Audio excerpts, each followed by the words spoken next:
Good morning. We are live from River Valley Room.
Good morning. I'd like to begin the September 26th meeting of the Community and Public Services Committee by acknowledging that this place where we are gathered today is the traditional land of Treaty 6 territory. And we thank the diverse Indigenous peoples whose ancestors' footsteps have marked this territory for centuries, including the Cree, the Dene, the Saulteaux, the Nakota Sioux, and the Blackfoot peoples. We also acknowledge this as the Métis homeland and the home of the largest concentration of Inuits south of the 60th parallel. This has long been a welcoming place for all people who come from around the world to share Edmonton as a home. And together we call upon all of our collective honor, traditions, and spirits to work in building a great city for today and for future generations. I'll start with a roll call of committee members. Mayor Sohi. Yep. Good morning. Councillor Jans. Good morning. Good morning. Councillor Wright. Good morning. Good morning. Councillor Tang. Good morning. Good morning. Not sure. I can't pull this up easily right now, but I expect we're joined by some other members of council. Councillor Salvador. Good morning. Good morning. Councillor Rice. Good morning. Good morning. Councillor Principe. Good morning. And that's all I see for the moment, so I'm sure we'll be joined by others through the day. Hi there. Oh, I'm sorry, Councillor Stevenson. I was only looking online. My apologies. So with that, I'll take a motion for adoption of the agenda with changes. Councillor Wright. I move the adoption of the agenda with the recommendation that the September 26, 27, 2022 Community and Public Services Committee meeting agenda be adopted with the following changes, with the addition of the 7.3 updated affordable housing strategy. Thank you. Please vote for adoption of the agenda. I'm a yes, Madam Clerk. Thank you, Councillor Wright. Yes for me. Thank you, Councillor Tang. We have 5 votes. Please display the vote. That is carried. Approval of the minutes. Councillor Wright? I move approval of the minutes from the September 9th, 2022 Community and Public Services Committee. Thank you. Please vote.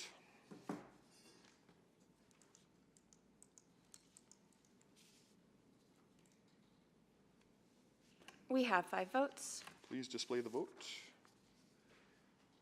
That is carried. Protocol items, I'm not aware of any. Which takes us then to selection of items for debate.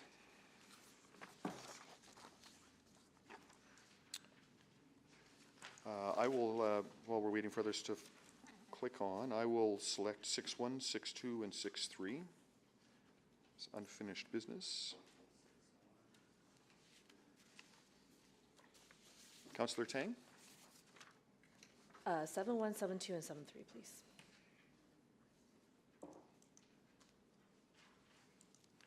Thank you. Councillor Wright?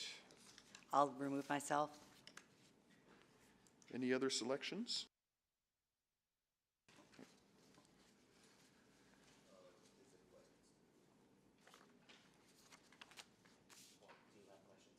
Well, there's requests to speak on 8.1, so, Let's request 8.1. okay, Councillor Jantz. I believe is all items except 5.1, so I'll take a motion to accept the recommendation on item 5.1. So moved. Thank you. Please vote.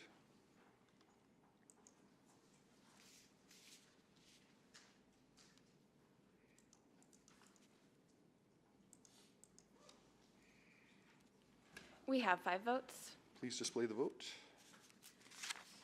That is carried. Madam Chair, would you just care to summarize what we've approved so far today? Absolutely. Thank you, Mr. Chair. This morning, Community and Public Services Committee passed the recommendation for 5.1, flood mitigation storage areas as snow dumps. That will be returning to committee on November 21st, 2022. Thank you. That takes us to requests to speak. And I will just note again for the record that on items 6.1, 6.2, and 6.3, we completed hearing from all public speakers on those items. So on those 3 items, we will be at the point of questions to administration. So it would be inappropriate for any motion to hear from speakers on those items for today. With that, I'll take a motion to hear from other speakers as has been requested. Councillor Wright? I move that Community and Public Services Committee hear from the following speakers in panels where appropriate. Item 7.1, Karen Gingras from the Edmonton Community Development Company. Item 7.2, Natalie Pertulak, Edmonton Council for Early Learning and Care.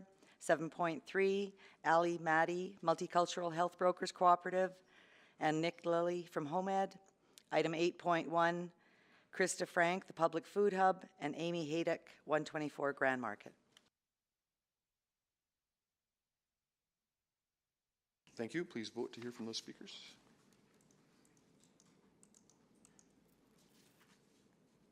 We have 5 votes. Please display the vote. That is carried. Request for specific times on the agenda. It is my understanding that both administration, well, primarily administration, and members of the administration group, losing my vocabulary, would prefer to have item 7.3 be made time specific for 9:30 Tuesday morning. Is that everyone's understanding? So I take a motion that we make item 7.3 time specific for tomorrow morning, 9:30. So moved. Thank you, Councillor Tang. Any discussion on that? Please vote.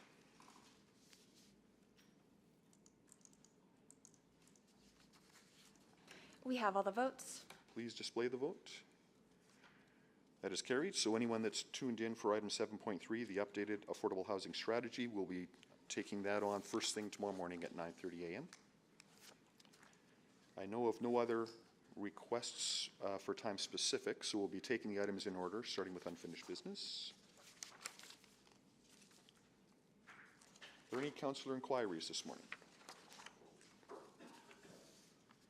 Not aware of any.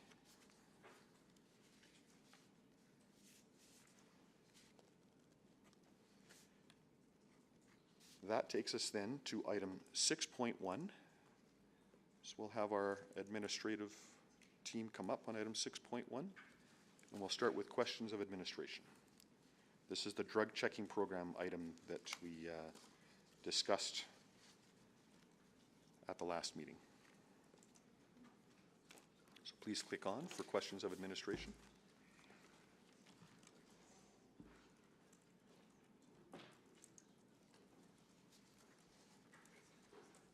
Councillor Tang?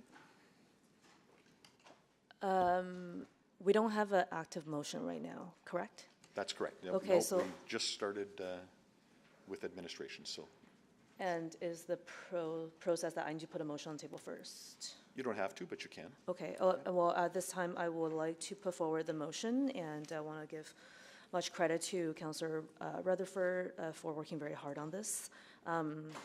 That the September 9th, 2022 Community Services Report CS 01120 be referred back to administration to complete the steps outlined in sharing more research in connection with drug checking pilots and programs in other municipalities, the end users, grassroots groups, and provide an updated report to committee with opportunities for municipal partnership and advocacy for local drug checking programs. And for due date to Q1 2023, so that this can align with the reduced drug poisoning injuries recommendation and draft submission to Health Canada and intergovernmental advocacy report. And I believe clerk has this wording already. Yes, we're just getting it up for you. Thank All you right, very so much. we have the wording up, sorry, Councillor Tang.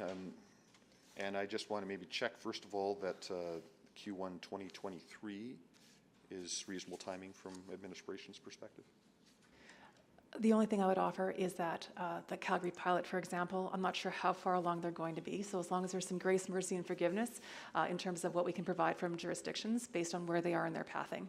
Yeah, for sure. And I think the goal there is to align with the other report. So as much as possible, I think will be helpful. I have some questions, although I'm getting a little flustered this morning with all my questions, and I'm sure my colleagues would as well. So I'll start.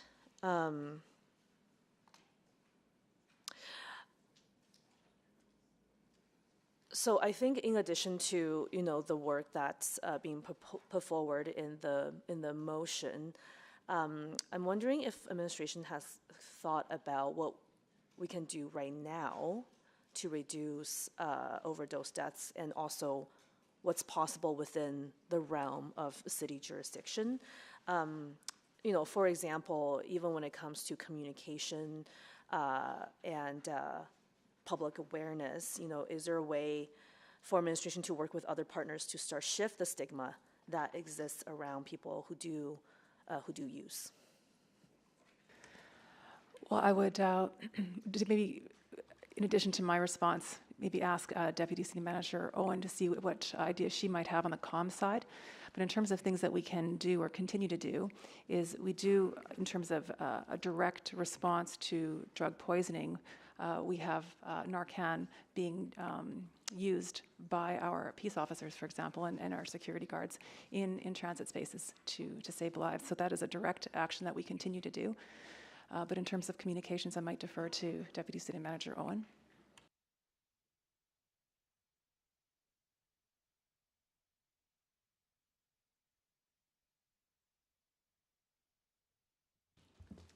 We don't have a specific initiative out of communications and engagement, but we partner on an ongoing basis with the many community-based organizations who do a range of awareness-raising activities. You'll recall the very poignant art display at the Edmonton Public Library.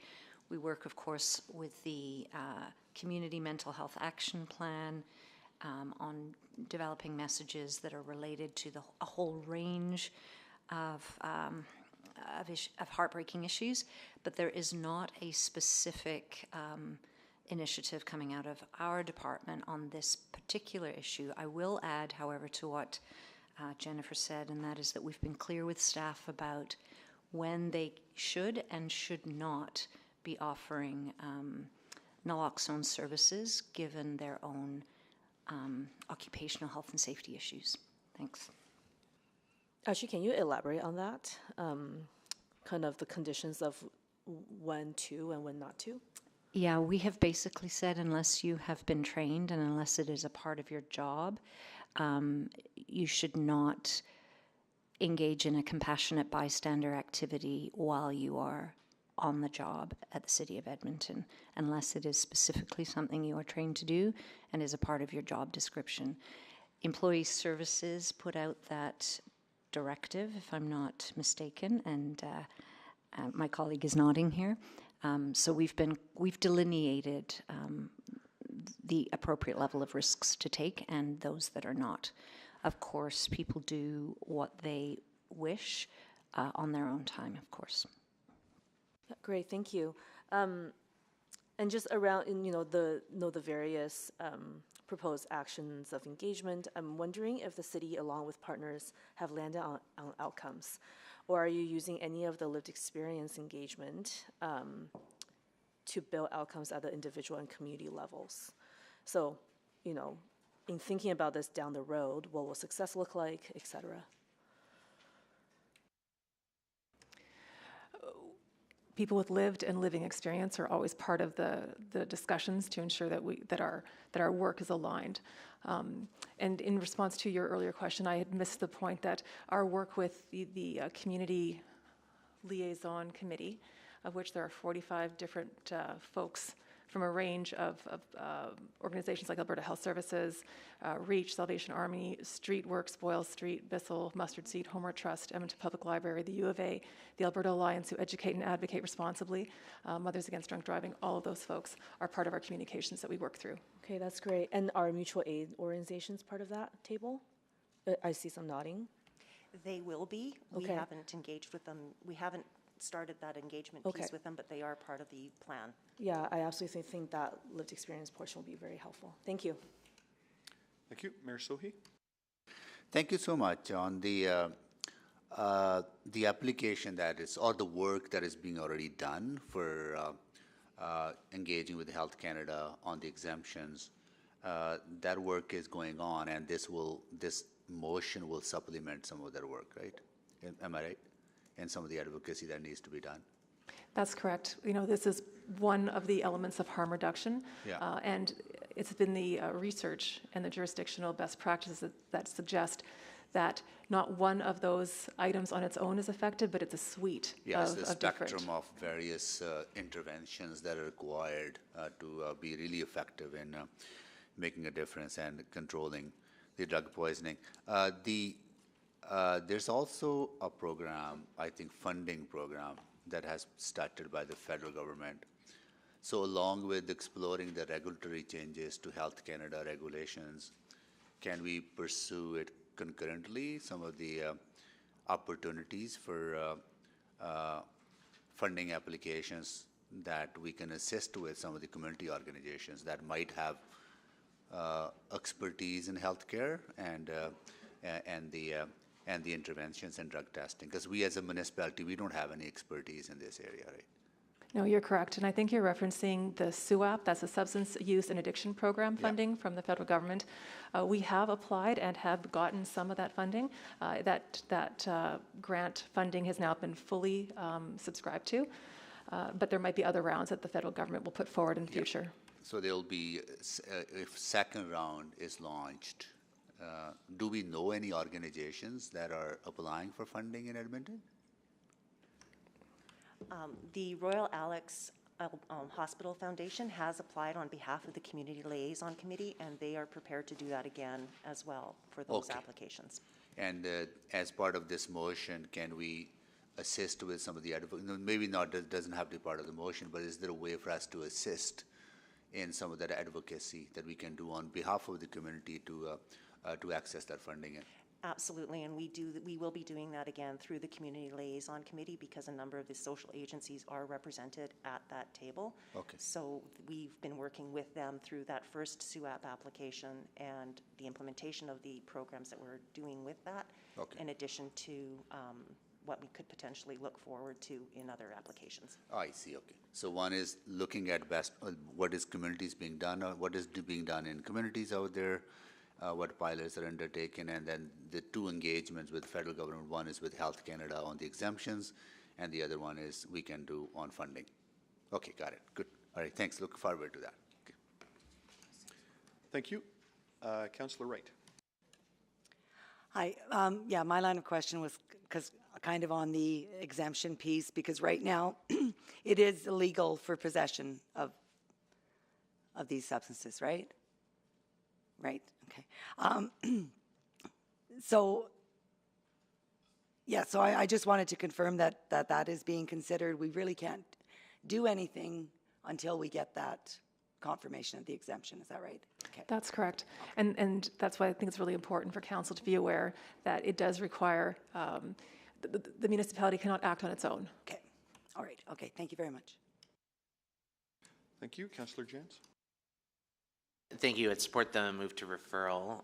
But before we do that, I just wanted to check in. I'm concerned that, again, this is yet another piece that we're asking the Edmonton Police Service to do, and that's just a concern not just from the carceral lens that we're bringing to this, not a public health lens that we've heard from many people with lived experience and people who use drugs, that creates a deterrence to service and deterrence to treatment. I'm also concerned that that's just a very expensive approach, that just the unit cost per FTE of Edmonton Police compared to some of our other public health and not-for-profit partners is significantly higher. So I was wondering if administration could speak to that.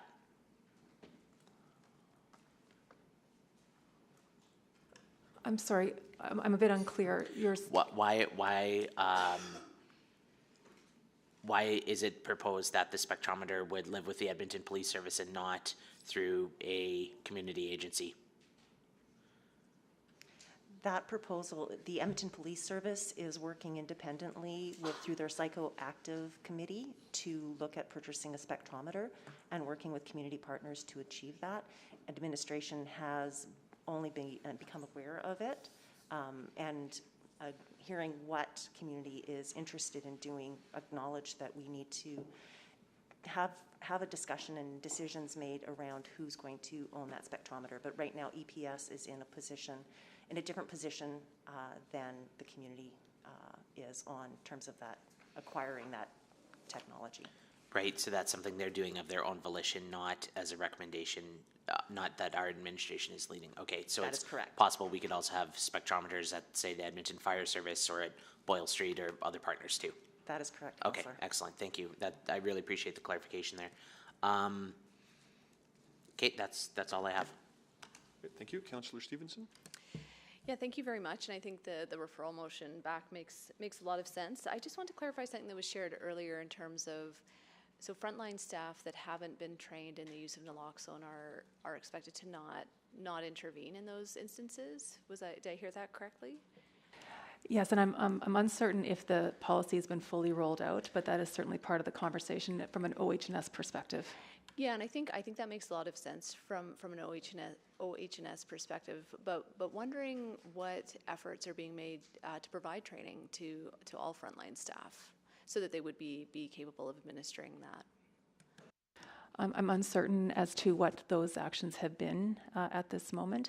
Again, I'm uncertain of the state of where the policy deployment is. Great. Well, maybe that's something that could be included in the report back as well, just in terms of the efforts to expand City of Edmonton staff's ability and awareness to provide this life-saving intervention. Yeah, great. Yeah, Thank certainly you so much. we can look into that. Perfect. Thank you. Thank you. Are there any other questions, either for administration or on the motion? Okay, not seeing any, just making sure to account for any technological lags. Then speaking to the motion before I go to Councillor Tang to close. Seeing none, Councillor Tang, anything further?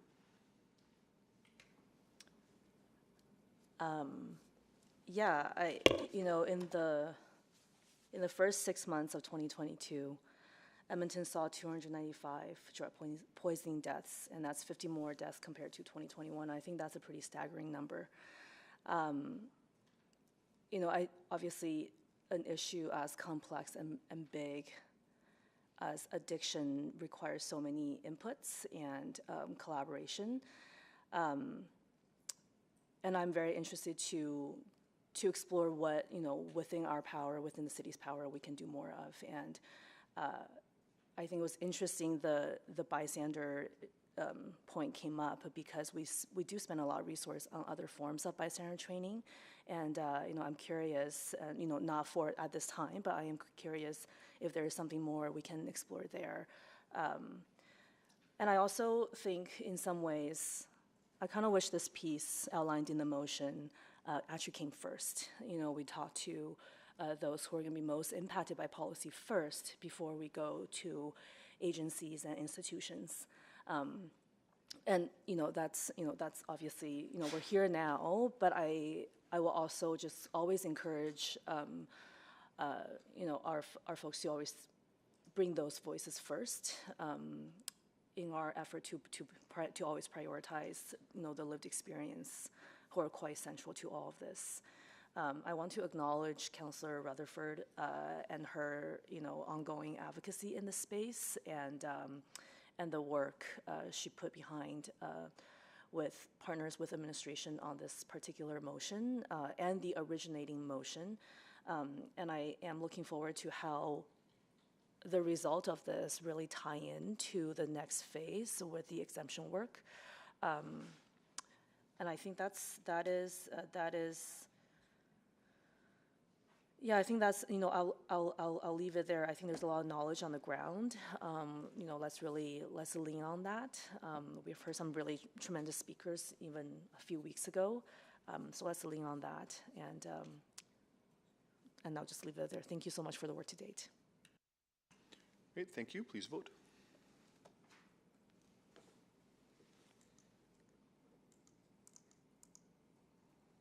We have all the votes. Please display the vote. That is carried. That takes us then to item 6.2. Proposed amendments to the fireworks bylaw.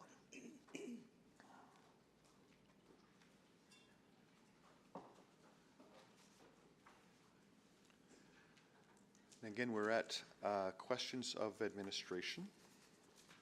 So please click in if you have questions. Councillor Wright. Hi, thank you very much. I guess my concern with the fireworks, or part of it, is the insurance requirement. And whether or not, whether it be individual residents or community groups or faith groups or neighborhood block parties, whether they can easily get insurance. I've checked my own homeowner policy and I see that there is no exemption for fireworks, so I'm thinking that can be covered to meet that liability requirement, the $2 million liability. Okay, thank you, Councillor. I have a few opening remarks that might provide some clarity. If it's okay, I can present them, Mr. Chair. Sure, go right ahead. Yep. Thank you very much. Good day, and thank you for the conversation on September 9th and the thoughtful discussion with our speakers. Today, I'd like to introduce who's with me here today. I have Rob McAdam, our Deputy Chief of Public Safety, Rebecca Weber, our Fire Marshal, and online we have Cameron Bardis, our Senior Fire Protection Engineer and author of the Ignition Potential of Consumer Fireworks Report. Before we begin with questions of administration, I'd like to provide a few points of clarity. We are asking Council to support two recommendations for consideration as part of the Public Spaces Bylaw Review Project. Number one, the consolidation of the permitting requirements for consumer fireworks so that all fireworks shows must be produced by a trained person or certified professional. And number two, the reduction of the application fees for firework permits to $100 per permit. Having untrained people discharging fireworks was an approach to fireworks use in the city that is not working.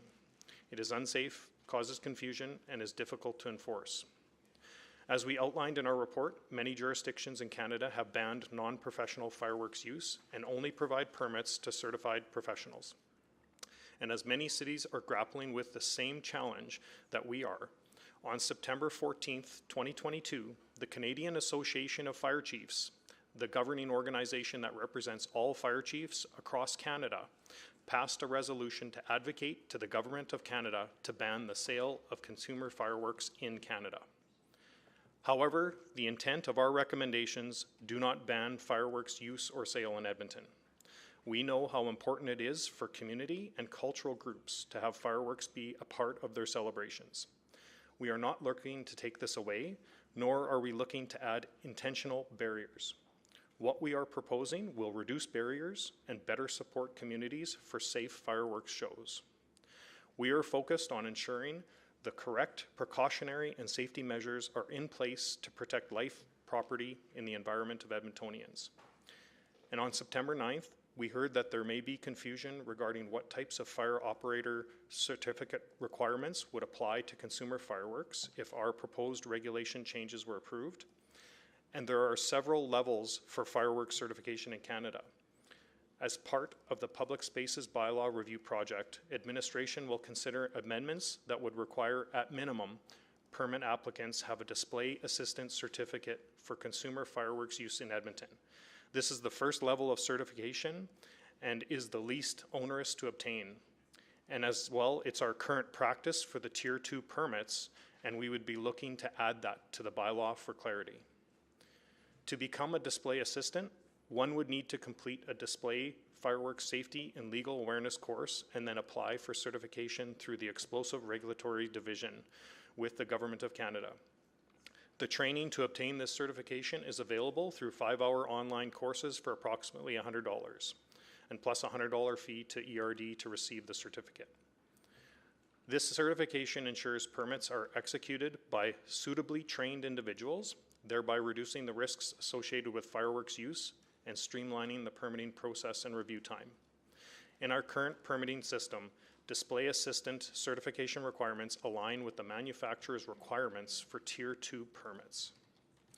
As I mentioned in our presentation on the 9th, we acknowledge that there's a lot of confusion around fireworks regulations in Edmonton, and this is partly due to the complicated permitting system that we've created. Our hope is that through our proposed changes, we can bring clarity to Edmontonians, community, culture, and faith organizations, and to fireworks operators, and ensure the safe, inclusive, and accessible use of fireworks while contributing to the livability of all people who call Edmonton home. Thank you, and we look forward to your questions. Great, thank you, Chief. Sorry for not giving that opportunity earlier. So now we'll go back to Councillor Wright, and we'll start your time again, Councillor Wright. Thank you. I was wondering why he was looking at me like, just wait, okay. Okay, so going back to the insurance issue. I guess with the display assistant, in order for them to obtain certification, do they require sort of their own blanket $2 million liability insurance? So to receive a permit, or to be eligible for a permit and deliver a fireworks show, you would need $2 million liability. Right. Currently, we have display assistants that apply for permits through our process that meet that criteria in the City of Edmonton. And they carry their own liability insurance? They provide proof of a liability insurance. Whether they can achieve that on their own or under a vendor or display supervisor, currently we don't have any evidence that people are purchasing it on their own. It's more specialized, and we did do some research into it. But the ones that are applying and have that certification have been falling under current vendors or display supervisors. Because my concern with the, you know, with the cultural groups or community groups, that the cost of that is prohibitive. I mean, they can buy, you know, $300 worth of fireworks, but then it's going to cost them $1,500 or $3,000 to get that insurance included with their display assistant. Councillor, one of the ways that we looked at this sort of holistically is the City of Edmonton doesn't permit, as in give a permit for anything that's uninsurable or is unable to be insured. There's a reason why the insurance is expensive, because it's a very dangerous activity. Yeah. And that's why the insurance companies, you know, charge what they do. So for us to say you don't need insurance, knowing the danger, could put the city in a liable situation. And when you, really the right answer is if you're going to do a big show, that insurance is a very different story, because you've got display supervisors making sure that it's done safely and properly. We wouldn't want to sort of wade into why is something uninsurable? Well, I have a youngster in my family who's learning to drive, and their insurance is extremely expensive because they're an extremely dangerous driver statistically. Yeah, I don't right? dispute the And- fact that yeah. the insurance is a good way to mitigate any of the risks, but I'm just wondering, like I said, the cost I think is prohibitive, and is there a way that it can be done so that it's more reasonable for these groups to We had Yeah, some and I- insurance to meet info, that requirement? the group that had their insurance.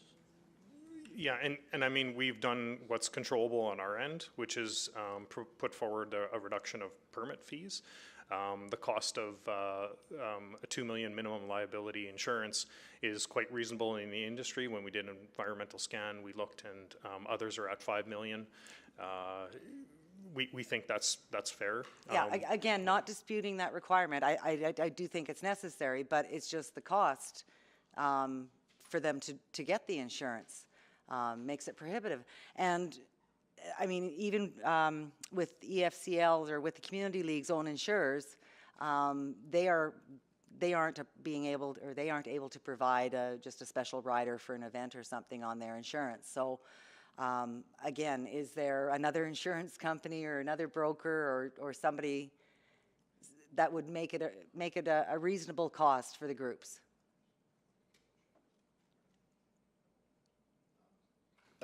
Doing our insurance research, actually, we found online, and a lot of this information is available through online resources. There are some organizations across the country that are getting together to see about collectively doing some kind of rider insurance with the provider. The underwriters are hit and miss to some degree. Sometimes when you call, they just say, no, we won't insure fireworks, they're dangerous.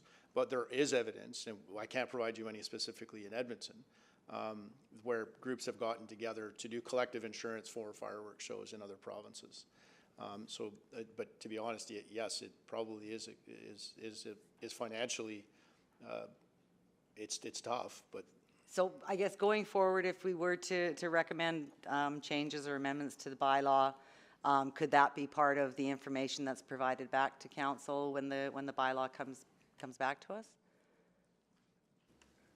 Yeah, we can provide information on our research with insurance. I think at the end of the day, we need them to have insurance. We need them to have a set amount, and the costs that are either passed down to the organizations or the cost for people to get the insurance, that's much uncontrollable to us as administration, but we can do some of that research and bring that back to you. Okay, I might have to come back for a second round. Thank you.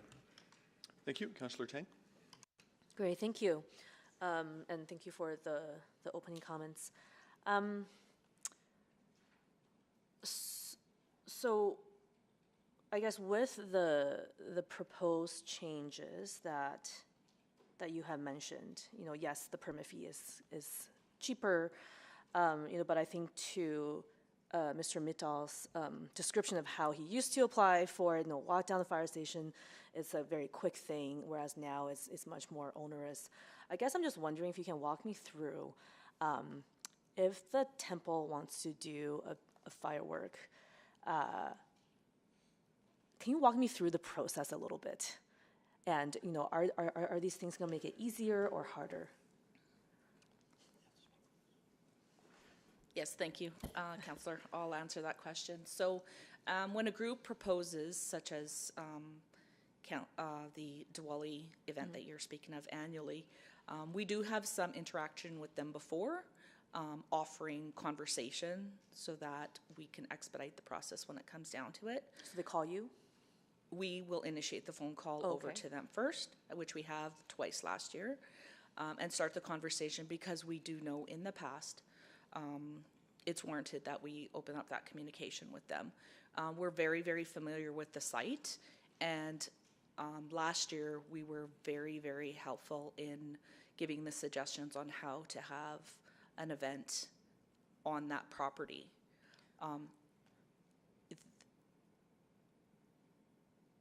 the site's unique in a way, and we are very diligent with looking out for safety and getting the vendor to provide the best show that they can provide to the community. So then you initiate the phone call, and then through the conversation, there is a permit application. Yes, so then you he- help walk them through that application process. They hire a vendor to apply for Yeah. the permit, and everything that we require is provided to us.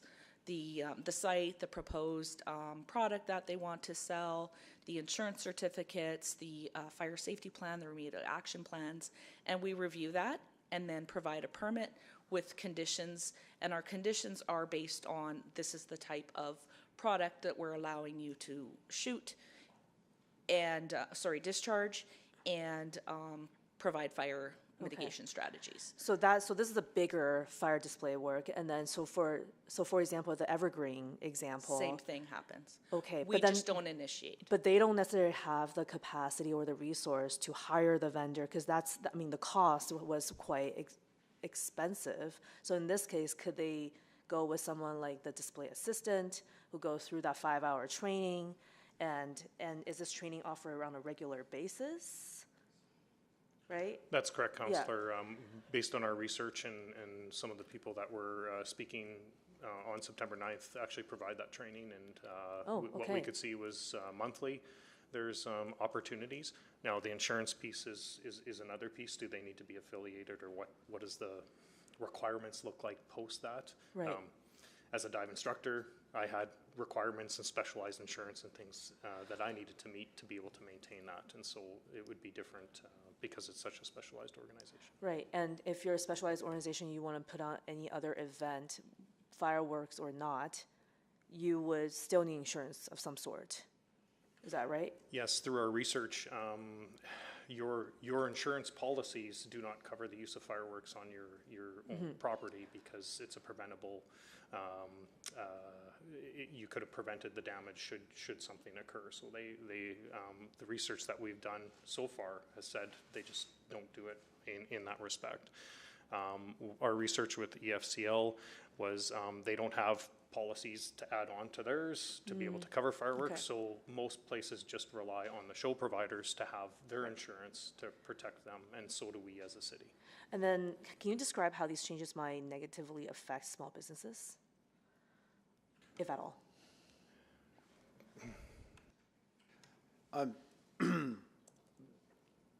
I think it's important to keep in mind, and correct me if I'm wrong, Fire Marshal, in 2021, we approved 14 permits in the city of Edmonton, 14, and the average box of fireworks, I think, is about $130.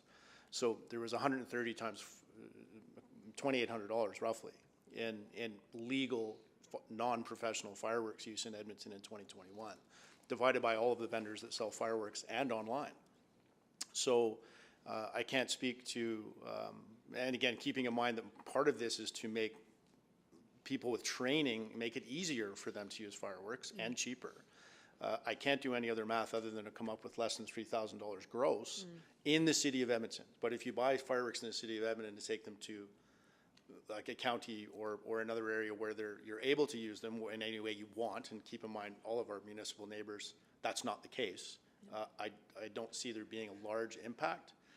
Unless there's some other math that I'm missing, but I don't see how that's possible. Yeah. Lots of illegal use, though. Let's keep that in mind. So, you can just Google and you'll see a video of people using fireworks illegally last Halloween, and it caused the fire department to run out of fire trucks to respond to fires in Millwoods. And then how was the cost of that? So right? that no, I isn't, appreciate that. Right? So that's an important thing to think about. Lots of illegal use that are sold somewhere. Yeah. I don't know where. Okay, thank you. Thank you. Thank you. So I'm just channeling a number of texts that I'm getting here. So I've heard that, or I guess you said earlier, Chief Satilny, you described this as a very dangerous activity. And I guess the question is there particular examples within the city of Edmonton that drive you to that conclusion, or is more, is there particular metrics? Is there other jurisdictions that have encountered this, or is it really the potential that if something goes sideways that the impacts could be big? Yeah, I do think it's all of the above, and I'll look to Rob to come to some of the specifics around that. Thanks, Councillor Cartmel. A couple of things. I was a fire investigator for 8 years in this city, and there was one in the original report back in May where we could have lost a neighborhood due to fireworks being used illegally in the city. Fireworks do start fires in this city. There's documented cases of it. Now, one of the problems with knowing every single time that happens is we don't have the investigative resources to prove it every time. But we had, I believe it was 21 over a 3 or 4 year period, confirmed by a fire investigator that fire was caused by fireworks. So I don't know if you have more to comment, but 21 confirmed instances where firework use, illegal firework use? Fireworks period. Fireworks period caused a fires fire. in this city. Yes. And there was at least, I'm saying your words differently, I hope, that there was at least one of those where there was a potential for a fire across a neighborhood. Correct. To have resulted. Yeah, so back in the spring of this year, it was this year in 2022, and if we go back to the original report, there's a photo that shows illegal well, they were illegal because they didn't have a permit to do it, right, being used, and on the wrong windy day, and what I'd like to do is refer to Chief Fire Protection Engineer Cameron Bardis to talk about the ignition potential of fireworks in Edmonton, which is one of the driest places on the planet at certain times of the year. It's a highly ignitable environment that we live in here in Edmonton. The potential is tremendous, but the proof is already there. We could have lost a neighborhood this spring due to a fireworks fire, confirmed, yes. So was that a new neighborhood under construction? No, it was an established neighborhood, but mostly vinyl sided. And what we fear is urban conflagration, as it's called. So a fire starting in a wildland area or in a backyard or in a gutter that's full of last year's leaves on a windy day when one house catches on fire. We do our very best as the fire service. But on an 80 or 60 or even 50 kilometer-an-hour wind day, what our biggest fear is losing a neighborhood like we did in McEwen. Yeah, I was going to say, I'm reminded of the fire in McEwen, 10 years ago-ish? But that was a building under construction, I believe, that spread to the neighborhood. Is that exactly, right? Yes. But the same thing can happen when a vinyl-sided building gets to the roof structure. We try to do a defensive strategy. You could lose an entire neighborhood potentially. And one of the reasons we're so concerned about fireworks is they go up in the air and they blow around. And they do land on the ground on fire sometimes. That's a fact. Particularly if they're set up by someone that's not trained exactly. to measure the wind speed. Yeah. But if you wanted more specifics, Councillor, on the scientific side in the ignition potential article there, Cameron Bardis would be the guy. Yeah, we've got a full day, and okay. I know Cam very well. Hi, Cam. Nice to see you. But he's filled me up with all those, unless other people want to hear it, but I understand what he has to offer there. There's also a question here that about a change in the report from the original to now, where you're aligning the work, it seems, with the broader public services bylaw. Do I have that correct? Public spaces bylaw, sorry. So what would this is from Councillor Rutherford, by the way, what would the impacts be from a timeline perspective by making that change? Do you have some thoughts on that? Our intent was to take the recommendations and go forward path today and bring that back early in the new year. And that's the public spaces bylaw? Yeah, okay. Which I guess would be not as fast as these bylaw changes were originally proposed to take place, right? Yes, so as we indicated to committee, we're aiming for Q3 of 2023 for the public spaces work. Q3 of 2023? Yes. Right, okay. So it's somewhat delayed, but not significantly? I wouldn't say it's terribly significantly, and it gives us the opportunity to consider it in the context of all other public spaces, which we think has merit. Okay. Okay, thank you. I think that's all my questions. Thank you. Councillor Wright on the second round. Thank you. So in the municipalities that have banned it, like Calgary and many of our neighboring municipalities, has this reduced the risk, banning them outright? Absolutely, it has. When they've, and remember, Calgary has a complete ban. So neighbors, everyone knows that unless it's a show and you've been notified, because when people receive training, they understand all the ramifications and what criteria they need to meet to put on a show, that they can call in and make sure that whoever's shooting off fireworks next to them is illegal. They know that because that's the position across the city, and they address that. And we know in Vancouver, When they initiated a ban, they went from, in 1 year, $480,000 worth of property damage to $44,000 worth of property damage. And so it does have an effect. But today we're not asking to implement a ban on sale. We're asking that you need to be trained to discharge fireworks within the city. Trained and have proper insurance coverage, adequate Correct. insurance coverage. Okay, you had said that it was public spaces bylaw was coming back in early in the new year, but you're saying Q3, that's late. Just clarifying. We don't have an exact date, but that's where it's Q2, Q3 that we're looking at, yes. Okay, thank you for that clarification. And just out of my own curiosity, is there an age limit to buy fireworks? You have to be 18.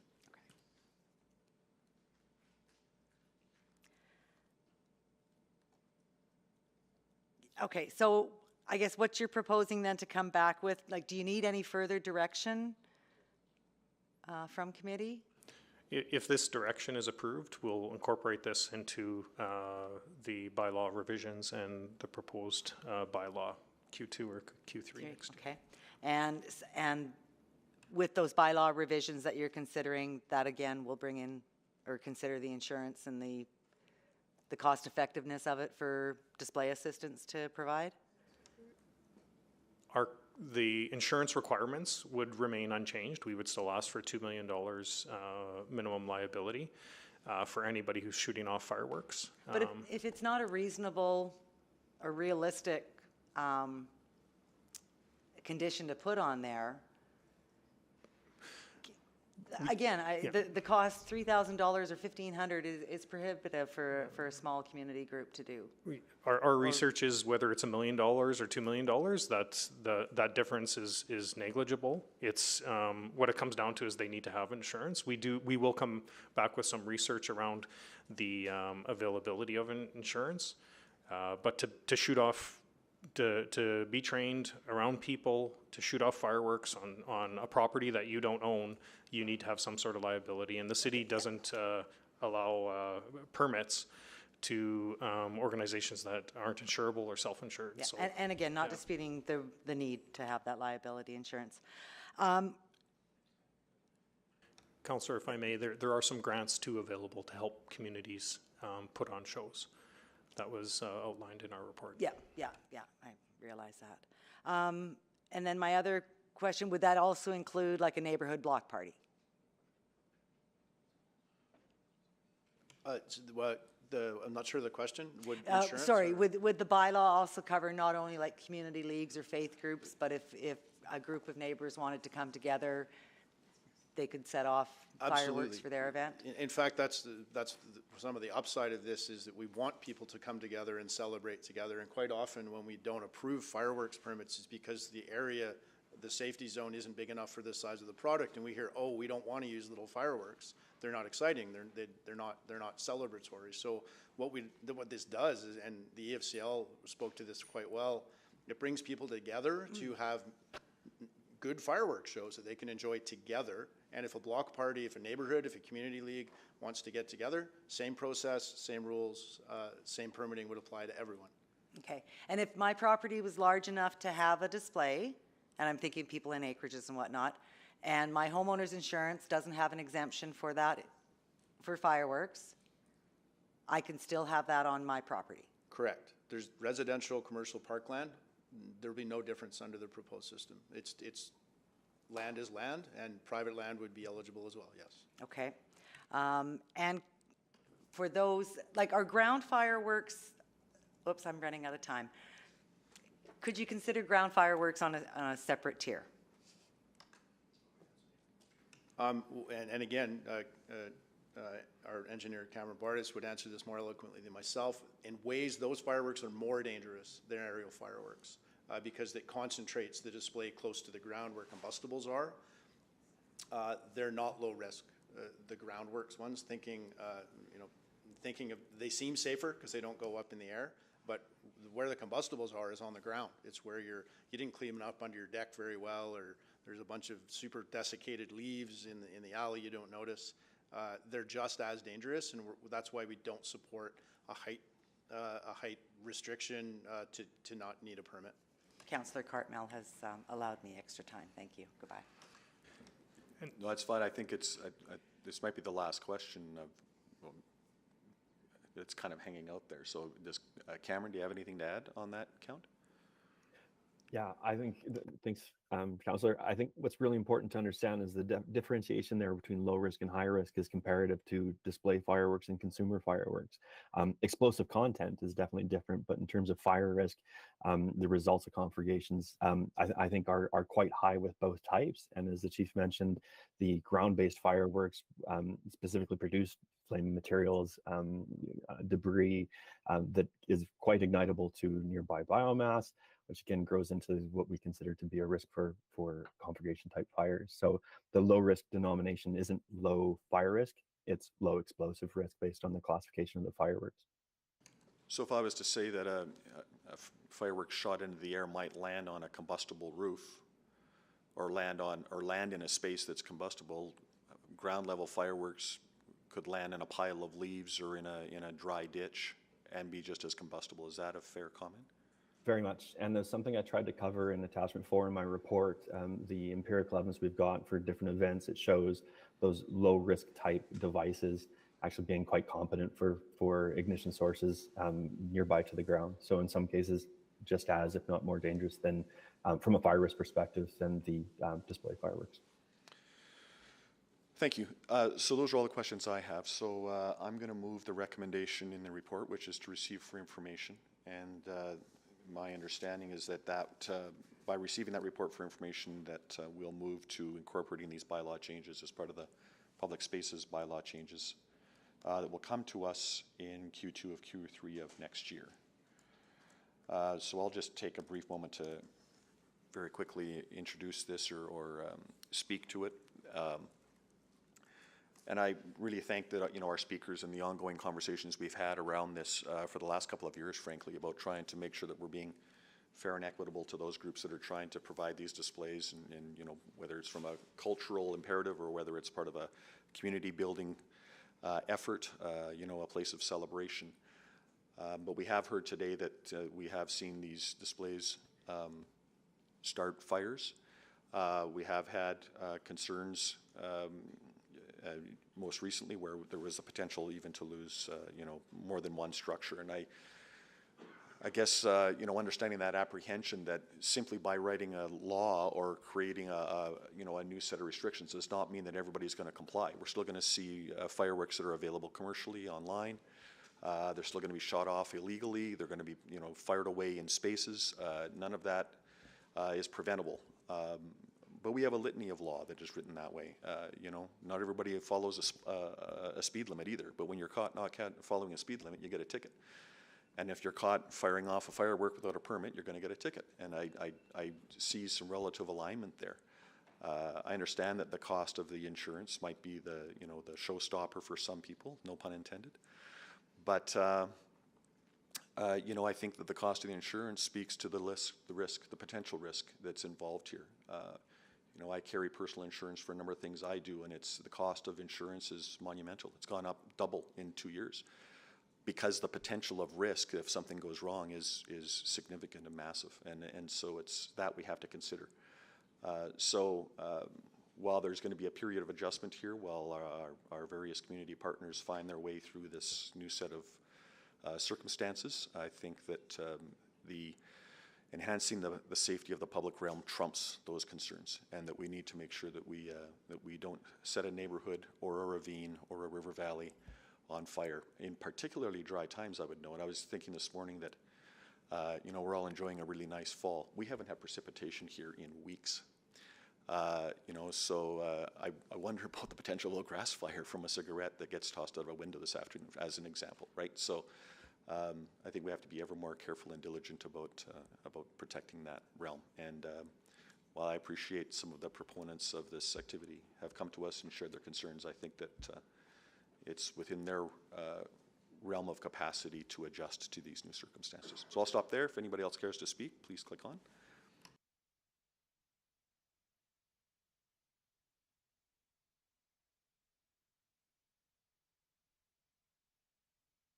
Councillor Tang? And just briefly, want to thank everybody, particularly those who've been advocating for on this issue for years. So I want to appreciate your continued effort in this, and I do support this. I think after several rounds of conversation, even from several months ago, I think the arguments to move forward with the changes is actually quite compelling. But I think one thing that stood out for me, especially after I think the last meeting where we had a lot of speakers, and I had thought I figured out, I had understood the issue. And then after that, I'm like, maybe I don't. And I just feel like that issue of confusion will persist for some time. And this is why I asked about, walk me through the process. What is communities experiencing on the other end?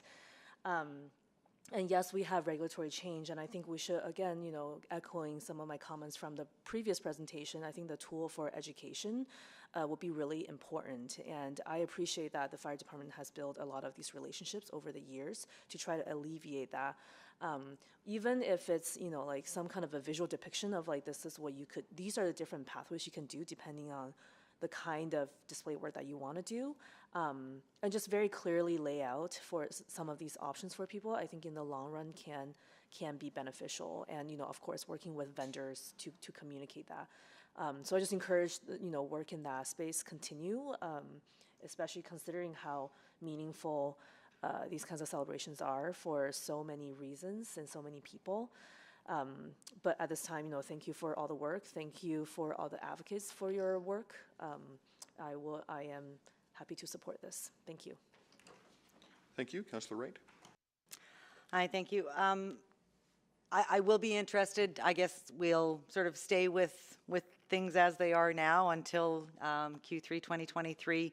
And I'll be interested in seeing how the process works for our Laurel Community League, who is planning a Diwali celebration October 25th, I believe it is, sort of what their costs, what the options are, that, and how easy it is for them to manage the event.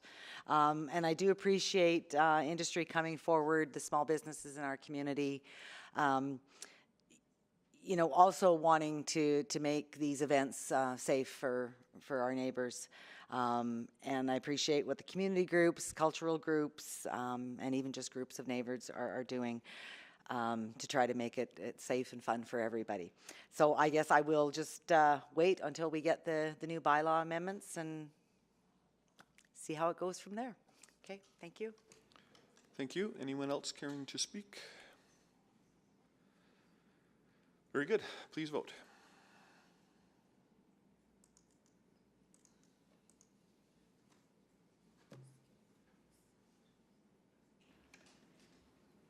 And Mayor Sohi, may I confirm that you're not joining us virtually? I see you're still on the Google Meet, but don't believe you're actually here with us.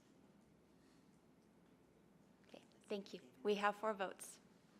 Please display the vote. And that is carried. Thanks again, everyone, for being with us today. That takes us to item 6.3. Equity and efficiency in application processes for community league operating rents. We are back to questions of administration once our contingent gets up.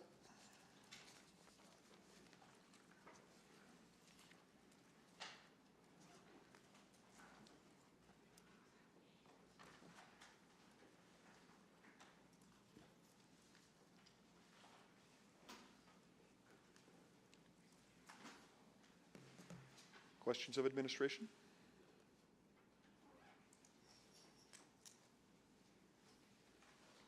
Councillor Ting? Yes, thank you. I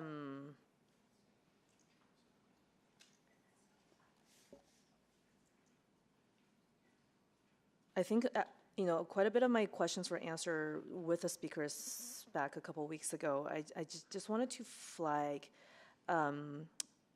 we heard from one speaker about the challenge of playgrounds on school properties that are adjacent to community land, and kind of sometimes, you're creating these competition between the league and the parents' council with the school, who doesn't have access to a lot of the different resources.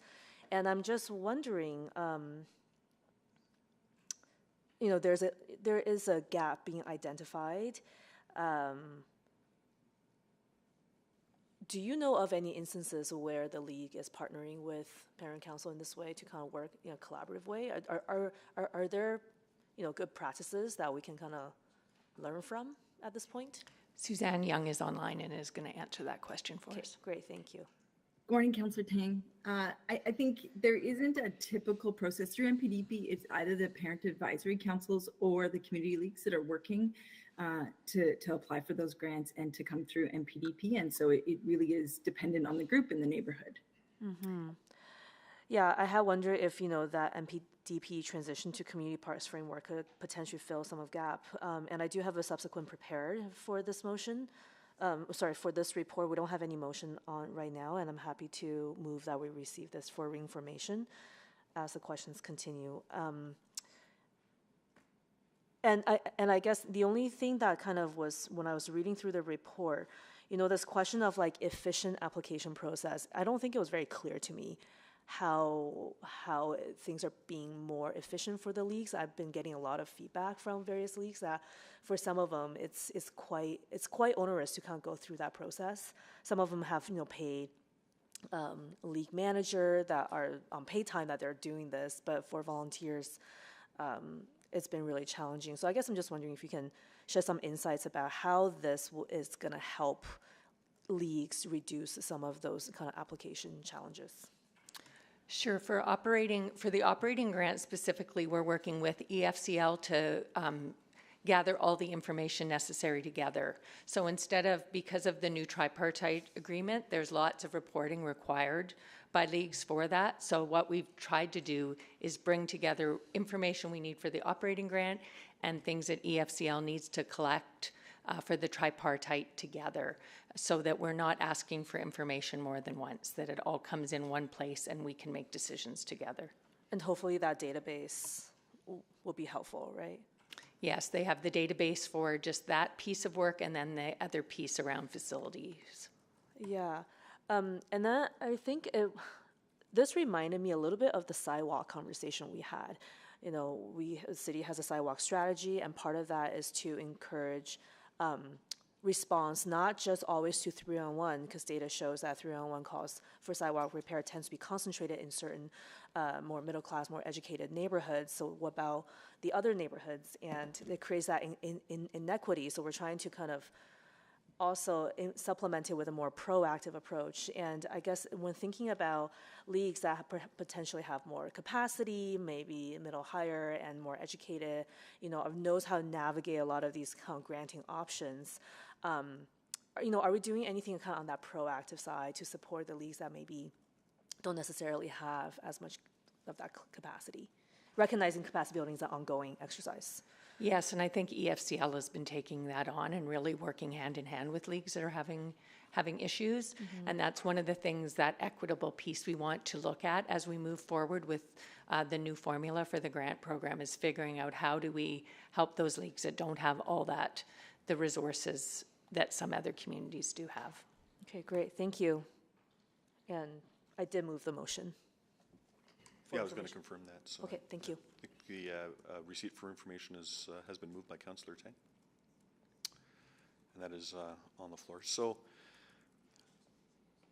I have some questions here about primarily on the infrastructure grant. It's my understanding that and it says in the report, that's a 50-50 grant for something like a community hall and or like a rink or that kind of a thing.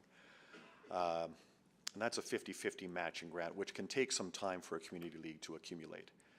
And it's my understanding that the community league in question would have to do a needs assessment first to sort of justify that infrastructure spending. Is that correct, or do I misunderstand that? That's a normal process for on parkland. Someone from IIS online might be able to answer that better than I can. I guess my question really is how much of this process is going to change? I'm sorry if I interrupted somebody. Will there still be a need, if there is a need for a needs assessment, will that still be the case? You know, on the major infrastructure projects, what's going to change in terms of the process that a league goes through? I think mainly what we're trying to figure out is working with leagues to figure out what's the best way to ensure that we're using this money for infrastructure in the best way possible. So it's not really to change the policies and the procedures around development on parkland. It's really on identifying strategies on where best and how best to invest this infrastructure funding. So I have a community league in the ward I represent that's south of the Henday. And outside the Henday, generally speaking, there's not much for amenities of any kind. And they're fairly close, ready to go on a building. Is this going to trip them up? Are they in a holding pattern until at least next year?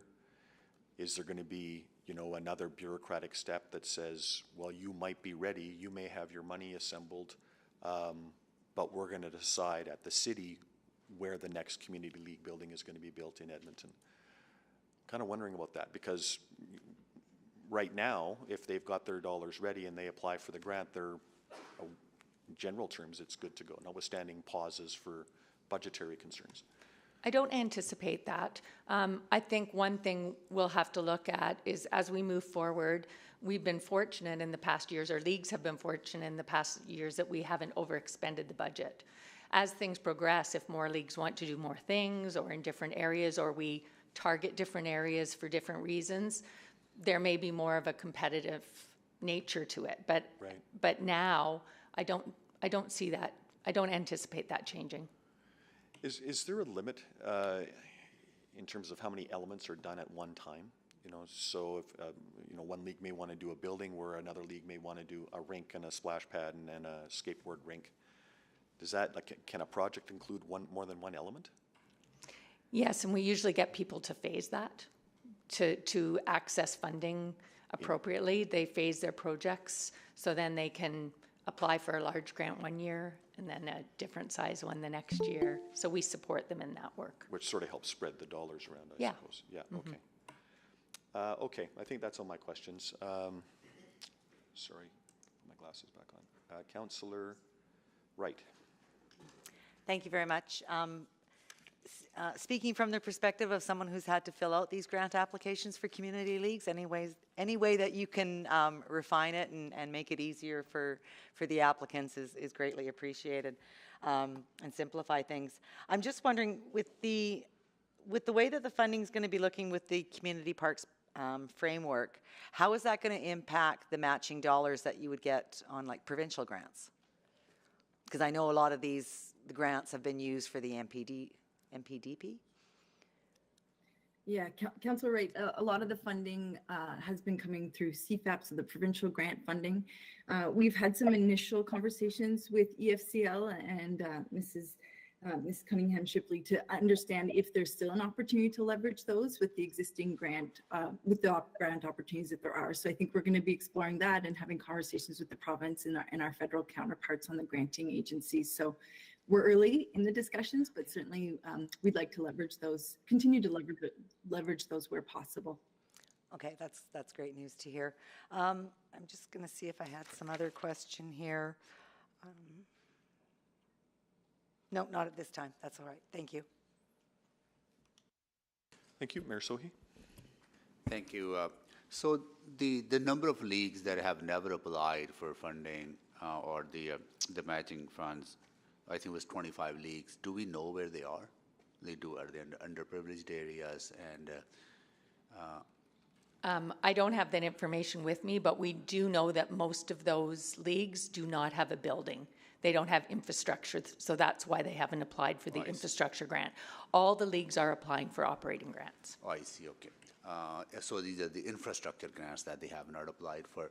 So this we hear this quite a bit, that we treat all leagues equally, which is fine, but, and I agree with Councillor Cartmel of not holding back on some of the work that is being done. And if community leagues have capacity to apply for grant funding, we should be encouraging that. But those that don't have the capacity, that's where I'm worried about, that they're falling behind. And what can we do to assist them?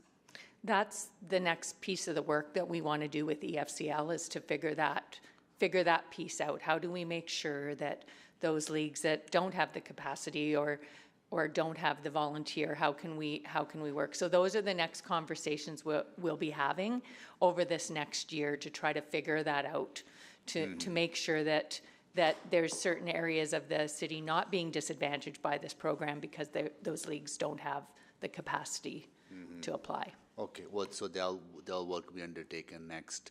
Another question I have is that we hear quite a bit from leagues, not only leagues, from community members within neighborhoods about little amenities, like having a gazebo in a park, or having few park benches installed. Some we do as a municipality, but some are done through partnership with the community leagues, and that takes quite a bit of time to build. Is there a better process for little small scale infrastructure to be added to existing infrastructure or to a new park where people just want to sit down during summer?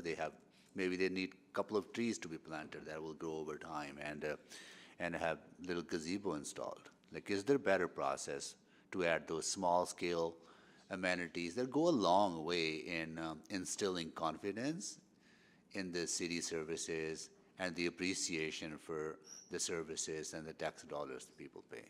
I'll have to ask my colleagues online to answer that. As for the community infrastructure grant, we're looking at the facility itself, so I'll ask someone from Parks to help with that. Good morning, Mayor Sohi. Through the Community Parks Framework, that really is our intention, is to increase the base level of service that we're providing. So currently we do grade level seed, which is, as you're probably aware, just the grass and a few of the poles, and so basically the sports fixtures. And so through Community Parks Framework, we're actually looking at what base level amenities we should be including as part of our core amenities. And so that could include benches, it might include some of the pathways, maybe the playground where there is a school site planned. And so that really is our intention as we move into the Community Parks Framework, is really providing the base level of amenities that communities would benefit from moving forward. Is that for new communities or is it for existing communities as well? And what are the timelines? Yeah, great question, Councillor Sohi. It would be for both. So the MPDP program currently it funds both new growth and also the renewal of existing sites. And so as we're renewing parks and park amenities, that would be our opportunity then to look at what additional amenities are needed in those park sites. So whether it's a gazebo because it's an aging community, or there's communities that are gathering, or if it's benches to accommodate those community members, those are our chances to do that. So the short answer is both, Councillor. Okay, and sorry, what are the timelines again? Sorry. Great question. We currently are moving towards the transition through the fall. We've paused all MPDP applications as of October 15th, and we are advancing budget requests through the budget process. And so we will be transitioning through the next budget cycle on those currently in the MPDP process, and we'll be moving forward with the Community Parks Framework in the next budget cycle. Okay. Well, look forward to that. Whenever I go for a walk, I go to different communities for a walk just to check it out, and people recognize me. The first thing they come up with, we need a gazebo here, or we need a washroom here, or need a couple of benches, or a few trees here, right? So I think little amenities that do add such a quality of life, right, for people in the neighborhoods. Okay, looking forward to that. Thank you so much. Thank you, Mayor Sohi. I'm taking the chair as Cartmel is out. I'm also taking my spot in the speaking queue. Haha, he said I'm allowed to. Thank you. So first of all, thank you for the report. It's excellent. And I just wanted to confirm a couple of things. So number one, in the example of, say, Rideau Park and Duggan, who have effectively twinned, are they able to both twin their operating grants? That Rideau Park revenue could potentially flow into Duggan to do joint events, et cetera. That's currently permissible, right? Well, currently it's based on population. So yes, that would work out, because now that formula could change down the road, but then it would have other factors that I'm sure when they're together would work Right, so, appropriately. so long as the Rideau Park League says, yes, we want to twin with Duggan and do this, they are able to do that and share the operating grant accordingly. Okay, excellent. And looking forward down the line to this infrastructure strategy, I really like this collaboration idea, and both in operating and capital, one thing that comes to mind is building on this district planning structure that we're building right now, and I'm seeing more and more leagues in the Scona district collaborating together, and I would love if we could come up with, and this kind of plays into the park report a bit, but a bit of min specs, if you will, that, you know, each district should have a skate park, each district should have a dog park, each district should have, and continue to build out because I think many of us have seen examples where there's anchor community leagues that really do not just serve their own population, but adjacent community leagues as well too. And we would see, I think, a number of efficiencies, not just financially, but in terms of volunteer time. Because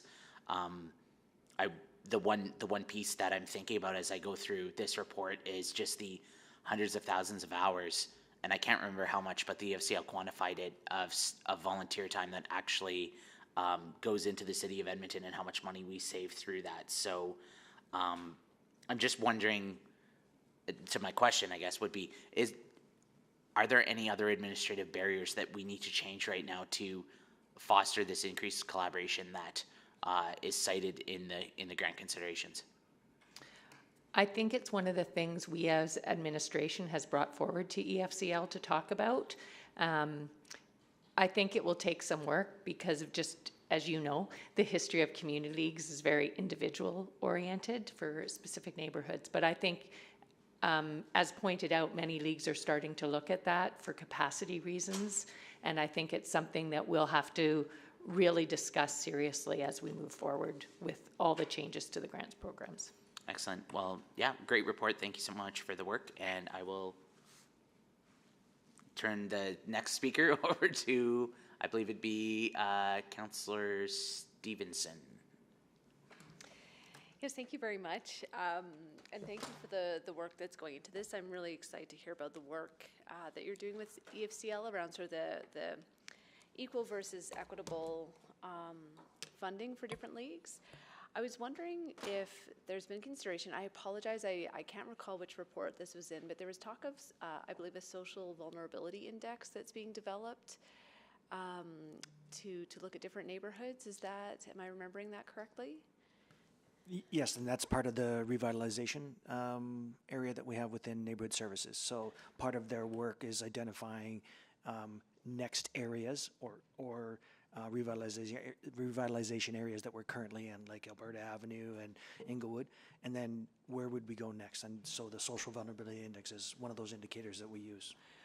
Wonderful. I was wondering if that indicator could potentially be used for the community league formula. So for example, in areas with higher social vulnerability, there's maybe a recognition of that through the funding that's provided? That could be a possibility, Councillor. We haven't even got to that stage yet, so we're just in early discussions with EFCL. Okay, great. Yeah, I think because we have that assessment, we have that tool. That could be an approach that's taken. You know, I do really love the community parks framework in terms of ensuring that new and renewed park assets will be fully funded by the city. I think again that's a great way to mitigate some of the inequities across the city. Wearing my governance hat, though, I mean that will add costs to the city in terms of bearing the full capital cost of those upgrades. Just wondering if there's been consideration of other routes for community members to contribute to parks generally, so maybe not geographically focused, but you know, for community members who are able and willing to contribute to park development in the city. Is there a mechanism for that? Yeah, I can quickly answer, and then I think Suzanne might be able to supplement it. Certainly within the CPF framework that's going to be coming out, there's still a community-led process. So there are those opportunities if there are amenities that communities wish to put in, that there's still an avenue that we'll be able to go through. And if Suzanne has anything else to add to that. I don't have anything to add to that. I guess I say that Councillor Stevenson, one of our issues is that if we continue to allow it on parkland, additional for them to contribute over and above the base amenities, then we do continue with the inequity that is currently occurring. the city. Yeah, and I think the mechanism would need to be global. So and this would be a challenge in terms of the fundraising, because I think people like to contribute to the amenities that they get to benefit from or see every day. But if there was a way to invest globally in terms of the parks program and supporting other neighborhoods, I think there could be an appetite there as well in terms of people wanting to support other communities or communities across the entire city. But lots of details to work out. Again, really appreciate the ethic and approach that's being taken to this. Maybe just because I have a minute, the operating grant, I was unclear about the approach in terms of the two streams, so one for operating and one for programs. Is that intended to reflect the more active leagues and compensate them for the additional work they're doing? Or I wasn't quite clear on what that was intended to accomplish. EFCL has proposed the two different leagues, one being for true operating of facility costs to be more reflective of the actual cost that leagues are having to deal with halls and rinks and that sort of all the amenities, and then having a separate stream then for specific program things. So then starting to be able to see what leagues are doing lots of programs and using their buildings the way that the grant had intended to help support community programming. Okay, so that facility, the operational piece would be more, it wouldn't be a formula necessarily, it would be, not so far as submitting invoices, but it'd be very based on actual costs incurred? Yes, that's the idea. Okay, interesting. Yeah, I see that being really valuable. I think my initial thought was that it would decrease resources for leagues that are currently without buildings, like for example my own in Oliver, where there is no community league hall. But that wouldn't necessarily detract from the programming resources that they could access. No, plus your league is probably renting space often, and that would be considered an operating cost as well. So it's to bring that operational piece more in line with our other operating grants as well. Okay, that's great. Thanks so much. Okay, thank you. Councillor Salvador. Thank you. So just want to pick up on actually some of the questions that Councillor Jans was asking around sort of that district scale or district level approach. And it sounds like EFCL is starting to look at, that district scale for their own purposes, their own organizing and capacity building, which is exciting to hear. But I'm also wondering, I want to get a firm grasp on, from our perspective, from the city's perspective, how can we start to look at community amenities, not just at that neighborhood level, but at that district scale? Could you explain that? I just think in our discussions with EFCL, we'll have to really talk about that. We've got a plan, that the community facility amenities plan, that talks about, getting to places in a 15-minute distance. And I think we can really work on amalgamating these strategies with this program moving forward. Okay, yeah, I appreciate that. I think that's a really critical part of this, just as we are doing parallel work on district planning. Also wanted to ask some questions just from one of the speakers we heard from about the challenges and inequities for playground development and redevelopment in mature neighborhoods. So the community parks framework, my understanding is that it is not going to be considering playgrounds or assets that are on school board land. Is that correct? Councillor Salvador, it's a bit nuanced. I'm going to start though with your district planning question first, if you don't mind. I wanted to add in, the community parks framework is built on the districts, and so we will be providing amenities. Our intention ultimately is to provide base level development at the district level where appropriate across districts. So we certainly are working into that, and Corey Churchill's here from UPE, and I would imagine they would be doing the same with the urban parks management plan update, is working on the district level. And then your second question on school board properties. Currently, we have factored them into the mapping in terms of amenities being provided across the city and at the district level. But there are roughly 150 playgrounds on school board property. And so we are not planning to renew those within our current inventory. We have our own close to 400 playgrounds that we are managing with the current framework and funding that is available. Right. Okay. So from a sort of inventory or mapping perspective, they'll be considered, but not necessarily prioritized for funding or renewal. Which again, I think speaks to exactly what we heard from our speakers, that there's that kind of gray zone or gap.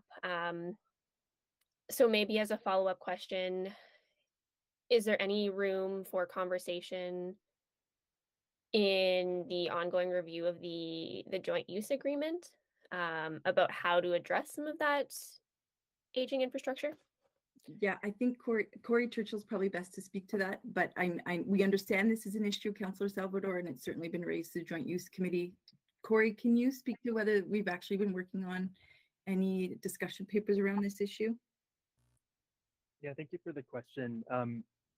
The answer is yes, it's being considered as part of the review.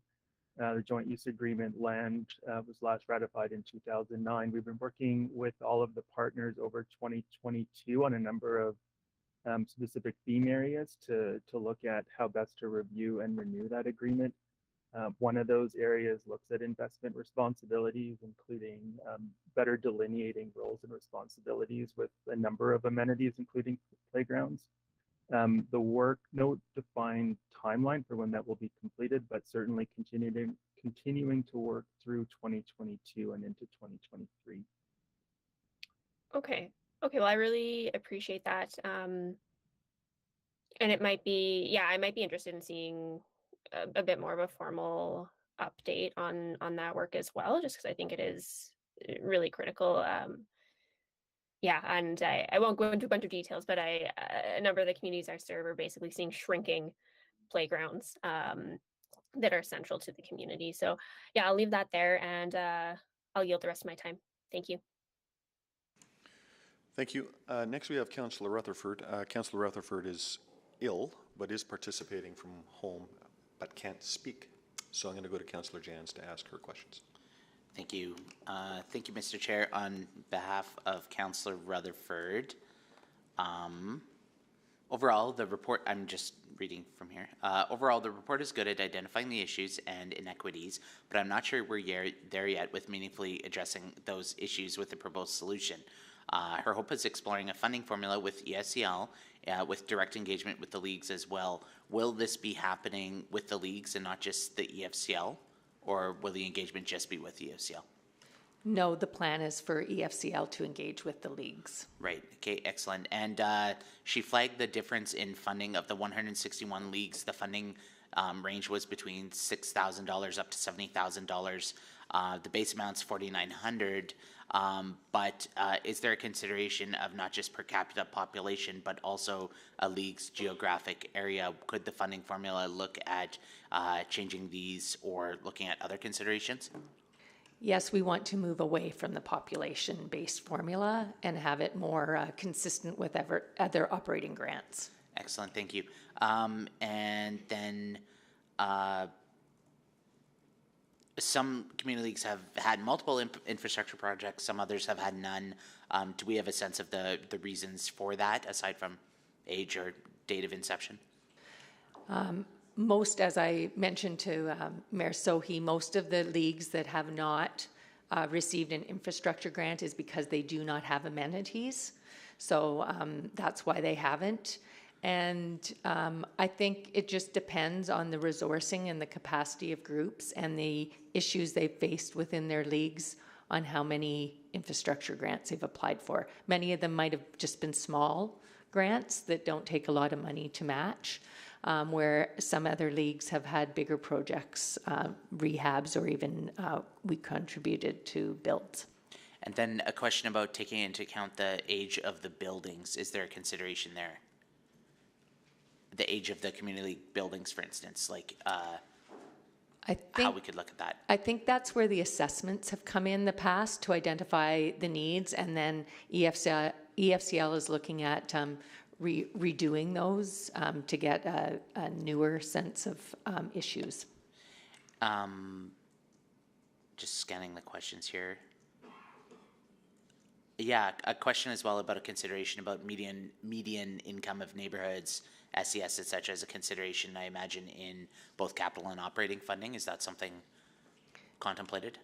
We haven't got to that discussion about what exactly will be in the formulas, so I think we're pretty open now to what could constitute it. For the operating, though, we're tending to lean to more to be similar to our other ones, where it will be based on actual financial expenditures.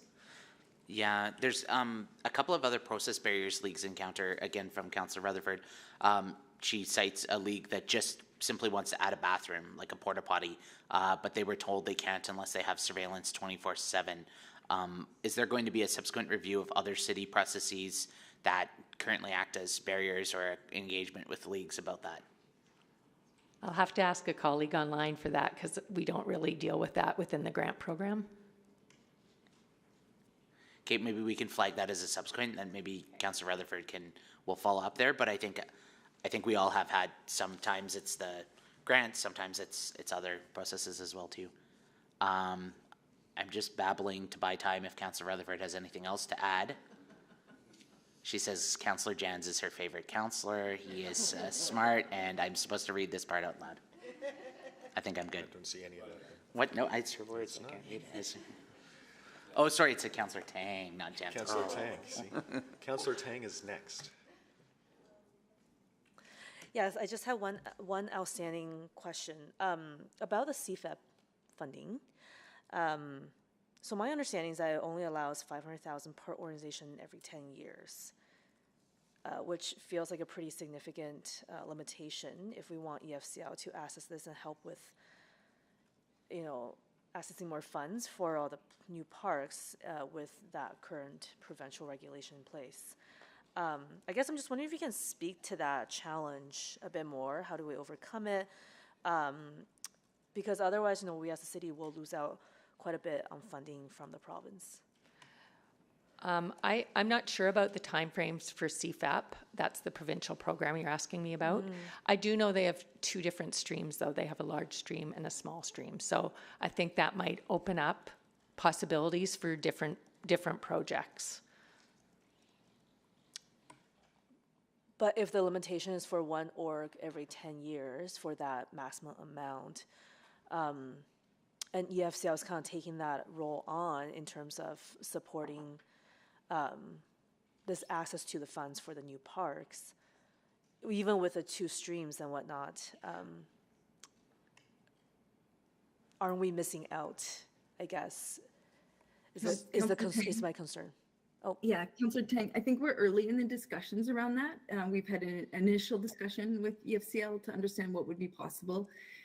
We think we have to do some work with our provincial counterparts and perhaps federal counterparts on the grant funding. And so I would just say it's early days and perhaps there are other organizations we can partner with, but we will need to work through that as we move forward. What I would say is that we do anticipate that to a certain extent it may be net neutral, if we're already going in to do grade level seed or, renewing a playground, that we're already starting a project, and we're doing some of that work anyway, we're in the park, as opposed to waiting for community to come to the table. We do think there's some efficiencies and economies of scale that are also gained through this. So, it may be in the end a bit of a net neutral rather than a loss. That being said, we do want to continue to explore opportunities for partnership funding at the federal and provincial level. Oh, interesting. And then what's the federal role? There's a series of them. There was the Western Canadian grant. Oh, okay. That's one off the top of my head at the moment, but there are some other ones. Right. There was a bunch of, I think, announcement made earlier this year related to that. Okay. Yeah, interesting. And do you sense any intent for the province to kind of change that regulation? 10 years is a very long horizon, especially for municipalities are constantly growing. We have not initiated those conversations. Okay, just curious. Thank you so much. Thank you. I think that's all questions we have then. We have a motion on the floor. Anyone that cares to speak to the motion? Councillor Tang to close. Nothing further to add. Thank you very much. And I think, obviously I guess I do have something to add. I guess the theme of equity keeps coming up literally with every round of questions that we're hearing. It's a huge concern. And I simply encourage that we continue to prioritize that as a key principle. as we move forward. So thank you. Thank you. Please vote.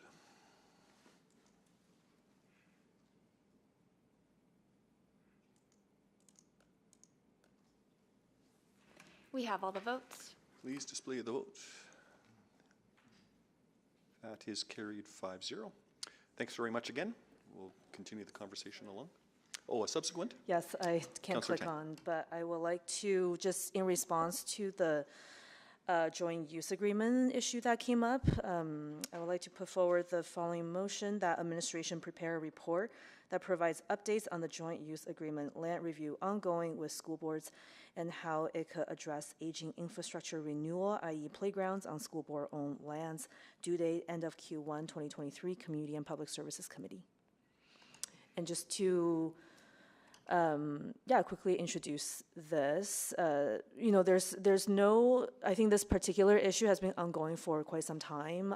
I've heard a lot about it in mature neighborhoods and hearing more of it in mature neighborhoods, particularly with public school board, and then kind of in the established neighborhoods in Millwoods with some of the Catholic school board, and not super clear on what what can be done, and I understand things are limited. And when I saw this report come forward, I had wondered if that transition and the MPDP transition can open up an opportunity just for a conversation. And there's no great opportunity to bring this forward, and I think this is probably as good as any, and I really appreciate input and collaboration from Councillor Salvador on this issue, and feedback from administration for the crafting of this motion. Thank you. Questions to the mover or administration on this motion? Speaking to? Anything further, Councillor Tang? Very good. Please vote.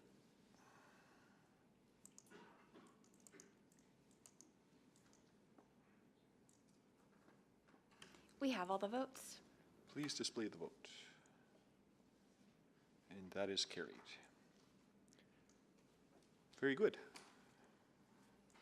I think that completes our unfinished business. So we'll move to item 7.1, Edmonton Community Development Company.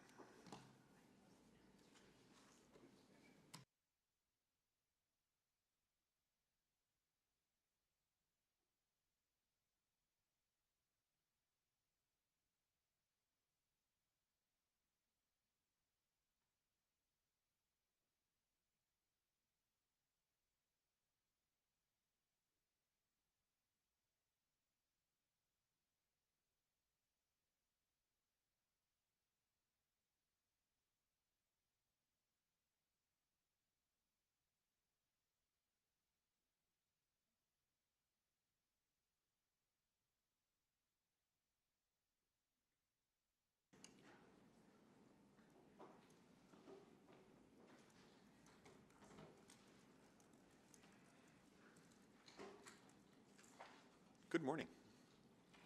Good morning. Welcome. Thanks. I presume there's a presentation to start? There isn't a PowerPoint. It's just a quick update on what we've been doing because you've received a very full report from administration. It's my understanding. We did indeed, yeah. So any opening comments, and then we'll go to our speaker after that. Super. I'm happy to start us off. We are joining you today with an information report providing an update on the Edmonton Community Development Company's strategic plans. This report requires no additional action from committee at this time. Created in 2015 by the End Poverty Edmonton Task Force under the Invest in Our Poverty-Free Future goal, the Edmonton Community Development Company's aim was to invest in affordable housing and community economic development. In 2017, after the not-for-profit company was established, City Council provided the group with operational funding of $280,000 per year over 5 years for a total of $1.4 million.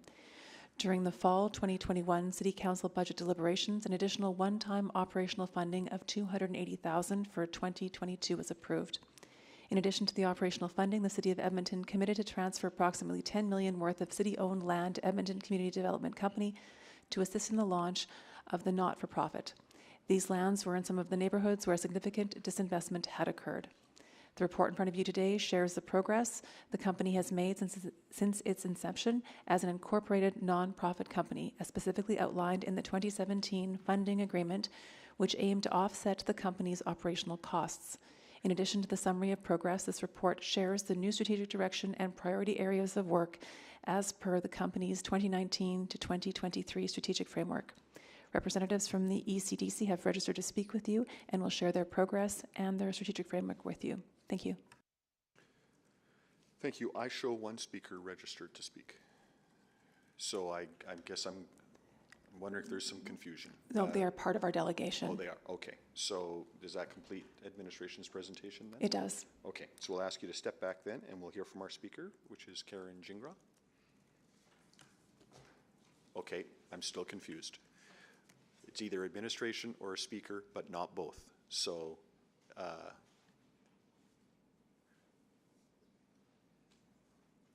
that is my error.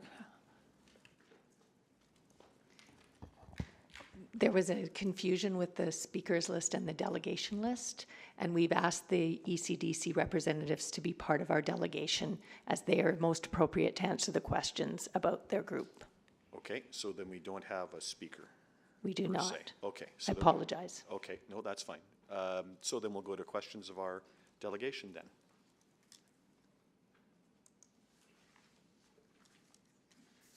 We can start with Councillor Tang. I think you selected this item.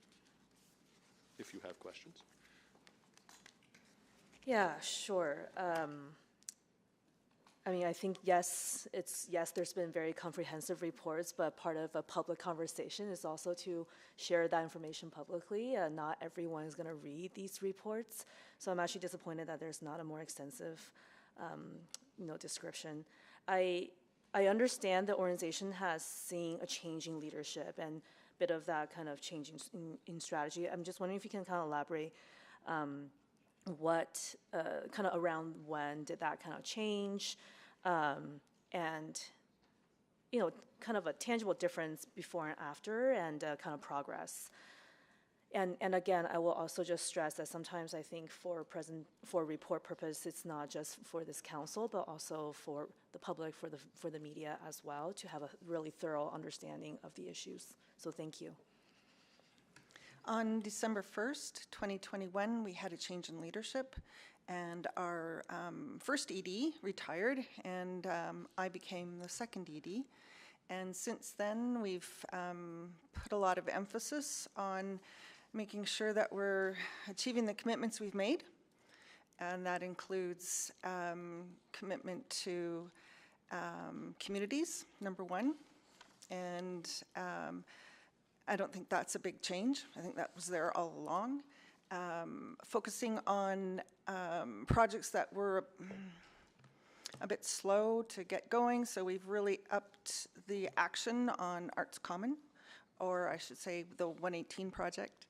And we've also proceeded with purchasing our 10 properties under Project 10, and half of them will probably be for sale this year.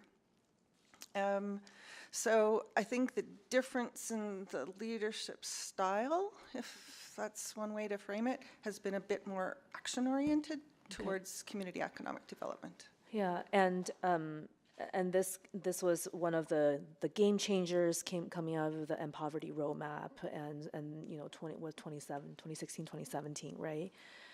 And so I'm glad to hear of all the progress in the last year. And so for the land transfer, there's about 10 million. Is that right?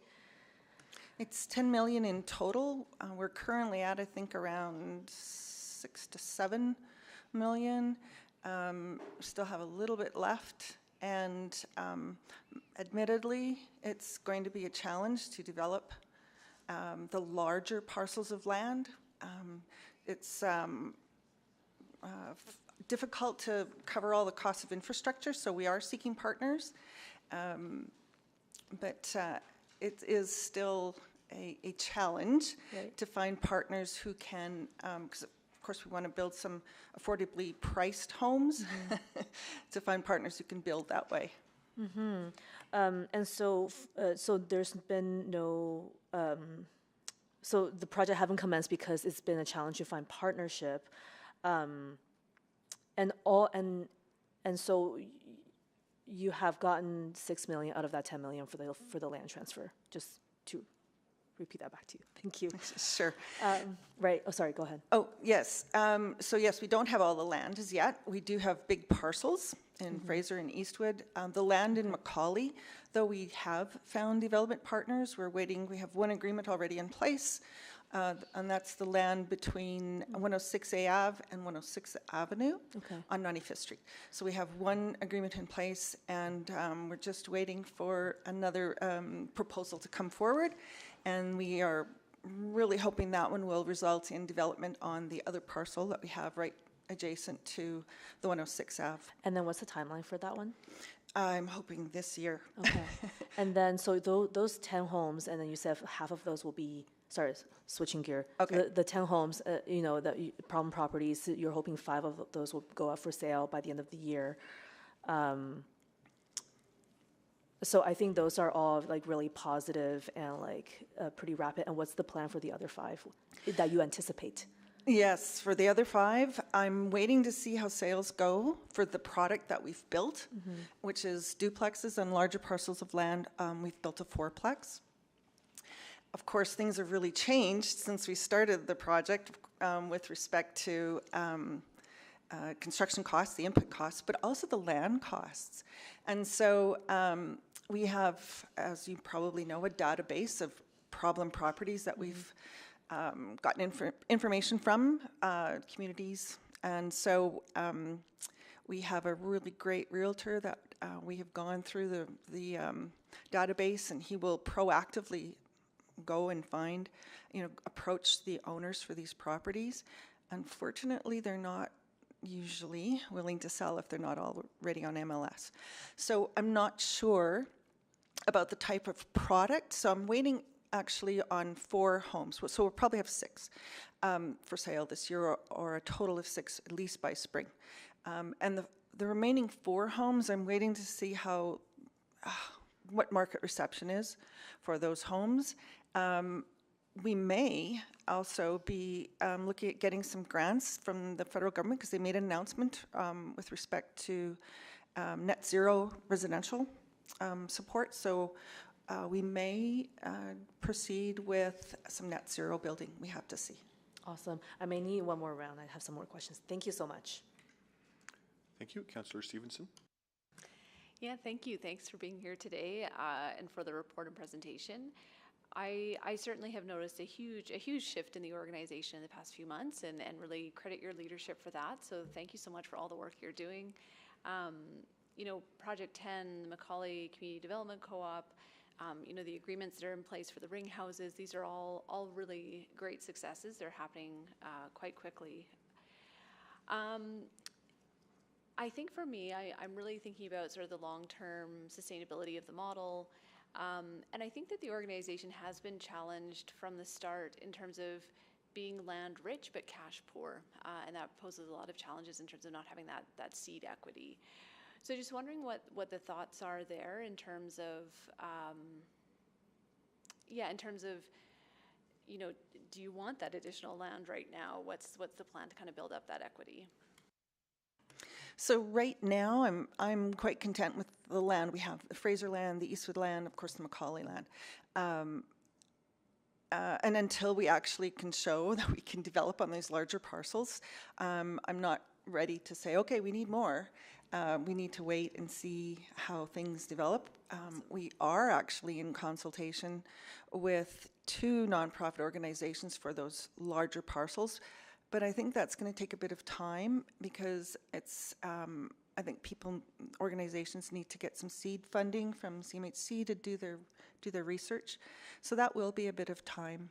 Yeah, well, I sure. I really appreciate it. It seems very straightforward, but I appreciate that that's your approach, that you want to sort of develop the lands you have before acquiring more. I also really appreciate that you're taking that approach with Project 10 as well, to sort of see how those land sales go. Because yeah, I think that the report mentions sort of the proceeds from that being part of the long-term cash flow piece, and so I think testing that before further investment makes a lot of sense. You did mention some other grants from other orders of government, just in terms of the net zero. Are there any other operating or, some of that capital investment that you're looking for from other orders of government? Not that I'm aware of. Not from government. Okay, and the other partners, is the City of Edmonton the sole operating funder at the moment? No? No, the City of Edmonton is not the sole funder. Edmonton Community Foundation also graciously provides us with financial support, but also in-kind support, which is tremendously helpful for our organization. Great.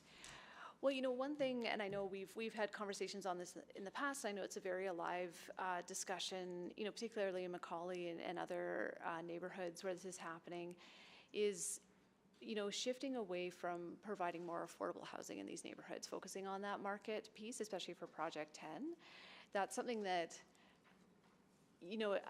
I'm wondering if the potential, because again, I think Project 10 does phenomenal work in addressing those problem properties, getting rid of derelict buildings in the community is fantastic.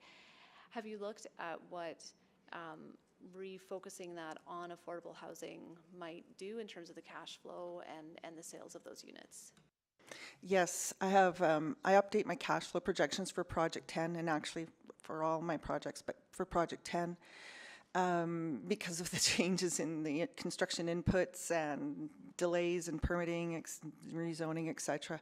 So each month I've updated, and unfortunately, as time goes on with the increase in the costs, and our market has its own restrictions with respect to how you can price, or rather how low you need to price.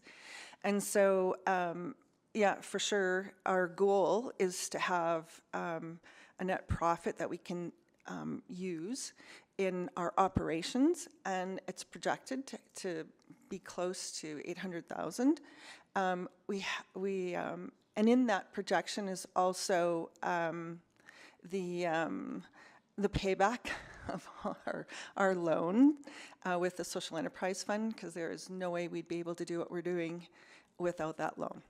And so while that adds costs, obviously carrying costs, without it, we would not be able to do Project 10 or Project 22 or anything to do with what we're doing. Yeah, and again, great experiments there. I hope that there is an openness again if the houses aren't. Oh, I'll just come around. Sorry. That's okay, Councillor Salvador. Yeah, thank you. And again, just want to appreciate Ms. Gingras for your leadership. I feel quite optimistic about the projects that are underway, as well as the ones that are on the horizon. I specifically wanted to ask a few questions about Arts Common 118. I think that represents a really, really exciting and larger scale project that could be quite transformative in nature. So my understanding is that construction is expected to begin in 2023, but that's going to be sort of dependent on a few things, including partnered funding from federal and provincial governments. So I'm just wondering where things are at in that realm, sort of our applications in, and you're just waiting on an answer. Could you provide a little bit of information there? Sure. Applications to the province, or the application to the province is in. We are waiting. And of course, with the leadership campaign that was going on, I did not expect any type of action to proceed with respect to the approval of the grant until sometime after the new UCP leader has been chosen. The federal government, a draft actually has gone in, and we're just waiting to receive some feedback on that. And we have submitted a request to CMHC for some seed funding that will help cover some of the costs that we're incurring right now on the project. And we are formulating various performas to see what we can actually do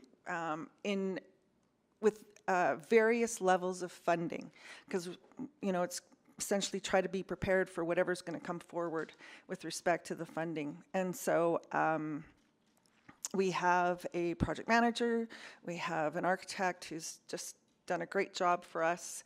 We've recently had on Friday, last Friday, had an engagement session with some of the BIPOC community leaders to give us some feedback on what we're proposing for the priority parts of the design, and we're going to be later on this month, not that much later on, I guess September 28th, having another session with respect to some rebranding that we are planning to do. I'm really excited about the design and excited about getting our rezoning application together and in. We just have a really great team. We have completed an RFP for our construction manager and our project team, which consists of people representing AOTA, which includes Christy Moran, the executive director from AOTA, and our board chair, Martin Garber-Conrad. That project team has been guiding the work since its inception when I came on board as ED. So their guidance, their frank discussions, their urges in respect to, Karen, you really should do this, have been extremely helpful.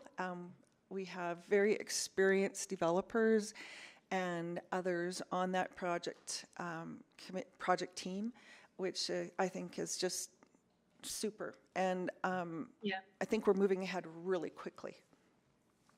Yeah, well, I really appreciate that answer. And my second question was going to be around that project team, because it seems like you have a really, really good group of people that have come together for this, and quite a rich history as to how we actually got here. I was going to ask a specific question around Arts on the Ave, because I know that collaboration has been really integral to the project, and it sounds like that has been recognized and will be sort of a key part of this going forward. Is that right? Yes, absolutely. Yeah. I think it's important not just for AOTA and ECDC. I think it's important for the city of Edmonton. I think Absolutely. it will be iconic. Absolutely.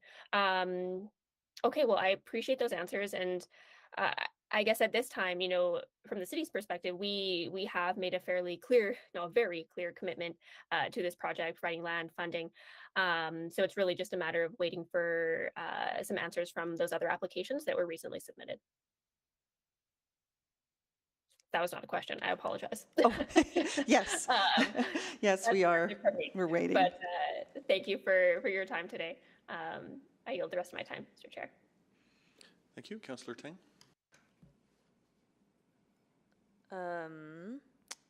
Just, I guess, building on that, the 118 Ave, do you need anything further from the city? We may, a little bit later on, with respect to our rezoning. We have to rezone. And I think the team actually has, from the city, has been working with the company that we contract to get that job done, and my understanding is the city's been quite supportive. So I think that until the rezoning comes through, I think we're good, except for what happens if, right? What happens if, for example, we do get approval from this current government, and it has to go from culture to infrastructure and then into the budget. And so timing is everything. Mm-hmm. And if we are to have a provincial election and the NDP wins and the UCP does not, then we have to sort of start all over again. So at that point, depending where we are in the project, we may need some advocacy support. Mm-hmm. Lots of uncertainties with our political cycles. Isn't it? Yeah. Yeah. I want to switch gear a little bit because I think we spoke a lot, we talked a lot about real estate development, and community economic development is much more than that. And I was wondering if you can touch on, I know there was the mention of the investment readiness and kind of looked into various social enterprises. But the principle of community economic development is really having communities lead, those opportunities. And of course, housing and real estate is one area. And I'm just wondering, what other opportunity areas are you kind of exploring with your small but mighty team? Right now, we're focusing on development because, as I said, that's the commitment that was made. And I feel that we have some catch up to do there.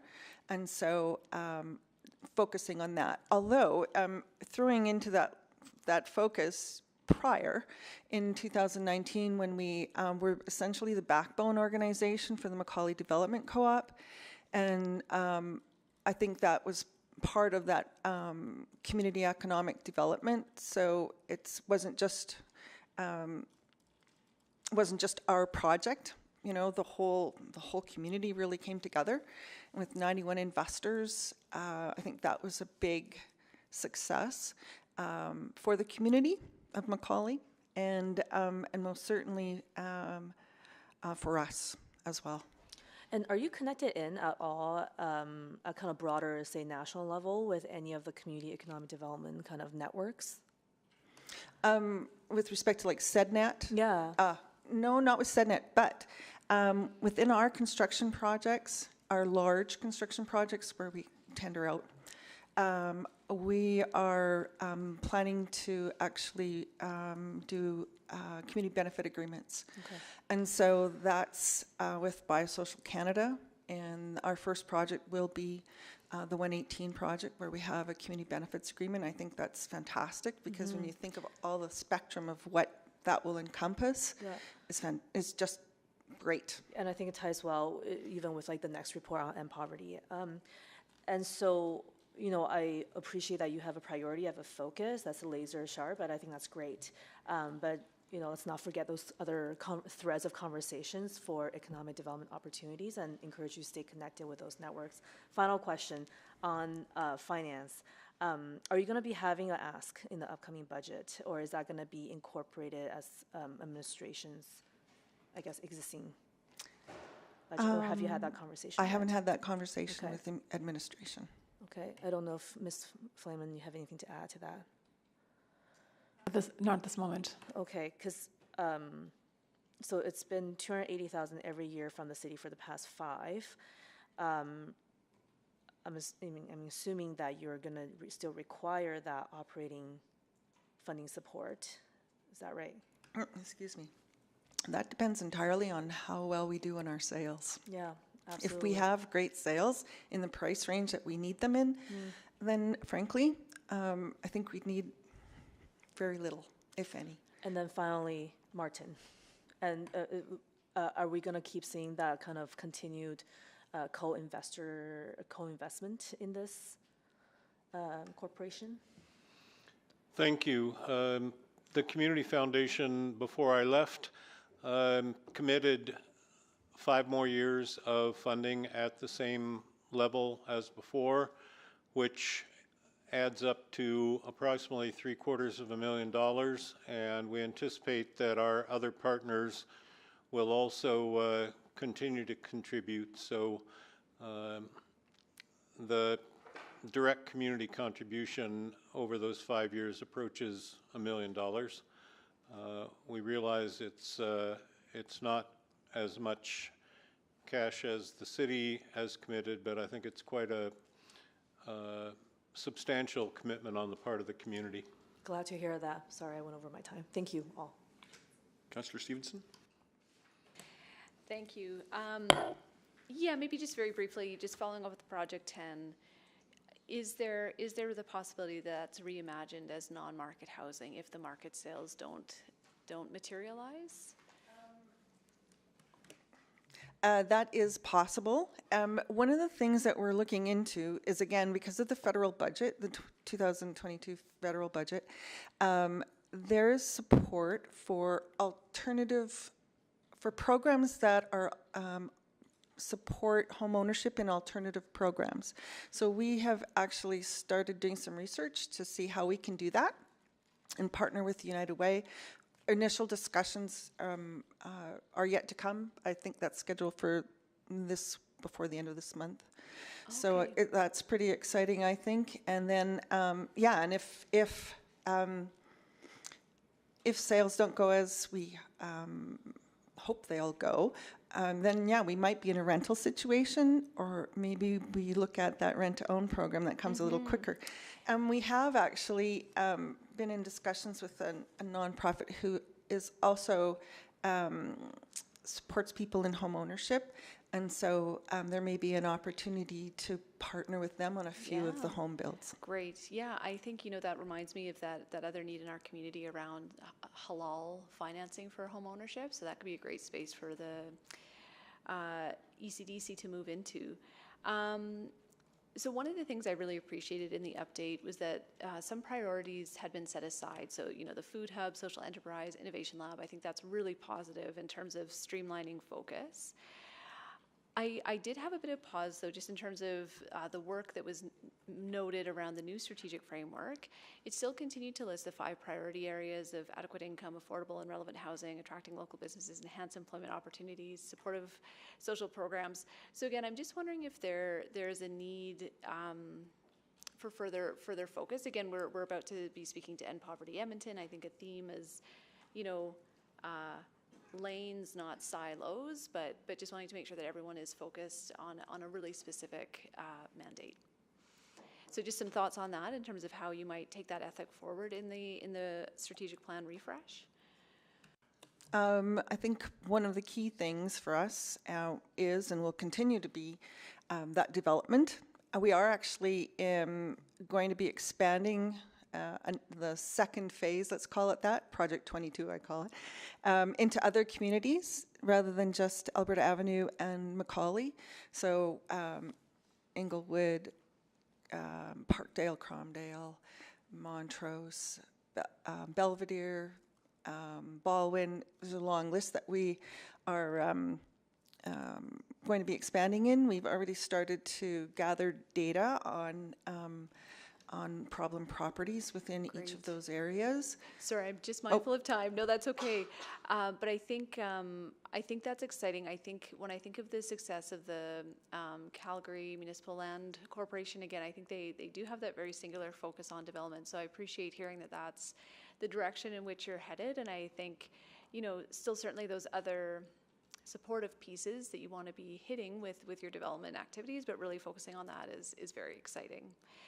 Then maybe just quickly to our staff, well, I mean, it could be to anyone in the delegation, but what is the current reporting process in terms of when would we receive our next update? Do we have a formalized check-in? Do we need a motion for a report, let's say, a year from now? As part of the current funding agreement, the expectation is to report annually to us. It's not necessarily a report to council, though, so that would have to be determined separately, or we can ensure a memo comes forward. Okay, thanks for that. I would just put that to my committee colleagues. I'm seeing a shaking head for a report. Yeah, I think there's always value in sort of checking in, having that public discourse in terms of ongoing use. But if it is something that can be shared through a memo, I think that helps as well.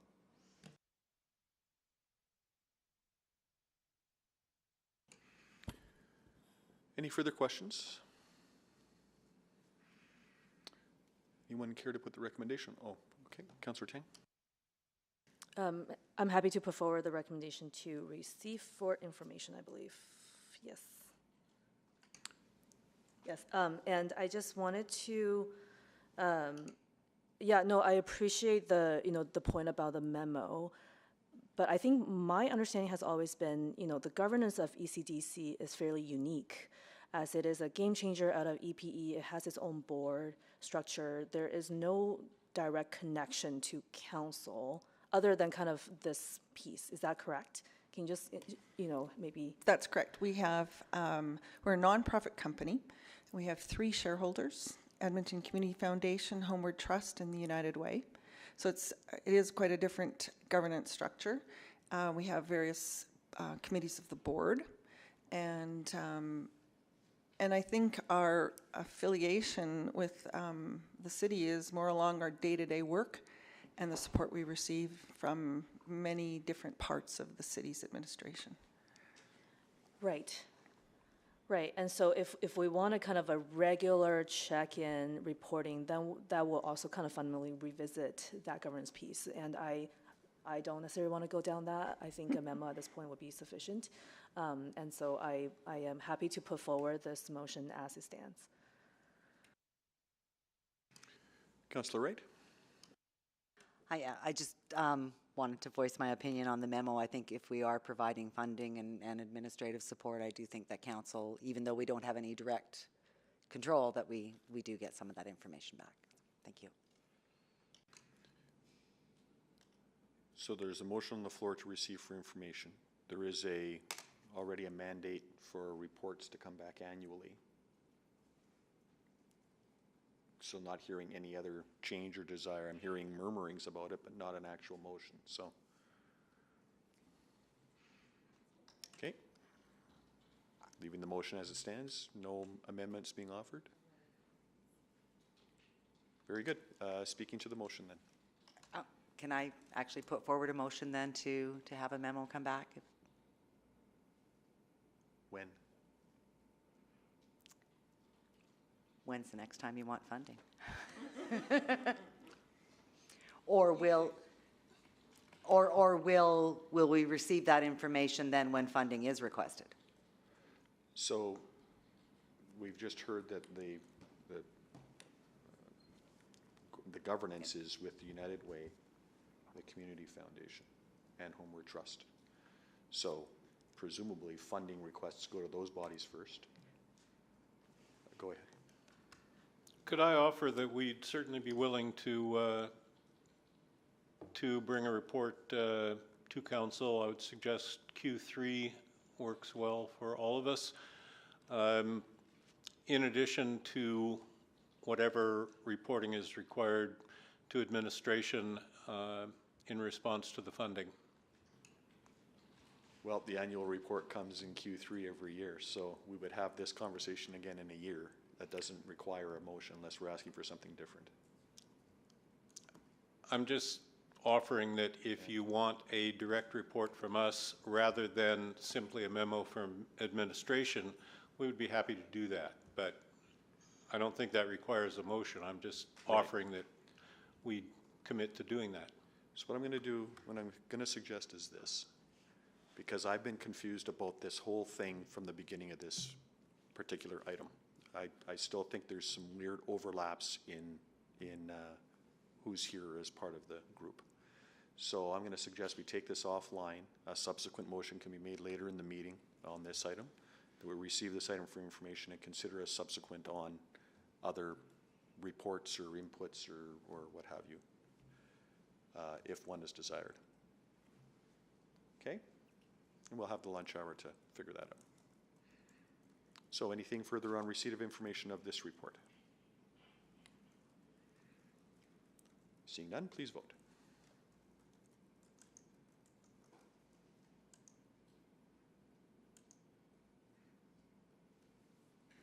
We have 4 votes. Please display the vote. And information is received. So that completes item 7.1. We would start 7.2. Just make sure I got my numbers right. We do have a delegation here. Now, I guess on this item, we have one speaker registered. Is that speaker on 7.2, is Natalie Portalek part of the delegation, or is that a separate speaker? That's a separate speaker? Okay.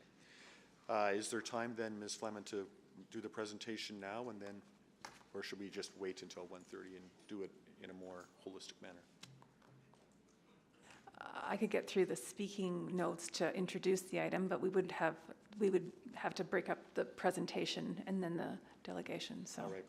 Why don't we just take 7 more minutes for lunch? I know, first time ever. We'll adjourn now and recommence at 1:30 on item 7.2. Thanks, everyone.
Good afternoon. We'll call the September 26th meeting of Community and Public Services Committee back to order. I think we do have a subsequent motion on item 7.1 that we'll just quickly take care of. And I think Councillor Wright has got wording on that.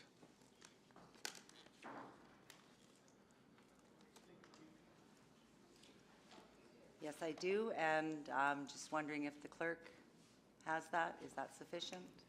Yes, we can clean up the wording a little bit further, but if that's okay with administration as well, I think that should be fine. Okay, perhaps I should send that to administration then.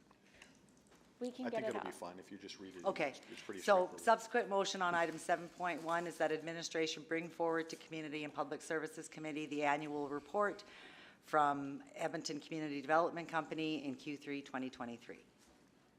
That works? Works very good. Okay, please vote on that motion.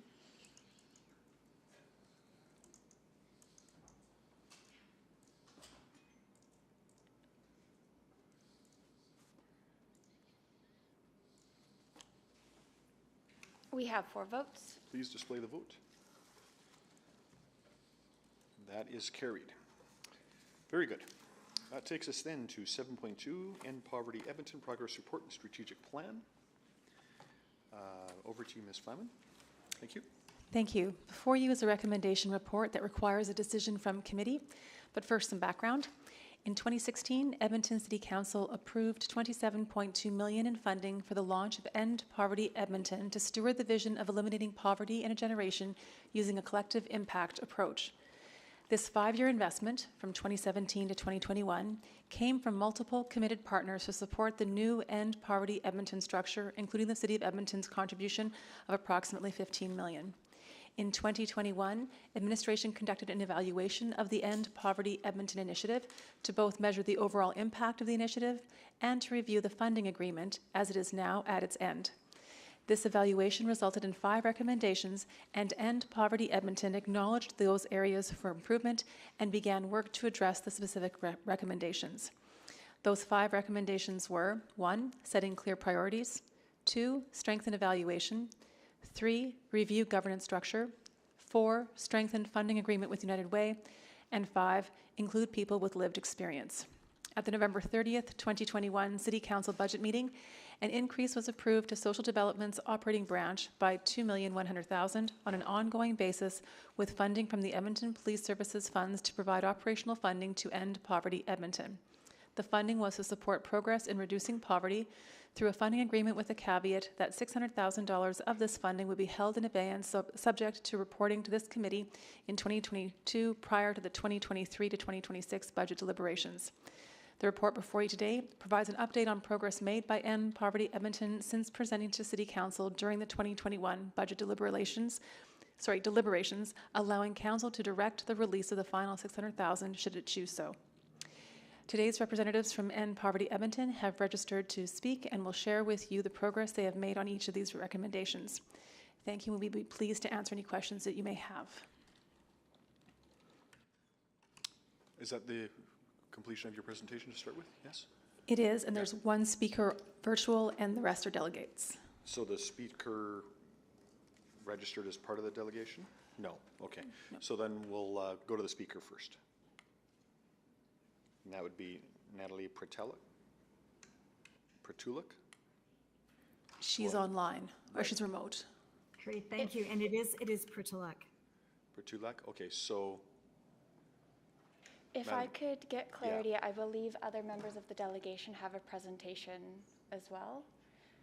Okay, so we should get that presentation first. Yes, I and then would we can move suggest. to the Okay. public speaker. All right, okay, thank you. Please go ahead then. Good afternoon. Thank you, councillors, for this opportunity.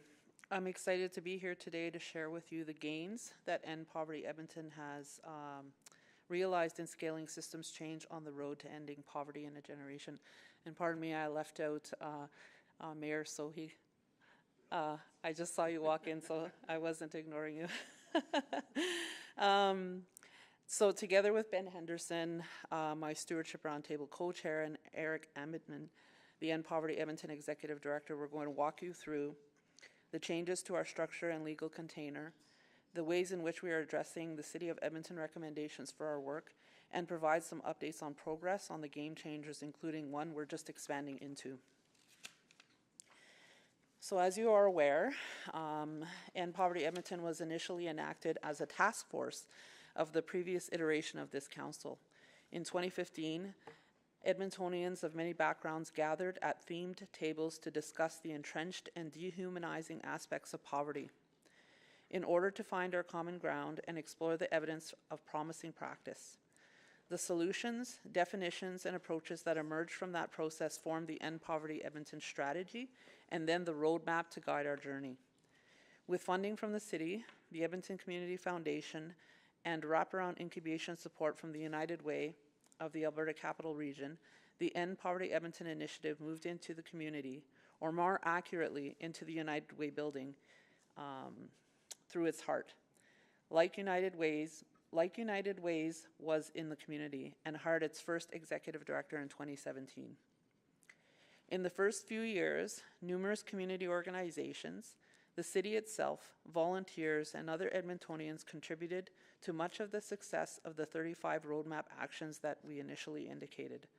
Some amazing things have come from that work, and much of it continues today. In early 2020, however, it became clear that the then 6 game changers would require a different sort of strategy and focus to move forward. The Stewardship Roundtable and various other community members came together to hash out what it might be. What developed was an understanding that the current structure of the roadmap didn't identify where others could join the effort. When from its inception, the End Poverty Edmonton was meant to be the whole of community endeavor. We have always said that Guyana, for all of us, that we recognize it's not just in all of our interest to end poverty, but it is also within all of us to do so. To further clarify and ensure space was made for anyone that wanted to join, a strategy setting meeting, our community identified 3 priorities to move forward with. One was systems and policy change focus. The second was to organize and focus on game changer domains. And the third was to broaden community collaboration. Those priorities were operationalized by the talented staff and the new executive director. And this year, we're seeing the fruits of that labor. Last December, this council recognized the hard work this community has been doing to come together and find ways to change the systems and policies that keep people in poverty, and provided additional funds to continue the journey to eliminate it. To facilitate that work, we sought legal counsel and determined an appropriate structure. I stand here now not only as co-chair of the Stewardship Roundtable, but an incorporating director and secretary of the End Poverty Edmonton's new board of directors. On May 25th of this year, the End Poverty Edmonton was incorporated under the Canada Not-for-Profit Corporations Act, as recommended by the Stewardship Roundtable. Our inaugural board also includes my SRT co-chair, Ben Henderson, as chair, and the Investment Collective chair, Stewardship Roundtable member, and former Edmonton Community Foundation CEO, Martin Garber-Conrad, as treasurer. We filed organizing and bylaw resolutions, passed policy to allow for employment, and employed the executive director, and are ensuring appropriate due diligence, financial handling, and transparency, among other things. As of July 1st of this year, End Poverty Edmonton employed its staff. They now have a physical space and are eagerly awaiting move-in next month. This autonomous legal structure puts End Poverty Edmonton in a position to further innovate approaches to end poverty and to give voice to the advocacy needs of those experiencing poverty, in keeping with the systems and policy change focus. The carefully thought out structural organizational design reflects the game changer approach our community called for. End Poverty Edmonton now has directors of the game changers who work collaboratively to ensure intersectional needs and issues are addressed, always broadening our reach into our Edmonton community. And as you can see by the graphic indicated, depicting the working groups and tables currently being backboned by the End Poverty Edmonton. You'll see more evidence of this incredible broadening of community engagement as we go forward in our updates today. And I'll now pass this on to Ben. And if we can get the next slide, please. Great, thanks. As Cheryl noted, the Stewardship Roundtable, the End Poverty Edmonton staff, and other community members highlighted a need for systems and policy change focus in 2020. The City of Edmonton evaluation last year reinforced this need, and I think Cheryl has aptly described the organizational shifts and evolution that address it. That evaluation had several other recommendations that we wanted to cover off for you. Since it's related, I'll jump to 4 on this slide, ensure the role and division. That's been allowed for with the incorporation of End Poverty Edmonton. We are meeting the expectations of our MOU with United Way, ensuring a clearer understanding of roles as we transition into a relationship of an organization with a key founding supporter. United Way has provided incredible incubation support as well as guidance as we incorporated, and we look forward to a mutually supportive relationship in the future and strong collaboration on strategic goals. And I would say as well, I think that process has added some a real clarity to what the relationship was that was necessarily, I think because of the way it was created 5 years ago, was necessary, but it was inherently fuzzy. And I think that's really allowed us to look at some very specific pieces and make some really exciting choices. So every game changer and the soon-to-be-published framework renewal now has an updated theories of change, evaluation frameworks, and dedication to ensuring strong ongoing evaluation. As Eric will describe later, we completed our second collective impact evaluation. I think that was appended to your reports. And we continue to work with our community partners to ensure good data and evaluation are baked into everything we do. A subcommittee of our Stewardship Roundtable engaged Mark Cabage to help design a governance and stewardship process, which is well underway, very close to completion. We actually had another meeting on Monday.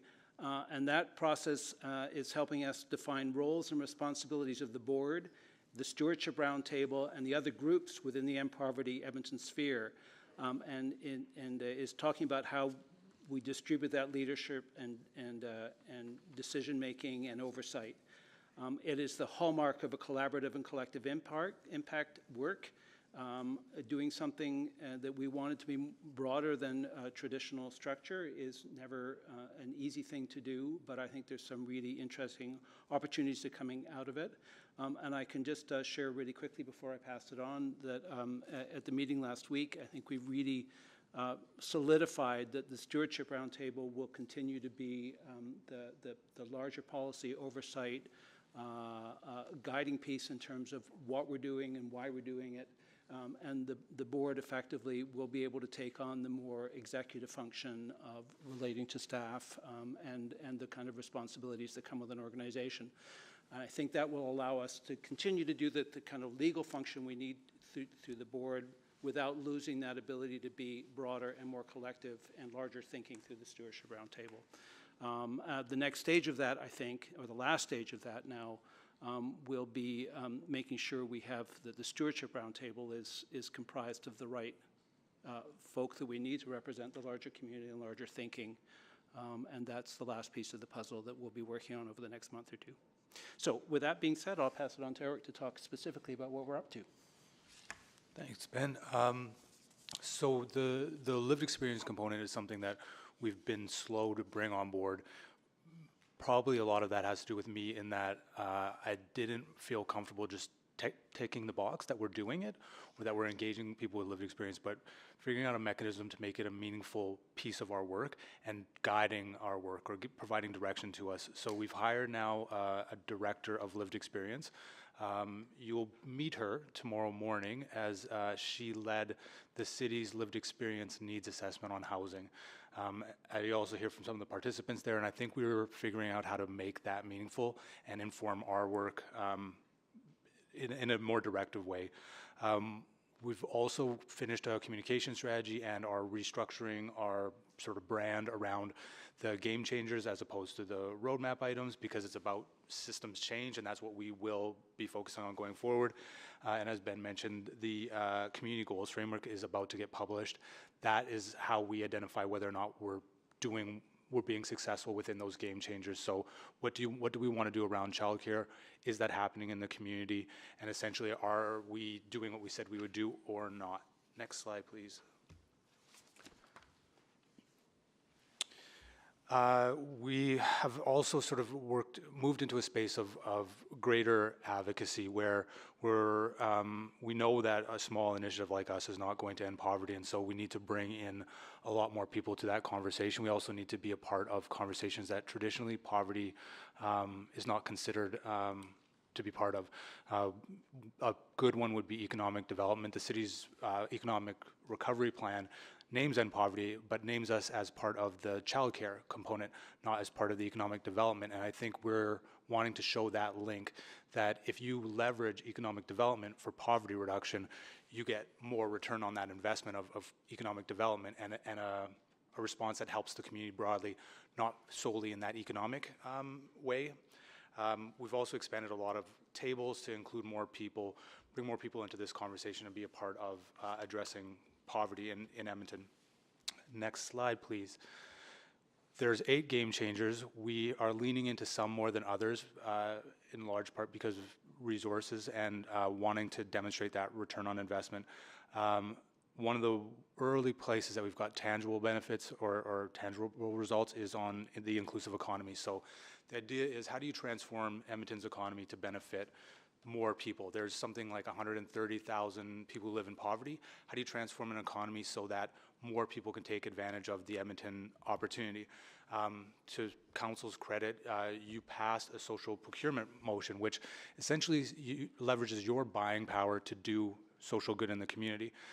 This had been piloted for quite some time, and so then Councillor Paquette passed a motion, or made a motion, directing the administration to work with us to move from social procurement pilots, integrating social procurement into all the procurement you do. And so within a couple of months of that motion being made, we went from 1 social procurement pilot to something like 34 directions of work of how to do so, that there would be a social procurement component to any bid. You also did something really, really unique in Canada that's never happened before, which is in a RFP, you made the bidders aware of End Poverty Edmonton, and they could work with us on the social procurement component of their bid. The company that it was actually the recycling plant contract, and so Suez was successful, but one of the things that the relationship between us and Suez led Suez to do is become a living wage employer. So they now pay $18 an hour as opposed to a minimum of $15 for all of their employees. And they realized that was something that they weren't doing, but because of the introduction that you'd made to us, that started happening. We're also, and this is another one where the city's been really, that social procurement piece has helped us sort of leverage a different type of conversation. So we are now working with all of the labor force organizations in Edmonton. So that's people who are trying to help others find employment. So mostly Indigenous, newcomers, women and youth organizations who have a lot of people who are looking for jobs. We then have connections with unions and connections with bigger employers to help those groups connect with those better, well-paying jobs that often they aren't seen as, or don't have the opportunity to access. A good example there would be the West LRT, where there's certain quotas in terms of employment that need to be hit, and we're working with Marigold, who is building the West LRT, to help them achieve those by connecting them with organizations like Bantero. And the last piece in this area is the living wage.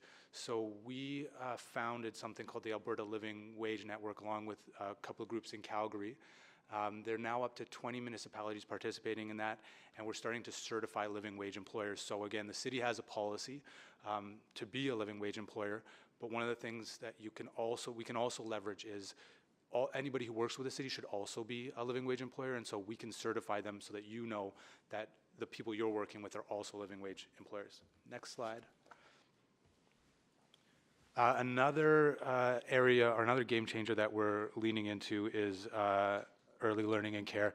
The speaker who's registered is the co-chair of the Early Learning and Care Council, and so she'll provide more detail as to what they're doing. But we've got a strategy for this, and will be working to implement that. There's a healthy advocacy component, and we will be engaging council, looking for allies to help with that advocacy strategy. Next slide, please. A third game changer that we're dedicating resources, so leaning into and have a couple of staff attached to, is indigenization.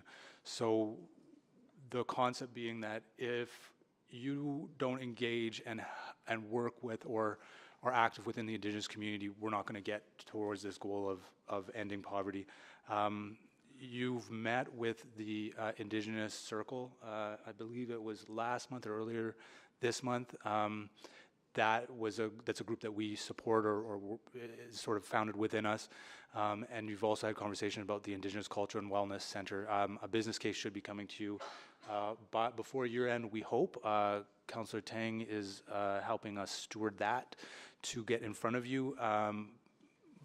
But we've identified this as a new game changer and have a couple of staff there. The other initiative within this initiative, or that is sort of a bigger piece of work, is reconciliation, so economic reconciliation, and that is working with the very Indigenous-owned businesses and people who do procurement to find other ways to engage those businesses. So they may not be able to bid on a large contract, but they can be part of a subcontractor of that larger contract. And so looking for economic opportunities for Indigenous-owned businesses and Indigenous employers. Next slide, please. We started work in anti-racism, and we'll hire a lead in this game changer soon.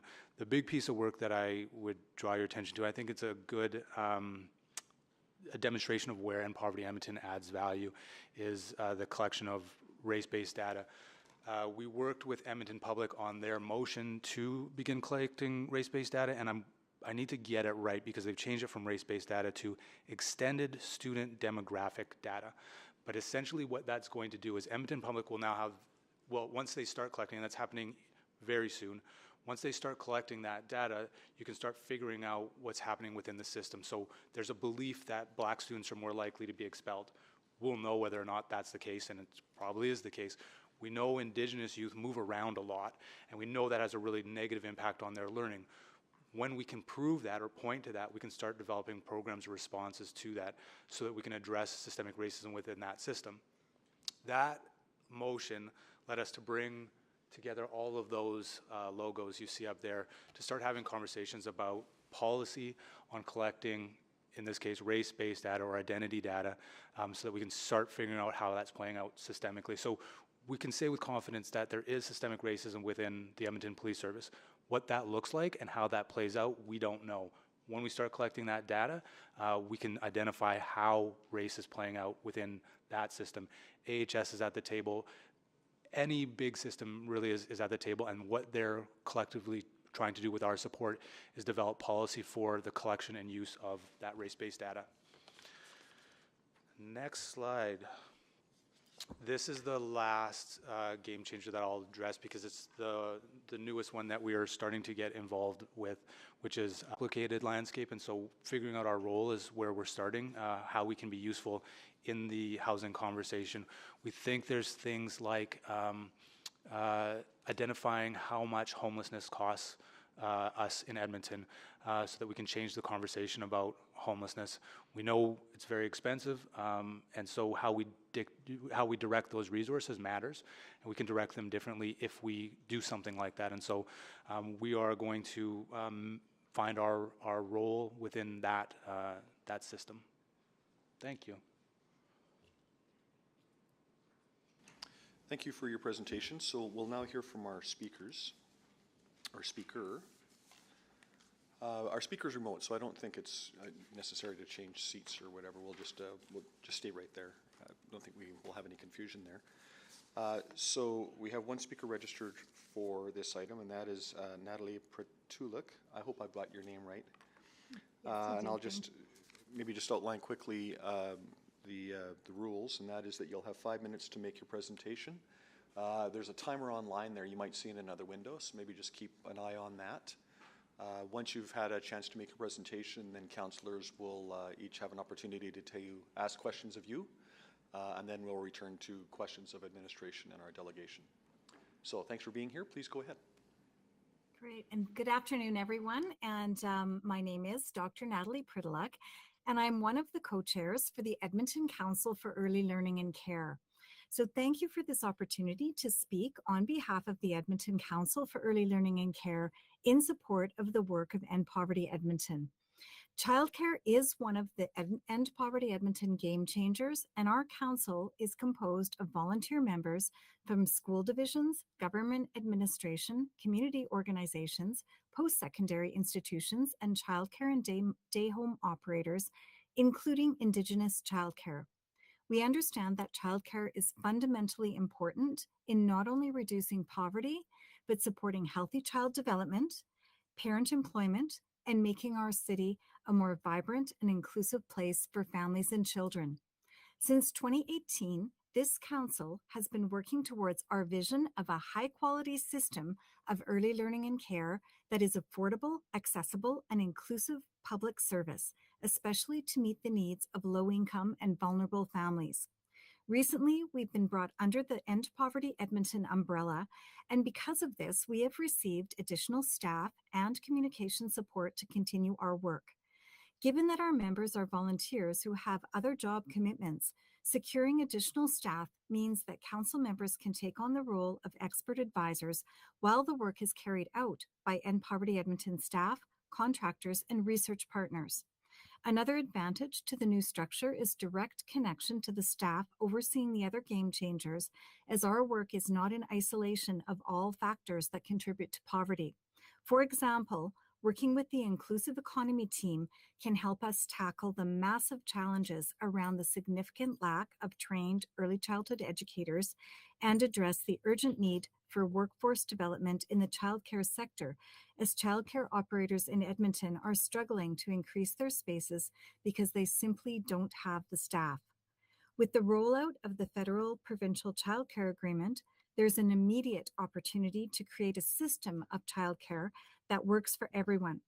To take advantage to the significant financial support for the childcare sector, we need a coordinated plan at the municipal level to ensure a system of childcare in Edmonton serves all, but especially the most vulnerable in our society. So End Poverty Edmonton is uniquely positioned to work with providers, policymakers, elected officials, and community members to address complex issues such as access to physical space, workforce development, and ensuring the sector is addressing the complexities that people living in poverty face when it comes to accessing childcare. So what has the Edmonton Council for Early Learning and Care achieved to action the reduction of poverty? So we have engaged in several specific, unique to Edmonton initiatives, and here are some examples. We've developed a website to house trustworthy Edmonton and Alberta-based research that's relevant to early learning and care. For example, a recent research article highlighted the provincial space creation plan and what municipalities can do to support the need for 42,000 additional childcare spaces in Alberta. That's approximately 11,000 additional spaces in the city of Edmonton alone. We use extensive research and consultation to provide a clear picture of early learning and care in Edmonton, such as case studies with Indigenous and newcomer families that resulted in the development of documents to help childcare staff meet the needs of newcomer and Indigenous families in their centers. We have a project in partnership with multicultural health brokers, and we explored the lived experiences of 5 immigrant communities as they navigated childcare arrangements. These findings will be used to advocate for better policy, practices, and services to meet the lived realities of immigrant families. We have a current parent survey that gathered provincial information about parents' childcare experiences, and it's currently being analyzed. Data will help us understand barriers and what is working in Edmonton. We're beginning implementation of a problem-solving and a data-sharing working group to begin community-based work to address challenges and inform and measure system building within local communities to help provide affordable, high-quality childcare where families live. With the support of End Poverty Edmonton, we are working hard to center marginalized families experiencing poverty, including Indigenous and newcomer families, directly to our work. So we're building a responsive childcare system that works for them. So we thank Ed Poverty Edmonton and City Council and Administration for your support to build a system of early learning and care for all families and young children in Edmonton. Great, thank you. We'll now go to questions of Dr. Pritaluk. I have Councillor Tang. You exempted this item? Sure, I can Yep, start. okay. Thank you so much for taking the time, for everyone taking the time out as part of the delegation to present and speak, and Natalie for your remarks.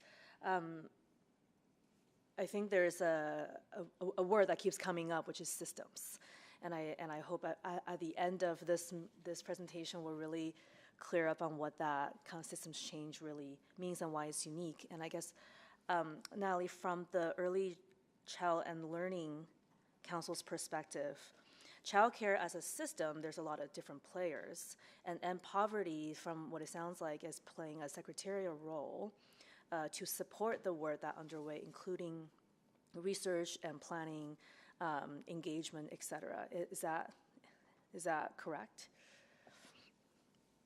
So I thank you for your question, Councillor Tang. And I would say that the council itself, and alongside the two early learning directors that we have through End Poverty Edmonton, are able to work with multiple organizations and institutions to bring those voices and resources to the table to look at how do we build a system of early learning and care within the city of Edmonton. Because if you look at school systems, there is a system in place. Schools, they receive funding, they have, an organization that helps them leverage what they need to educate children. With childcare, we don't. There are multiple players. And so we do see our council, as well as End Poverty Edmonton coordination, to bring those people to the table to help develop what we would like to see as a system that would support particularly families in poverty, but all families. So, so why is it important to have End Poverty playing that coordinating role at the city level for the childcare system that is largely funded through province and the federal governments? So there is funding that comes from the provincial government to, that's come from federal government to provincial government to our childcare operators and to families. But again, it's still not a system. So we have childcare operators that are accessing this funding, but don't necessarily have a means to, let's say, understand what they need to do for leasing, or where we have a greater need in the city for childcare workers, or childcare workers or families. So we need that coordination through a municipal body, and that is, and Poverty Edmonton is our connector to the City of Edmonton, school boards, to help us to do that. So suppose End Poverty didn't exist. There are still advocates for childcare, systems change on the ground.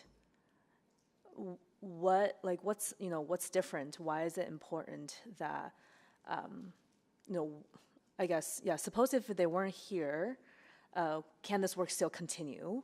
And can it continue at the current pace? I just wonder if you can elaborate on that.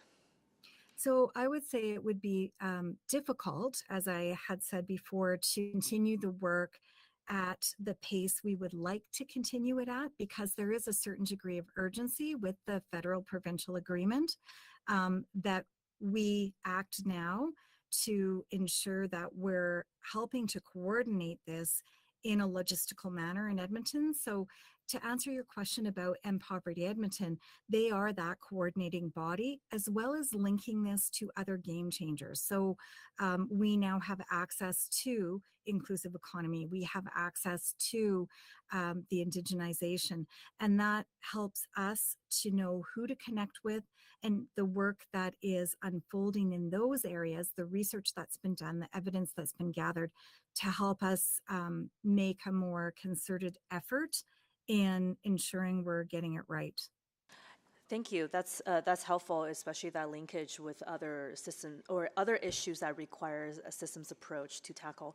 I guess finally, so ECLC focuses on the most low-income family, right? And the work that you do, what would you say is the impact for families in Edmonton if you were to, things could be better for X many families and communities?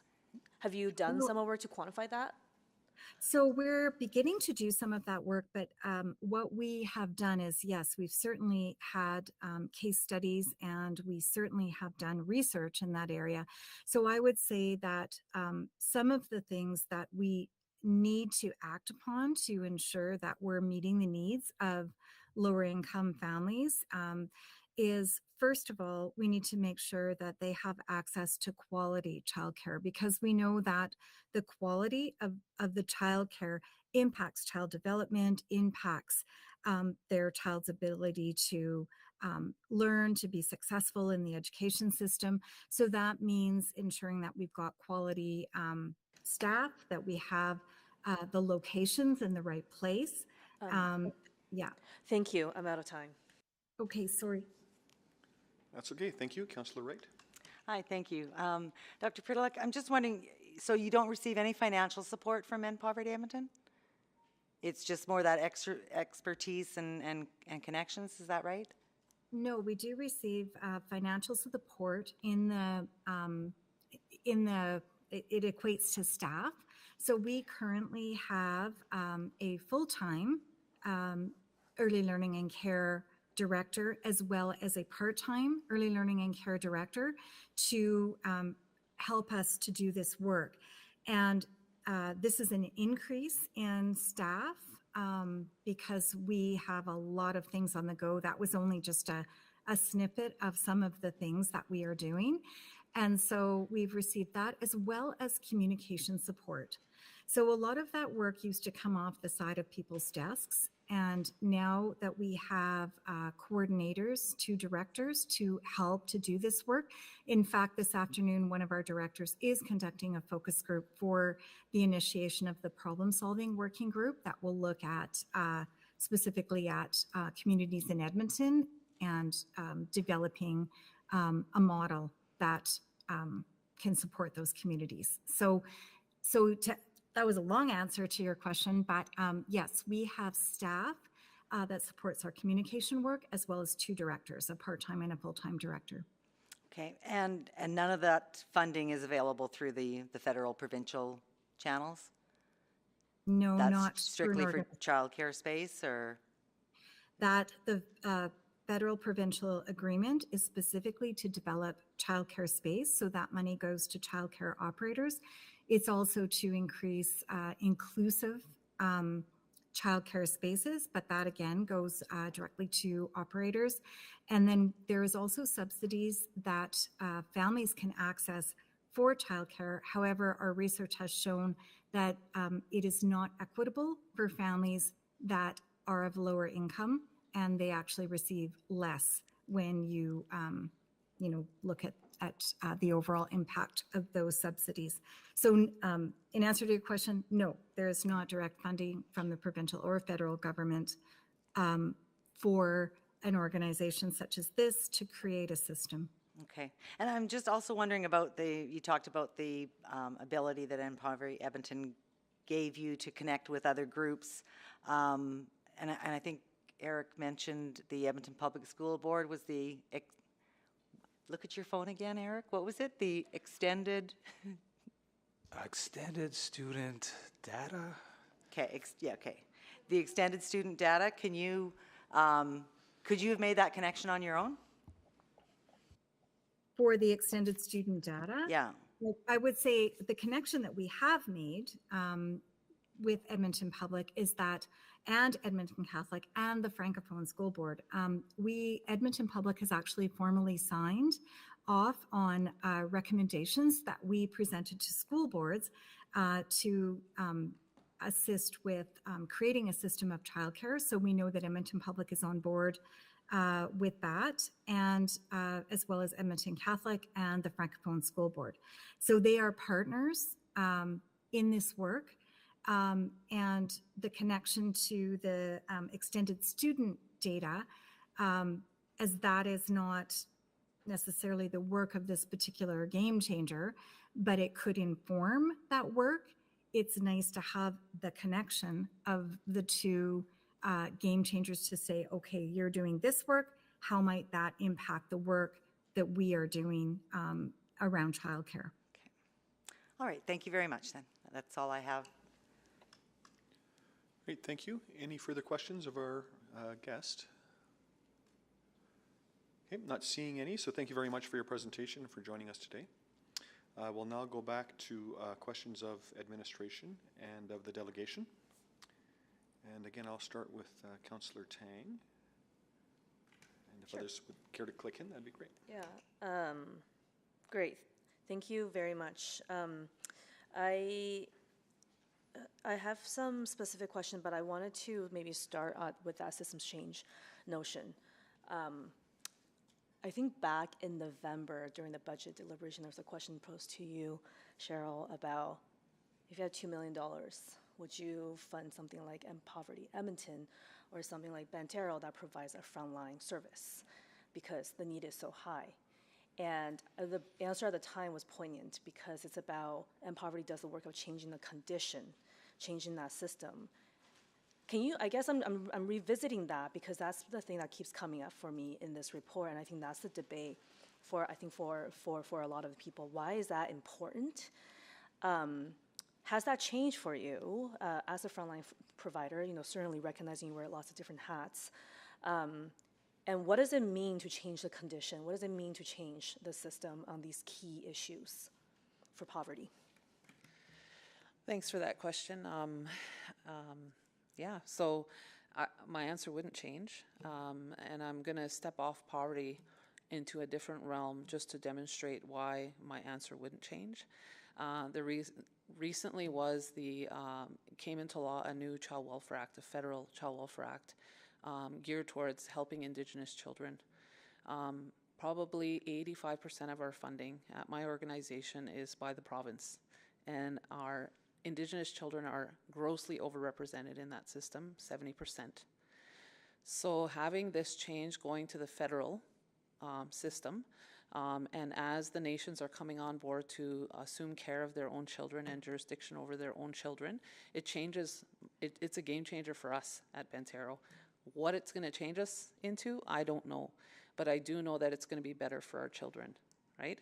So I'm facing a future where our funding is impacted by this change in legislation because it supersedes the Provincial Child Welfare Act. And that's who funds us, right? But I still believe it's what's best for children and families. So how that change is impacted I'm heavily invested in that, and that is literally the reason why we are an organization in the city of Edmonton. So my answer wouldn't change on the poverty file. It is those systems. They often operate in isolation of each other, and there is intersectionality in every one of them, right? But we sit in housing and talk about housing. We sit in law enforcement, we talk about law enforcement, and they all impact people who are living in poverty. So my answer would still be the same. And poverty plays that role of connecting these different pieces up. And I'm going to turn it over to maybe Eric or Ben. Well, maybe I'll ask Mr. Henderson here. Having had sitting on this side previously and just so many years, and kind of with this work now, can that linkage work? Why does it have to be end poverty? Can it not be? I don't know. I think city or I think the very premise of End Poverty Edmonton, right from the beginning, was around changing those conditions. That we have poured for my entire lifetime money into dealing with poverty and achieved nothing. And ultimately, well, I mean that's unfair. I mean, people, there are band-aids that need to be put on. But if you're really going to deal with the question of how we create permanent change and real change, you have to look at it further out. You have to look at it in terms of changing those essential conditions. And for anybody that's out there that's trying to help people right now, and they need the help, I would never take that away from them and put the Band-Aids on. They're looking at it from a different lens from what End Poverty Edmonton is designed to do, which is really designed to look longer term. It is not an accident that it was about ending poverty. And it's not an accident that it was in a generation, because if we continue to deal only in the now, we are going to be sitting here another lifetime forward not having made any change. So the view that the lens that End Poverty looks at, I think, is a different lens from the folks that are on the ground right now trying to do really good work in the here and now. So that's, Eric, I don't know if you want to take another crack at that. And maybe I'll just maybe add in there. Eric, tell me who else is doing this? Condition-changing work. So I worked for a frontline organization before coming to End Poverty Edmonton. This is actually one of 3 jobs that I was really interested in doing. Martin took forever to retire, so I pursued this one. But it really came out of this, you see the same thing over and over again, and you start getting more systems navigators because the system's not working for people. And so this is an opportunity to do that. I think the C5 was born out of a similar idea that we were just frustrated with not seeing systems change, and somebody needed to voice that. But as an executive director of a frontline agency, you're trying to keep the lights on. And so this is the only entity I can think of that is doing this type of work where they're trying to change the rules of the game so that people on those front lines when they have success, it's permanent, as opposed to seeing another client with the exact same issue. Thank you so much. Thank you, Mayor Sohi. Thank you. Just to follow up on that, I remember when the End Poverty Edmonton was created. I sat on the advisory group. It was exactly for the reasons that Ben has described, changing those systems. And at the same time, yes, you have to respond to the immediate needs. So, and those systems are very complex, and they're ingrained in same old way of doing things, and they're ingrained in colonial structures, oppressive structures. So it takes time to change. Absolutely, I get it. What I want to know is moving forward. Here we are today. Governance and other review has been done. There's a recommendation made. How do we ensure that what the intent was is being delivered moving forward? That's where I want to focus. Ultimately, are we making progress to end poverty? So I think we are going to put out what are pretty solid metrics to identify what progress should look like. Yeah. And we'll be able to say it's happening or not. I mean, none of us want to just say, wave the end poverty, we're ending poverty and not do it. And so I think we want to show as a community that we're making progress on that. I also think Edmonton's a really unique place in that everybody is willing to have a conversation about poverty reduction and try to figure out how they can play a role. And that's from the business community to community leaders like yourselves. We've got a great opportunity to do something that I don't think is possible in a lot of other communities. So that's where I am interested in, just knowing.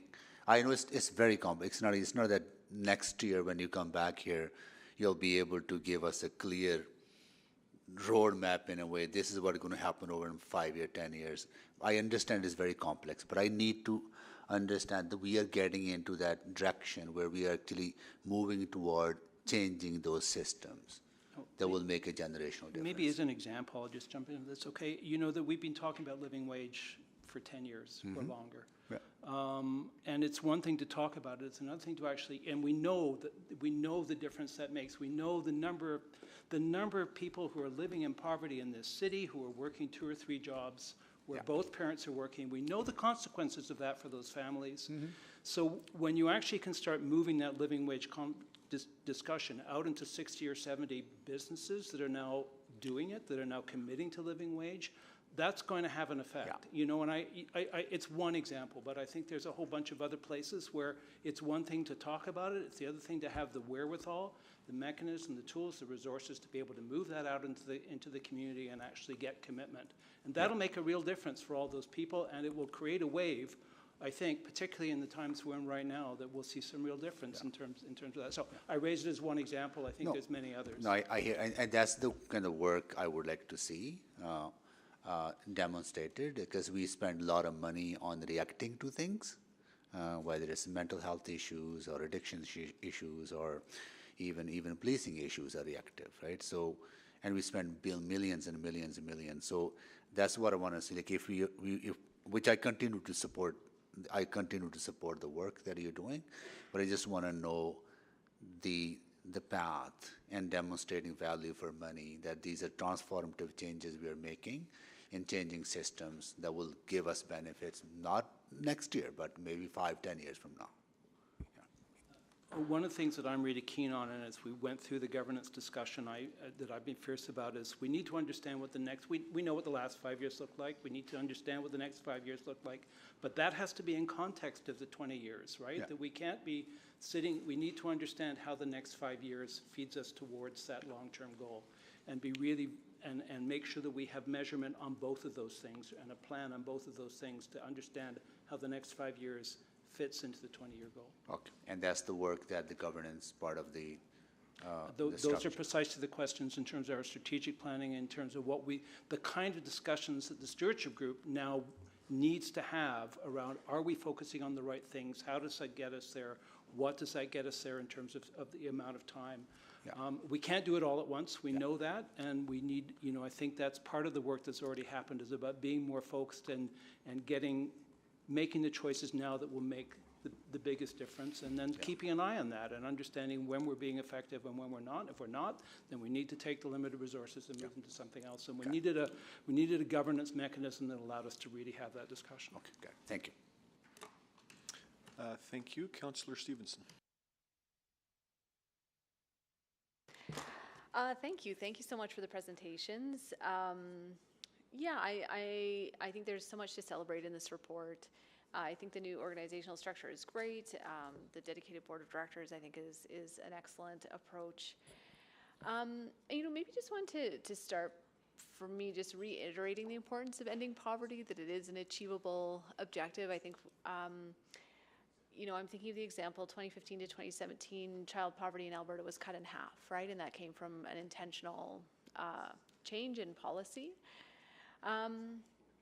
And I think, too, maybe you could just speak to, it is absolutely about addressing the conditions that people living in poverty are facing, but it's actually a community-wide benefit as well. I don't know if maybe you could speak to some of the ongoing costs that poverty have in our community for all of us. We were talking about this over lunch, among many other things. I think every system bears the brunt of the cost of poverty, and they can attribute it to whatever it is they want to. I keep speaking to the work we do with children's services and child welfare, and that's like a huge line item on the provincial budget, right? Is just keeping our kids safe. And so and many of those issues that are putting kids at risk are issues around poverty. So that system, the judicial system, our housing system, law enforcement, like every system is impacted by it, and there isn't one that is untouched by it. So what are the costs? I mean, I can't give you a dollar figure, but I will say that all of those systems are bearing the brunt of that, the cost of not doing this work. And then upstream, when we talk about early learning and care, that's the ability to start early with our kids in early learning and care, our kids in education, and making changes there. Then you'll see impact, down the road in that realm. Yeah, absolutely. Thank you for that. It's always, I think, important to step back and think about the lost opportunity costs, if we can call it that, and that broader impact. I really loved the redefined definition of collective impact, and I think what stood out to me was the focus on a network of community members. And I think for me, the backbone support role of EP is the one that I'm most excited about. Just wondering, lots of questions on that theme. One of the pieces I'm wondering is how you'll consider sort of an ecosystems review moving forward, just to ensure, again, that we aren't working in silos, but we're not also duplicating efforts as well. So just wondering what your relationship with the anti-racism advisory role, for example, might be. I think the affordable housing piece is also a really tough one, just in terms of looking at the cost of homelessness. I think that's a really valid piece of work that needs to be done, but again, wondering if someone like Edmonton Social Planning Council is already positioned to do that work. So just maybe some thoughts on that about positioning yourself in that ecosystem and filling the gaps that maybe are there. I think it was one of the really interesting things that came out of that stewardship governance. We're actually referring to it more as stewardship than governance as a kind of way to make sure we don't get into old thinking on this. But you know, one of the interesting things is it may not be a one-size-fits-all. And I'll use housing as an example because it's an area that we have very much on our radar, but there is an ecosystem out there. And what way we can be most effective in that ecosystem, how we bring it together, I think is one of the things that we're looking at and trying to understand right now, so that we're not reinventing the wheel, so that we are making sure that we're stepping up to a plate and doing something that needs doing in that area. And if it doesn't need us in quite the same way, then our focus, that's exactly at our focus, and our resources should be going to a place where we can step up. So I don't think it, you know, we talked about the relationship to early childhood, which has got another kind of structure as well. I think it's going to be different in different areas, and it may, in some cases, be a collection, be an ability to bring groups that are already working together. There may be other places in which we have to create the group and put it together. I don't think it's going to, I think if we say there's one answer to that from a stewardship question, we're going to come up with the wrong answer. So Eric, I don't know if you want to take a crack at that. I thought that was a good answer. Yeah, well, and I'm really pleased to hear it. I think that's absolutely right. And you know, one common thread that I'll follow up with in my next round is just that infrastructure for shared measurements and evaluation. That's something I could see being consistent across all 5 areas. But I'll follow up in my next round. Thank you. Thank you, Councillor Wright. Thank you. Just getting back to the collective impact, working with partners and that, can you provide an example? I know this is a systems approach. I'm more of a results type person. So I just like to know sort of what you have done in that way. Yeah, so the theory being that, you know, this initiative can't end poverty, but Edmonton, the community, can end poverty. And so literally every piece of work, we engage with everybody who's touching that system. So the employment one has big employers, has the unions, has labor force organizations. They all connect to essentially ensure a positive result for each one of them. So the labor force organization is now able to find a higher paying quality job for their client. The union now gets another union member, so their stability, viability grows, and the company that hires the individual finds somebody who can contribute to their success, their economic success.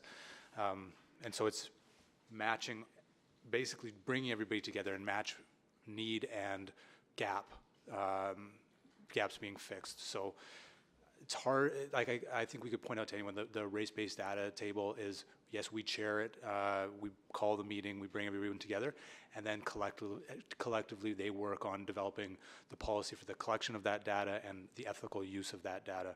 So again, it's just bringing groups together, or in the case of childcare, trying to problem solve something and then work on enacting or implementing whatever the direction is. Okay, you'd mentioned earlier about Marigold with the West LRT. I'm just wondering how many jobs now have resulted from your work there? I'd have to figure out what it is. So they're doing well on most of their quotas, but I don't know. So I only know percentages. So for example, 10% women, which they're doing well on, they're not doing as well on hiring Indigenous staff to hit their sort of target there. And so that's where we would again engage with organizations like Bent Arrow and other labor force groups to say, okay, they're having difficulty retaining Indigenous staff. Let's the next time somebody leaves the job site, let's sit down with them and figure out what that challenge might be or why they've left, and then we can go back to Marigold and say, okay, it turns out that your foreman was really unpleasant with Indigenous people, and so you need to address that so that the next person that comes through your door or is hired by you is going to be successful. Okay, so there's some of that follow-up, or you plan on doing like exit interviews and breaking it down? partially us, but it's more about creating a system. So that person leaves the job site, they're either going to go back to the union that they were part of, and they will have a conversation with that union to figure out maybe what went wrong, and then they will be connected with another similar employer. So maybe not the West LRT, but a housing, a framer. And so they are able to make connections back into the labor force as opposed to disappearing from it. Or they'll go back to Bent Arrow. They'll identify why they weren't successful in the job. Bent Arrow will then be able to connect them with a different employer so that that client has success. And do you have systems in place then to track that? Yeah, and then, again, it's mostly not us. Mostly it's those companies and Bent Arrow who are the union who are figuring that with our support. So then I guess what's your role? Are you compiling that data? Like if the companies are doing it on their own? We're more like the architects of the system. So the company might not know how to track something like this. So we would work with them on how to build those mechanisms in so that they exist, not just for companies that we're touching, but any company who wants to be doing this sort of work. Okay, my other thing about, you'd mentioned about ticking the box, and I'm glad you're not just ticking the box. But with the consultant's report, I was sort of questioning how they were ticking the boxes, because sometimes they were saying met or underway, but there was different standards that they were using. It was either 2/3 or it was 3 out of 5. That's only 60%. Like, what is their minimum standards that they would use to say that you're meeting expectations? Well, they'll come back. So we'll be doing regular evaluations. And so there will be either an annual or a biannual evaluative report on what's happening there. And so I think we can lay out better metrics. Right now, it's just a recognition that this is something that was expected of End Poverty Edmonton, which is to have lived experience as part of our work, and we haven't done it. So I would say, I wouldn't give it 2/3. I would say it's not happened, and it's going to happen, and we'll show you what that looks like. Okay, because I'm just thinking, do we give the other 600,000 to buy more Band-Aids to help, or do we let you continue to do your work? So that's where I'm struggling. Thank you. Thank you. Starting in the second round, Councillor Tang.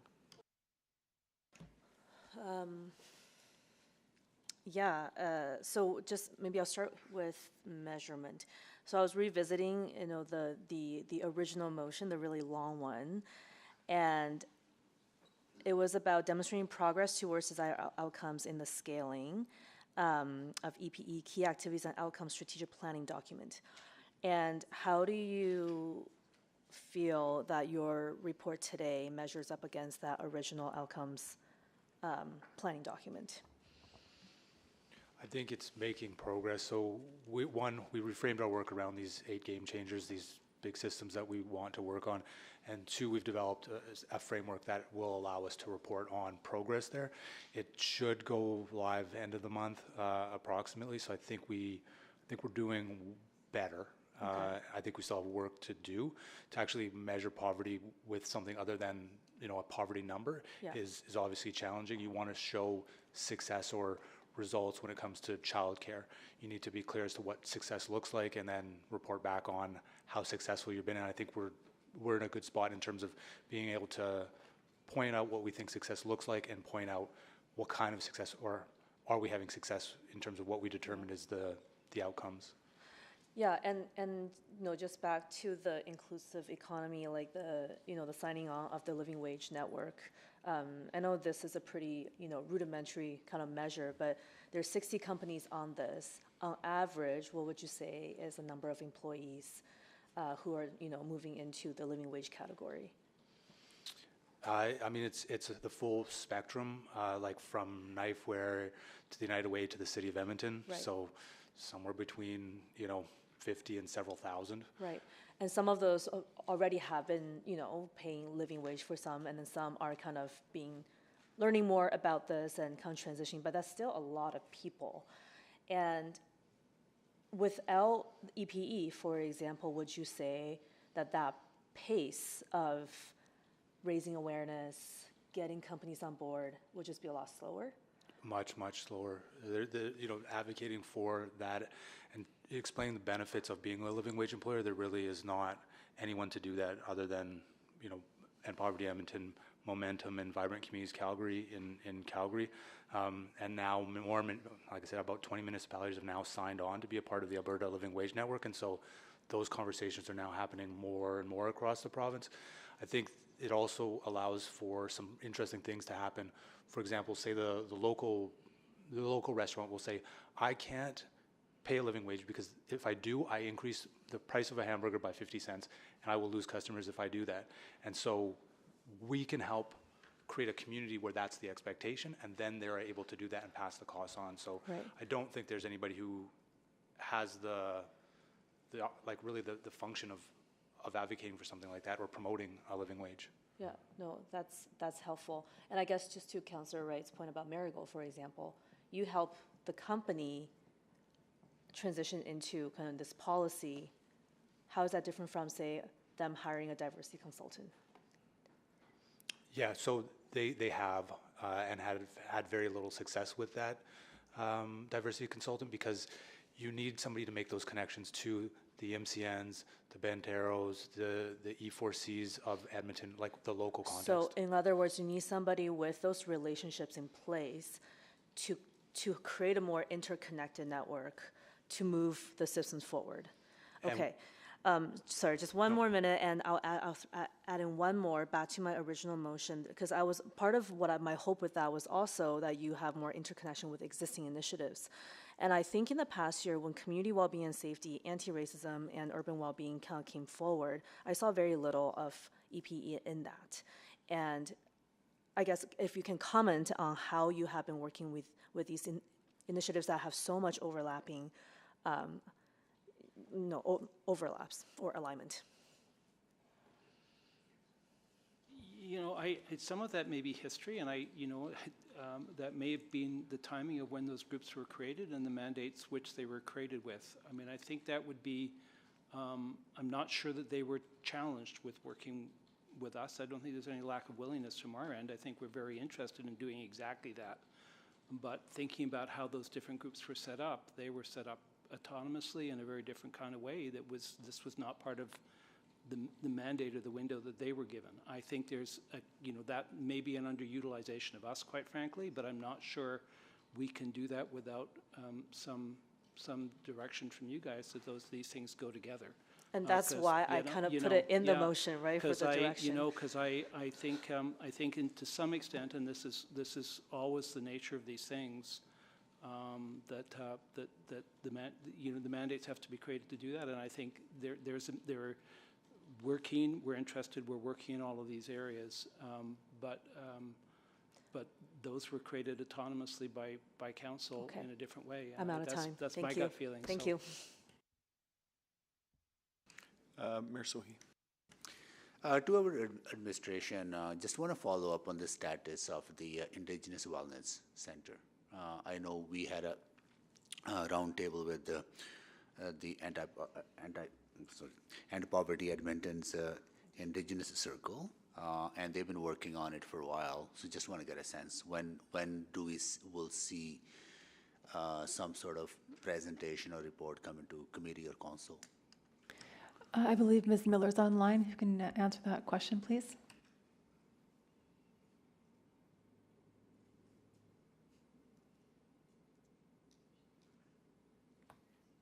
Oh, sorry, Jen, are you turning it over to me? Yes, please. Yeah, of course. Yes, thanks for the question, Mayor Sohi.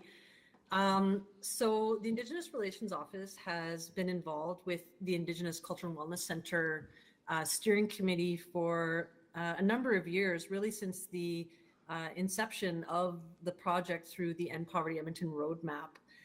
In 2021, the project actually changed from being City of Edmonton led to End Poverty Edmonton led. Yep. And so there was a council report at that time transferring the leadership of the project to End Poverty Edmonton. The Indigenous Relations Office continues to try to find ways to support the steering committee for the Indigenous Culture and Wellness Center project. And we've provided funding for them to embark on a business case development. So they are in the strategy phase of the project development model. And so we are expecting to get an update from them, and we would be very happy to bring forward an information report to City Council on the current status of the project. You know the timelines on that? Because I'm just thinking about the next 4-year budget cycle, right? Is it scheduled to be in front of committee before that or later? We're not currently on the schedule. But we could bring forward an information report. However, at this time, there would not be a funding request associated with that project. Progress still needs to be made on business case. Because when we met with the group, we were told that they're probably planning something for October for a committee. Yes, administration can bring forward an information report on October 28th. Oh, that's when the date is, okay. Because it will be nice to have that update on the status, even though funding may not be required. I mean, just have for information. Okay, good. That's good to know. On the housing game changer, I look forward to the work because we're spending a lot of time having conversations with the province and federal government on long-term strategy. You know, instead of investing in shelters, why are we not investing in more permanent solutions such as supportive housing? So we'll look forward to work on that. Any initial thoughts on who do you think you'll be engaging with, and some of the partners that you have identified that you'll be working with, and some of the maybe some high-level work plan? Well, there's a lot of, obviously the housing providers, we'll be having conversations with them. And I think we'll be having, we've had a lot of conversations with the housing department in the city about what role we can play or what's sort of missing in that space. And then there will obviously be an advocacy component which would involve you and council. I think it strikes me in looking at the history of all this, and I think you're going to get a report on this tomorrow. I had a really quick look at it. I haven't read it in great detail. I have to confess that the landscape is changing again, that COVID made a huge impact on housing, and understanding what that looks like and understanding what may have shifted and changed and what needs to happen in response to that is one of the questions that probably needs to get answered. I think there's some really good people out there doing that work who have a better feel for it, and bringing them together and really thinking, this is my personal feeling now, and I'm not going to speak for EP, that it may be time to actually have a look. We did an update of the 10-year plan. We did an update about 4 or 5 years ago. Things may have changed enough that it's time to look at that kind of level about what the real challenges are, to see if they have shifted and changed. But I have not had a chance to have that conversation with anybody. I think that work is probably, I understand that work will be undertaken next year. Yeah. Yeah. Good. All right. Thank you so much. And thank you for the work you're doing. Thank you. Councillor Stevenson. Yeah, maybe just some thoughts on the housing piece as well. One of the pieces I was reflecting on with our updated affordable housing report that's coming tomorrow is, that there are many folks in our community that only have $375 to spend on rent. So some of those game changers around AISH, housing allowance, even renter protections, I could see that being a great space for you to be moving in, because I don't know anyone else that's doing that at a systems level. But going back to my last point around, shared measurements and evaluations, I think something that I struggle with is that we find solutions that work. An individual organization may be doing a program that works very, very well, but they rarely have the time and resources to collect that data to make the broader case. So there's a real tension, I think, in terms of requiring measurements and evaluations and then not putting too much of a burden, an administrative burden. So the report talks about opportunity for sector, or speaks about organizational and group level shared measurements and evaluations. Just wondering if there's a vision to maybe make that sector-wide as well. Yeah, that would be phenomenal. Like, it would be incredible. I think as a community, that's the type of thing that we should be doing, is identifying goals for our community, and the executors of, or the people who will be achieving those goals, sort of reporting back that, yeah, we've done this, and this when it comes to those goals. So yeah, absolutely. Great. Yeah, and I think, providing those toolkits, that capacity building for organizations could be really, really transformational as well, to again bring those grassroots solutions up. we mentioned, or C5 was mentioned earlier, and we had a conversation about that recently, I think, as that being a really successful model. But that, I think council, we were immediately saying, let's just replicate it everywhere. But Cheryl, I think you pointed out that that does have to come with, relationship building. Just wondering if there's again, sort of a backbone convener role for End Poverty Edmonton to potentially be seeding some of that work. Do you think that's an appropriate fit? In terms of that systems changing by changing collaboration within the sector. I think we're doing that in certain areas. The most recent one would be Indigenous housing providers who essentially said we need to come together. Nobody can organize us. We don't have the capacity to organize ourselves, and we can do better for our clients if we coordinate better. And so can somebody help bring us together? And so we said, sure, yeah, we can do that. And they're now working on identifying sort of collective goals for them as a group. So definitely. The C5, by the way, was founded in the caboose at Fort Edmonton Park. Amazing, amazing. I'm trying to make some sort of pun about hopefully it's not the end of the train, the end of the line for C5, but like, yeah, would love to see that more and more. And I do think that the point of order around puns. Yeah, I think the more we can seed that and really grow that, again, I think that really helps with that sector wide. Again, I've sort of come down to thinking that it's not only about growing our safety net, but stitching it together. And I really see that work being huge in what you're doing. Maybe just on my last point, business involvement, they were fairly low in the responders to the survey. Just wondering if you could speak again to some of the work that you're doing with that sector. And I apologize if I missed it. It's probably in there, but just around the philanthropic community as well. Just is there anything council can be doing to support that business outreach, BIAs, anything like that, or where do you see that moving in the future? Yeah, we had an idea about a mayoral task force to do that convening and to bring together groups. I think that idea sort of is on the back burner. So there is a role that council can play, I think, in bringing people to the table and working with on some of those solutions. Like developers would be an obvious one where, if the bottom floor was required to be like retail and childcare spaces or half 50-50, something like that. Like there's a whole bunch of things I think council can do. Ideally we'd go have lunch as a group and have that conversation about, okay, how do we do this? Because that's what we're doing essentially with all the groups is, okay, yeah, we want to figure this problem out. What can you bring to the table, or what ideas can we bring to you as an ask? Yeah, and I think I hear that quite a bit from the private sector in that they really want to help. They really want to affect change in our community, and they have nowhere to channel that. So even if it's because again, right now, I don't feel like I can say, oh, go talk to End Poverty Edmonton. They can help channel your efforts, but maybe that's an area of growth or development in the future. I would send them our way. Like we are having a lot of those conversations about. The interesting thing about, I think, the business community has been that they're looking for Edmonton's competitive advantage. How do we stop the brain drain? How do we attract talent to our city? And for a lot of business communities, it's being able to demonstrate their values through their work.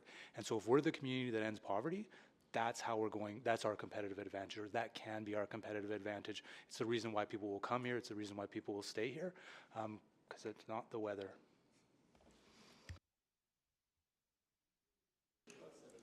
Speak for yourself. Councillor Jantz.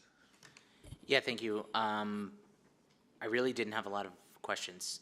It was answered well in the report, and I really think that the response to the evaluation and the steps forward are sound, and I look forward to seeing what is going to happen. I think many of you are well aware of our fiscal challenges, and that seems to be the driver of much scrutiny these days. I was wondering, in the conversation about living wages, I was wondering about part of this is whose responsibility does that fall under in society? And there used to be groups that would help with unionization of frontline workers. And I was thinking of the Greater Edmonton Alliance or others. Who is filling that gap now, or is anyone around workers' rights? Like that the living wage question has now fallen to End Poverty Edmonton. So there's a couple of other founders that I didn't mention for the Alberta Living Wage Network, and the Greater Edmonton Alliance was one of those founders. I think we're working with them. I think what we're trying to do is encourage people and demonstrate the value of that. I don't know that there's another group that doesn't already have that as their mandate that is now working on it. So I don't know if that gets to the root of your question. Like it is a simple answer. Like I was trying to think, if I approach, we want to unionize the Amazon site. Who can help? Is it End Poverty Edmonton? Is it like who? It used to be Greater Edmonton Alliance or others. It just seems peculiar a little bit that something like living wage is now being pushed through a third-party organization, and I don't know if this is the critique of the labor movement or what, but just want to hear your response on that. I mean, that's probably where we would send them. We would highly, like, because we're not experts in that sort of, in that mechanism towards a living wage. Ours is just encouraging living wage employment and employers and showcasing the value of or return on investment if you do pay a living wage. But yeah, I would direct them towards the appropriate union. The other uncomfortable conversation is around this question about duplication with city administration and city staff through End Poverty Edmonton. And how do you respond to those sorts of questions, that this is something that is either already being done by the city or should be done by the city, or we should just bring this whole initiative in-house and have greater line of sight direction from the mayor's office down? I worked for the city for 5 years, and so I would say there's things that the city does really, really well, and there's things that the city is better off giving to others to do.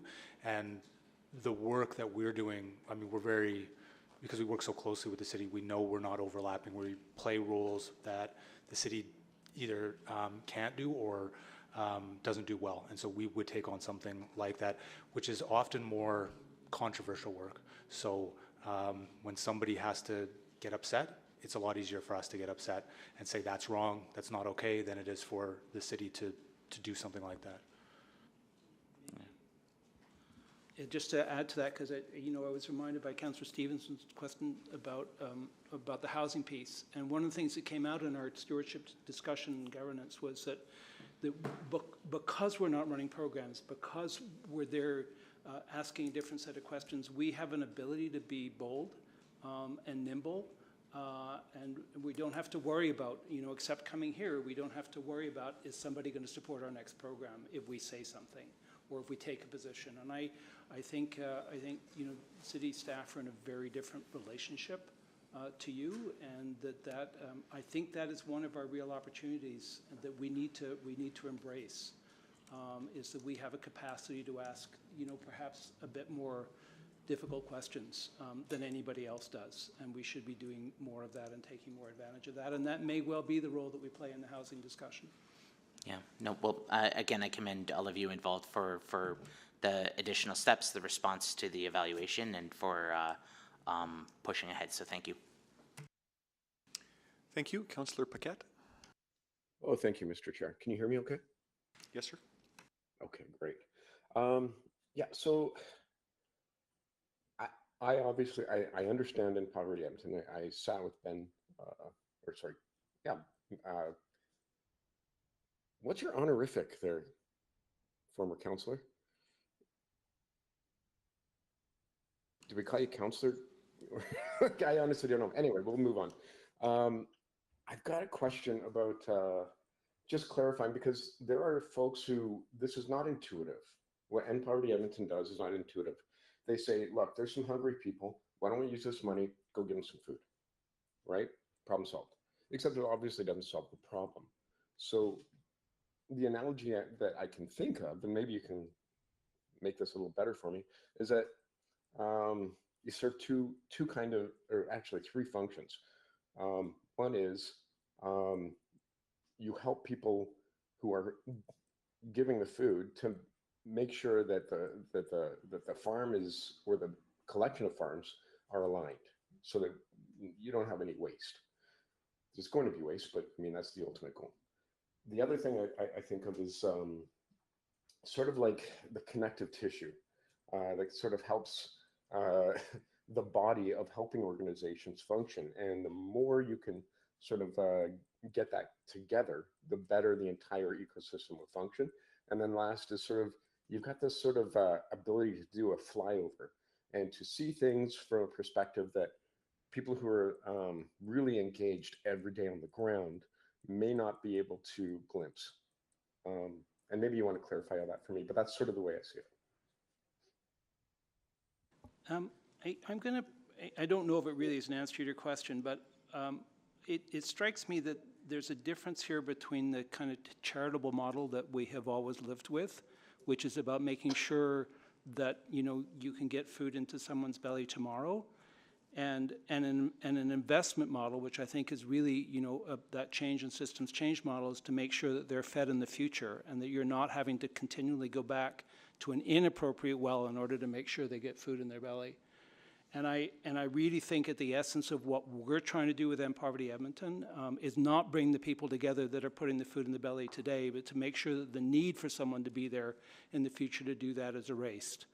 And that's, at its core, the real difference between the really important work that, say, a food bank would be doing today, and I would never sit here and say they shouldn't be supported to do it, but we're here to make sure that that food bank isn't necessary 20, 30 years from now. And those are the choices that we need to be able to make. So I don't know if that answers your question, but that's the lens that I look at it through. I think it does, and I really like that. I mean, ultimately, you could say the goal is to not have to exist anymore, because there's no need for ending poverty, because we've done it. Yeah, okay, thank you. Thank you. Councillor Tang. Great. I still have a few more questions, and I think that, yeah, that analogy just now, very compelling. I think it's really important to kind of always put that forward. I think, you know, Eric, you and I have talked about, you know, since you taking on the role, you know, this past year, incorporation, you know, new board, it's a bit of a restart of phase for EPE. Would you agree with that? Yeah, for sure. Especially the game changer approach as opposed to the roadmap approach. I think that's right. Fundamental to the change. Yeah, and I guess I am wondering about, you know, with this, you know, with the recommendation in this report, we're releasing the 600,000. That brings your total for this year 2 million, and I think for startup phase, that sounds about what it takes. But moving forward, is that what your ask would be every year? You know, how, because I think, you know, as Councillor Jans mentioned, everything is really tight. We don't really have another initiative that does the changing the game kind of work like you do. How much does that cost, right? And, you know, can you just talk me through a little bit about what you're thinking moving forward and what that budget ask is? Is it coming this fall, or is it part of administration's existing recommendation? The mechanism that we get funded is probably for administration. Sure. Our hope is that the amount will remain the same, and what had been startup costs in 2022 would roll into operational costs. So expanding, you know, teams, making investments in things that aren't of the startup nature. So to get bigger and bigger. Well, I think we want to get to a certain point where we're actively engaged with the 8 game changers we've identified. I think the lunch that we're having is where we have a conversation about the other orders or levels of government. The way we're funded now has given us a lot of leeway because it's the city, the Community Foundation, and the United Way, which really don't limit what we can and can't do. And so there's a future conversation for how to engage in those other game changers. And then, so is this part of the base recommendation? Your last motion at the last supplemental budget made it part of the base. Okay, thank you. Just want to clarify that. And then just with this new board, I'm curious, are you finding this new governance structure better? I think there's a number of things that have changed. Sorry, I think there's a number of things that changed. I think the relationship to United Way was necessary. I don't think there was any other way to set it up in the first instance, but it was confusing. And it left someone like Eric unsure who he was answering to. It left the stewardship group unsure what their abilities were and powers were. So I think gaining clarity around that, it does feel like we're getting very close to having a clear picture that I think will make sure that everybody understands what their roles are in a different kind of way. I think there'll be advantages to that. I think there were also some assumptions made in the original structure, which we were trying something new. We were trying something that hadn't been tried before. So the idea of a count me in table, the idea of a funders table, the idea of a stakeholders table were things that we tried and ultimately probably were artificial in terms of building a collective impact kind of organization. I think what's happened naturally is the tables have formed around the game changers, and I think recognizing that that's what's happened to them and giving them that status as those tables and then relating them back to the governance is going to be much clearer rather than trying to keep on pushing forward on something that I think was well-meaning, but we didn't know where it was going to go. We were trying to create something that hadn't been created before, and so I think that will really help to create clarity as well. And Cheryl, do you have anything to add? Yeah, I'll just add, and I think I've spoken to this a number of times already, and that's that the systems that we're dealing with have been there dealing with these wicked problems on their own. And I would say our evolution has been very natural in that we had the usual suspects talking about the same old problems, and now with the addition of Eric into the fold, convening different players who didn't even know what questions to ask. They just knew that they couldn't retain, to Eric's example, they knew they couldn't retain Indigenous workers. And bringing it back to that table and finding out why that was the case. That's going to change some of the things that we're looking at here today, and that's just one example. I'm out of time, but I will come back. Sorry. Councillor Ray. Thank you. Where was my questioning going? Sorry, Dr. Pridelock had mentioned the 1.5 FTE for directors and for communications person. I'm just wondering how much of this funding that you received so far, the 1.5, has gone to staffing for yourselves and other organizations that you support?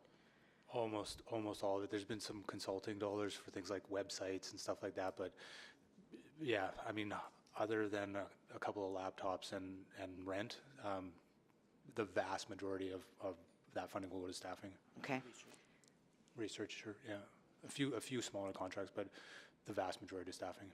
Okay. And that consultant's report was as of May, and I think on one of the pages, 23 or 24 or something, it talked about, where is it?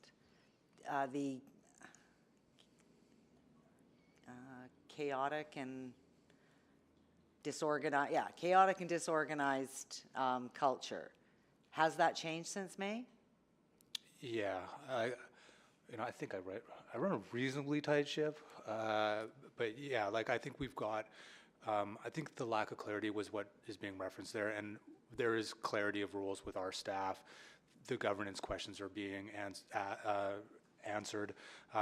Using me as an example, I technically was reporting to the CEO of the United Way, but I was taking sort of direction from the co-chairs of the stewardship roundtable, so it wasn't clear who I was reporting to, and so for me, I'm not sure who to listen to in that case. And now there's clarity. There's a board that provides sort of that supervision. There's the stewardship roundtable, which provides strategic direction, and so roles were a lot clearer. And same thing for the staff. We've gone through a pretty elaborate HR overhaul, so job descriptions went from loose to quite tight, and you know what you're doing. Clarity from throughout the organization as to what their role is, and work plans for everybody. So again, like I can hold them to account, they can hold themselves to account, and everybody, I think at this point, can say, yes, I know very clearly what it is I'm meant to be doing. Okay, so that's from your perspective. Have you gone back to those stakeholder organizations that were part, and there was a pretty small sampling of survey respondents and focus groups. Have you gone back to to confirm with them, whoops, I'm sorry about that, to confirm with them that they feel there's more organization and less chaotic? I think for some of them, I don't think they would, I would suspect they wouldn't define it as chaos so much as uncertainty as to what we do. Okay. And so that's one of the other areas that we know we need to get better at. We've sort of tried to keep, well, since I've been around, we've tried to keep our head down and do the work, but we've not messaged well what that work is and why people should be engaging with us. And so our communications will become more robust. You will hear about us more, hopefully not in the sun, but you'll hear about what we're up to more often. We would like, when you make this motion about us returning, I would hope we can return to the full of council so that, again, there's more public eyes on what we're doing. And because what we're doing is so complicated, I think those opportunities, we need more of those opportunities to explain the value of this and why City Council being audacious enough to think you can end poverty is going to happen, or we're making progress towards it. But have you gone back to those organizations and asked them how they're feeling now? Or how they perceive now? Yes. Just yes or no, I guess. Yes, most of them, but not through the evaluator. So Okay. more anecdotally. Okay, but you have had that check-in with them. They seem to be more comfortable now? For sure. With the way... Some of them are at the stewardship roundtable, which again, I think Ben and Cheryl could answer this, but like there wasn't clarity as to what exactly the role was at times. And I think we've gone a long way towards identifying why they're there and then what they can do to support us. Okay, so they know the support that they can come to you for? Okay. Because my concern is if we're already funding some of these organizations already through FCSS and through just administrative support from the city, like, are they double dipping, getting support from you as well? No, because we don't fund anything that would resemble a program. So 99% of the funding for any social agency is going to be for a program. We don't do any of those programs. We would only convene them for the purpose of a bigger plan or a broader strategy. Okay, but you're funding ECLC. Do you fund any other for staffing? Do you fund any other ones for staffing? No, and they're really part of us now. So they're within the End Poverty Edmonton org structure. Okay, I'm over time. Sorry, thank you. Councillor Tang? Great, thank you. Have you finished, I guess, up until this point, whatever funding that was given to you, minus the $600,000 that's held in abeyance, you've exhausted all that on personnel you mentioned earlier, mostly? Yeah, once it is exhausted, United Way will float us for whatever period of time it takes to have that check show up in a bank account. And I guess for the remainder of the year, that the $600,000, and you already clearly, obviously, have budget for that, mostly for personnel again. Is that right? Yeah. Okay. And do you know of other similar organizations in other municipalities in the country that have a similar kind of scope and size as EPE that does this kind of work? Are we one of the few? I think we're one of the few. You may know, I remember when we came up with this strategy to begin with, it was noticed across the country because we really were out in front, and there were a number of mentions made about the work we're doing. So, I mean, there certainly are other poverty reduction and elimination initiatives across the country and across the province. Yeah. But they would probably take different forms and different shapes. Eric, you might know.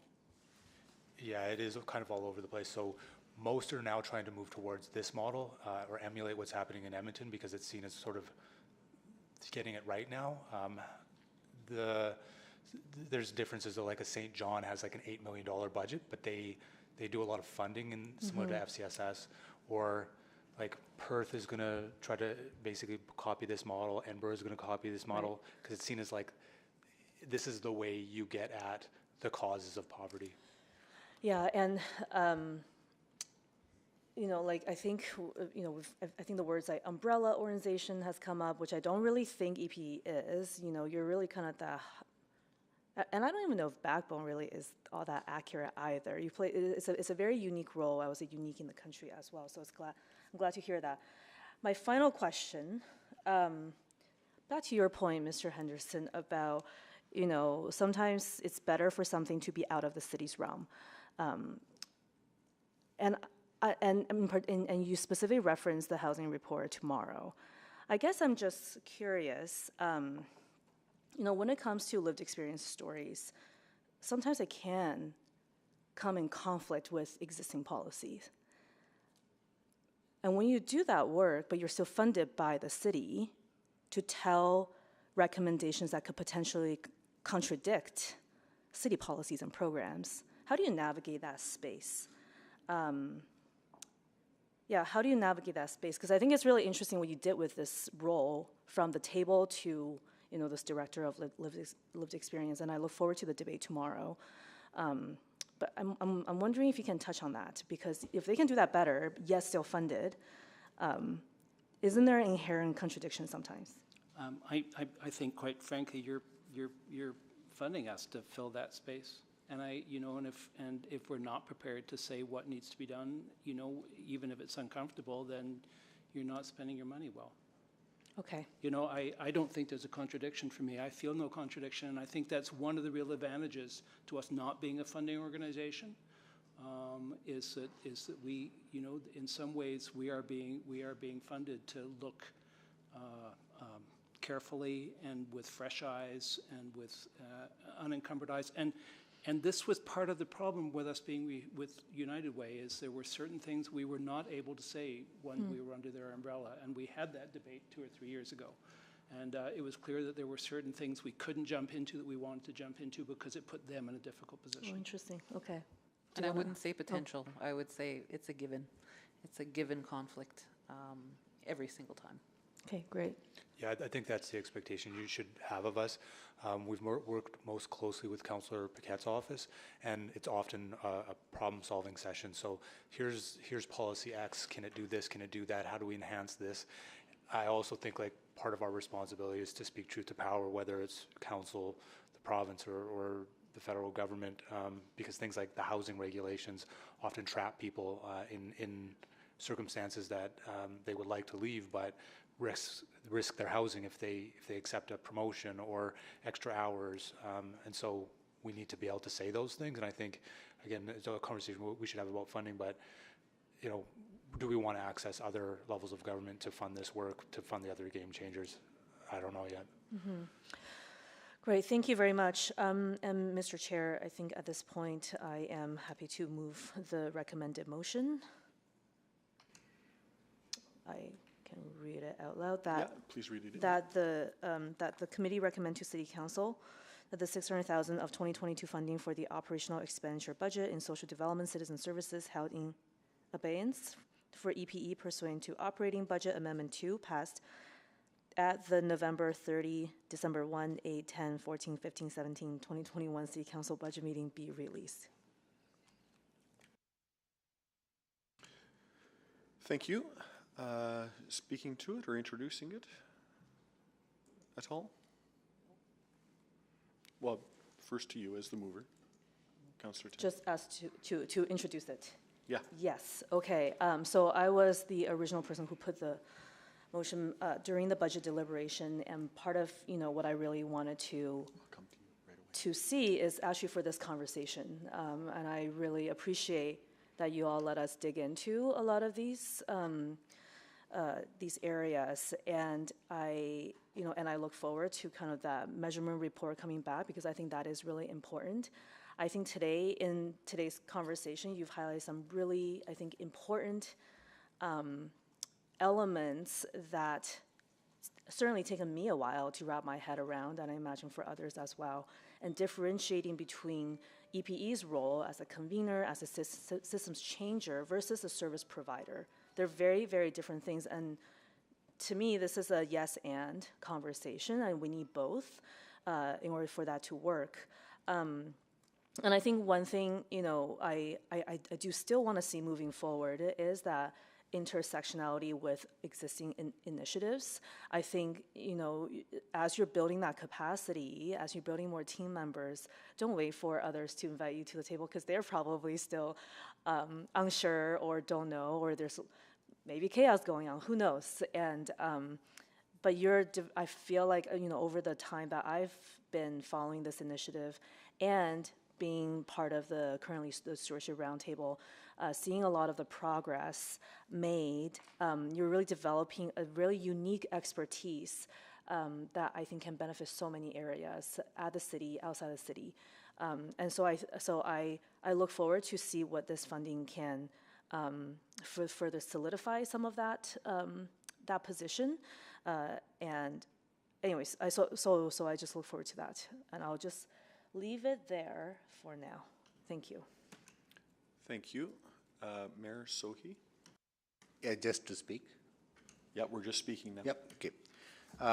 Want to thank everyone for your presentation and the work that you have done so far. I know there has been hiccups, there has been some hurdles. I look forward to the work that you will do moving forward. I know that money is going to be very tight in this budget, and I hope that whenever we are faced with tough financial situations, sometimes we cut programs and initiatives that will reap us benefits in the long run. And I hope that won't be the case in the upcoming budget, even though we will be scrutinizing every dollar we spend. But I think programs like this and the work that End Poverty Edmonton can do and will do, as mentioned by our former colleague Henderson, that maybe 25 years now we wouldn't need food banks if we do it the right way. Maybe 10 years from now we would not need shelters, because we will have more appropriate supportive housing or affordable housing, or deal with mental health issues or addiction issues. So I think these investments are so critical for us to find those long-term solutions. And I hope that committee will support this, and I hope that when this goes to council, that council will support this work. Okay. Thank you. Councillor Wright? Thank you. I'm going to support the motion to move it forward to council today. That's not to say that I won't vote against it when it does come to council. I do need some more time to think about it. I was so excited when it came forward in the fall, so hopeful. And I was hoping to have seen more results from it.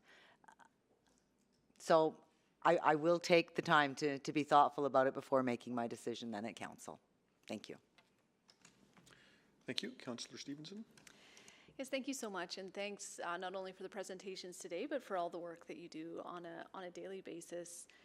Eric, I really appreciate your point that this initiative can't end poverty, but Edmonton as a community can. And I feel that End Poverty Edmonton is the catalyst and the focal point for that work. It's absolutely essential work, not only for those living in poverty, but for our entire community, our business community. And it's absolutely achievable. Poverty is a result of intentional decisions, and we can choose to make other choices. So thank you so much for helping to, I know you're not using the roadmap anymore, but for creating a roadmap for a more prosperous future for all of us by working through these systemic issues. I look forward to ongoing conversations about progress, about how we're measuring success, building up our successes, scaling those up. But thank you for the work you do and continue to do. Thank you. Anyone else to speak? Councillor Tang to close. Sure. I think in the evaluation report, so some of the themes continue to resurface even compared to the last evaluation, things like some of the confusion with governance. And by no means are we saying, EP is at a perfect stage right now to solve the poverty issue. And I think you've done a tremendous job building a team and creating that platform to do so, and recognizing there are still some of these ongoing issues that needs to be resolved. That takes continuous conversation, and you're well positioned to do that. I just want to flag that, this is something that we'll continue to kind of keep an eye out for. And at the end of the day, while poverty is difficult to measure and quantify, I think there is a way to tell a very compelling stories of how are we alleviating that And I'm very mindful too that you've done the work of defining poverty, not just in terms of financial poverty. There's many other forms of poverty, which I don't even think we had time today to get into. And I just think I think you can tell very compelling stories of how are we, working towards ending all forms of poverty. So keep up the good work, and I look forward to continuing participating on the Stewardship Roundtable as, providing as much oversight and a channel with council as possible. Thank you so much for being here. Great, thank you. Please vote.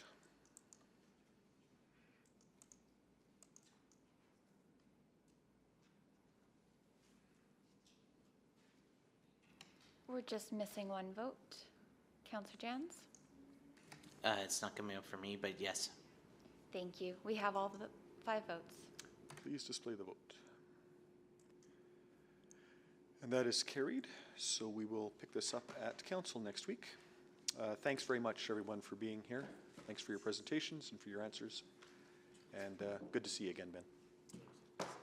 Yeah, we have one more item on our agenda, so we'll maybe take our break right now. We'll reconvene at 3:40 on item 8.1, and a reminder that item 7.3 is time specific for 9:30 tomorrow morning. Thank you.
Roll call of committee members. Councillor Wright.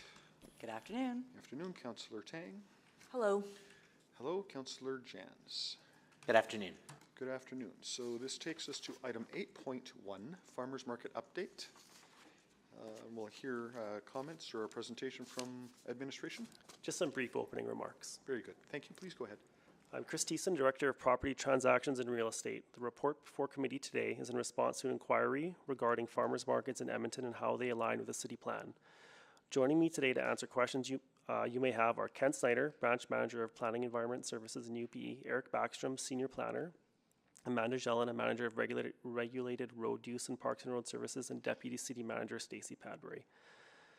The city regulates markets and vendors operating within them through development permits, licenses of occupation, and business licenses. The benefits and outcomes of farmers markets align with city policy, including the city plan.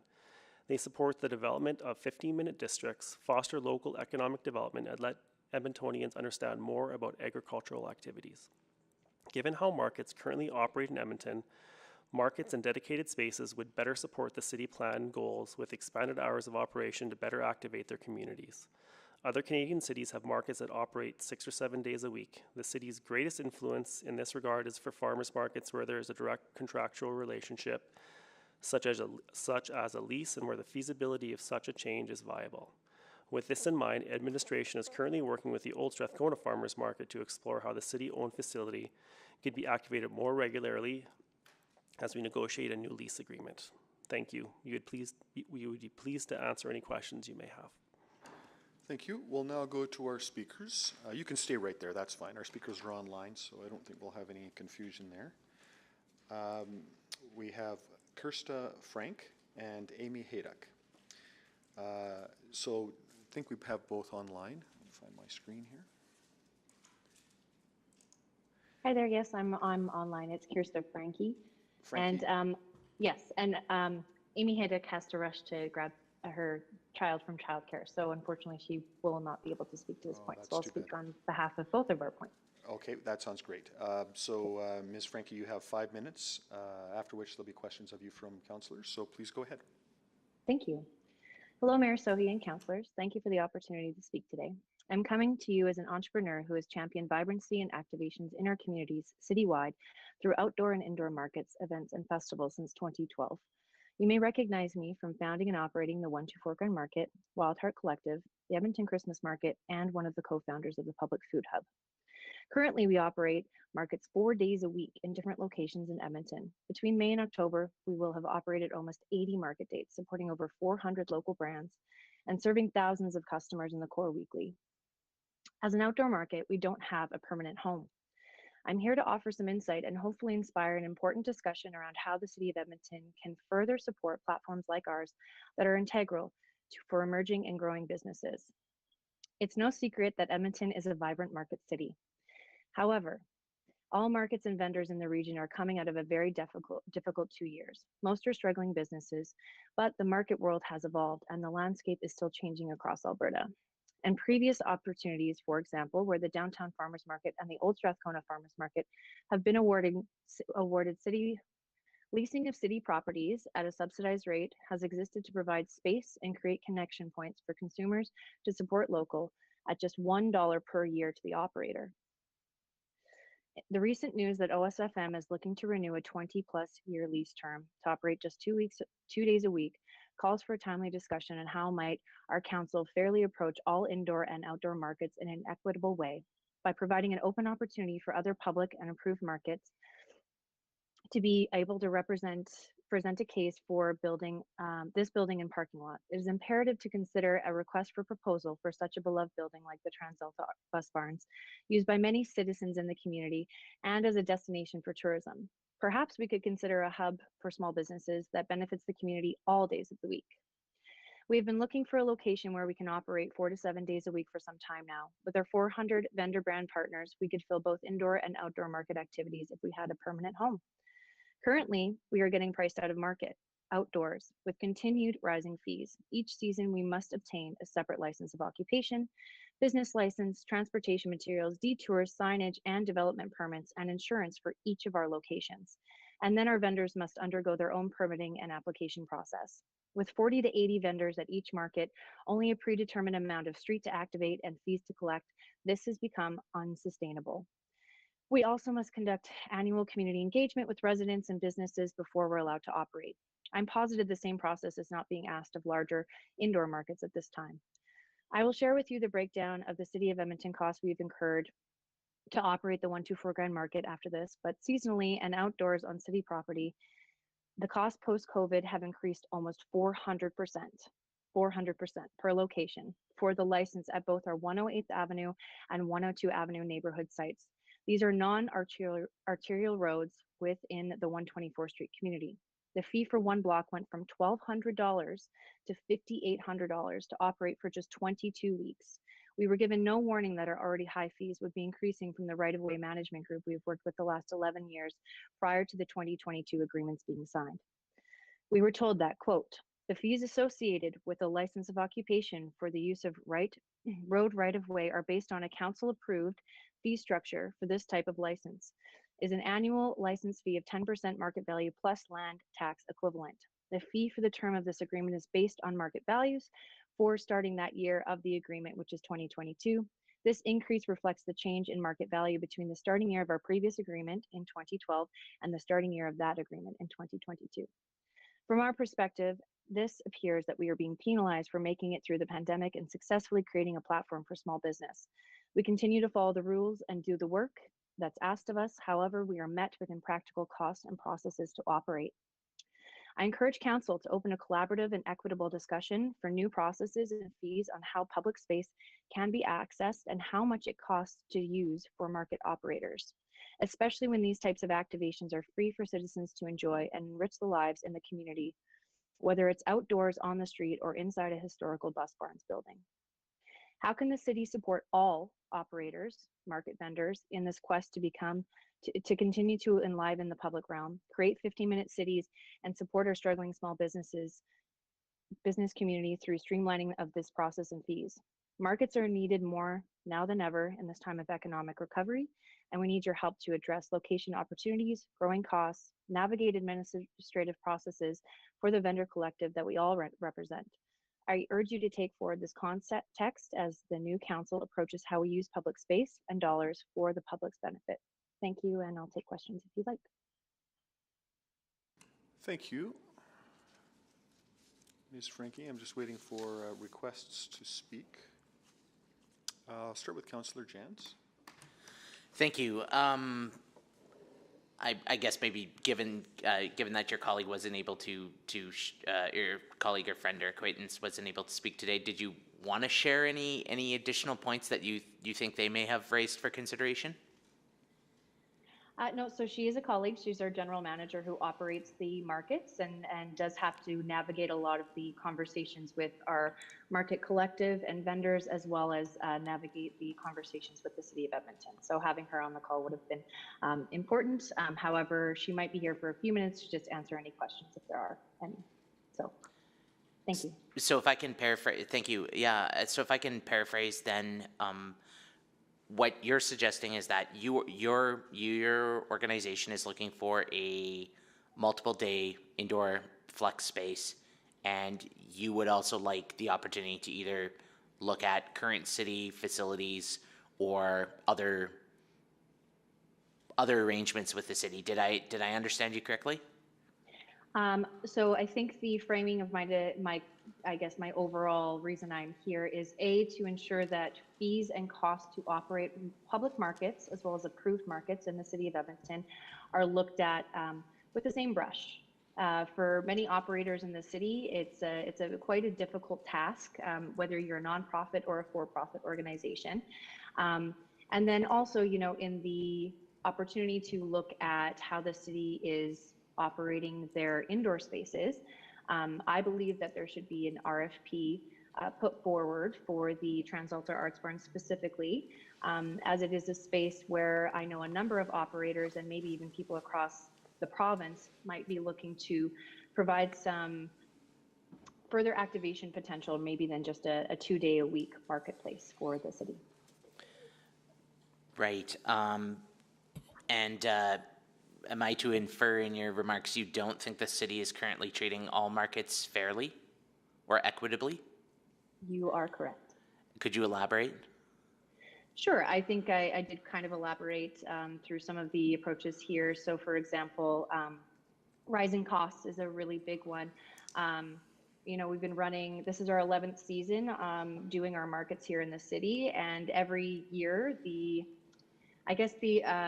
what is asked of us has changed. We're dealing with right-of-way, dealing with transportation. This year, it was like incredible almost to ensure that we had our process in place to run our 3 markets outdoors on the city property, because our 4th one is run actually on private property. Private property markets are very easy. I will say that. They are very, very easy to run. They don't cost a lot if you work with the right partners, but not everybody has the potential or wants to open a farmer's market in a parking lot. Using city streets for what they are intended for, which is for people, not just cars, I think is a very important, you know, point of activation for the vendors that we represent and also the consumers that support them. So yeah, I guess in short, what we're looking for here is perhaps maybe a streamlined process for approved markets and public markets here in the city. This report does come at a really, I think, crucial time where businesses, you know, have either made it through or haven't. And unfortunately, the costs just continue to go up for operators and for market vendors. So for example, you know, the fact that we had to pay just last year, we had to take out a separate business license for each location, even though we represented all locations. So that's just one example. So we were paying actually quadruple this year, the cost to have a business license and operate in those locations, even though it was under the same 124 Grand Market umbrella. So there's an example there. You know, there's the fact that our costs went up for our license of occupation as well is a huge concern.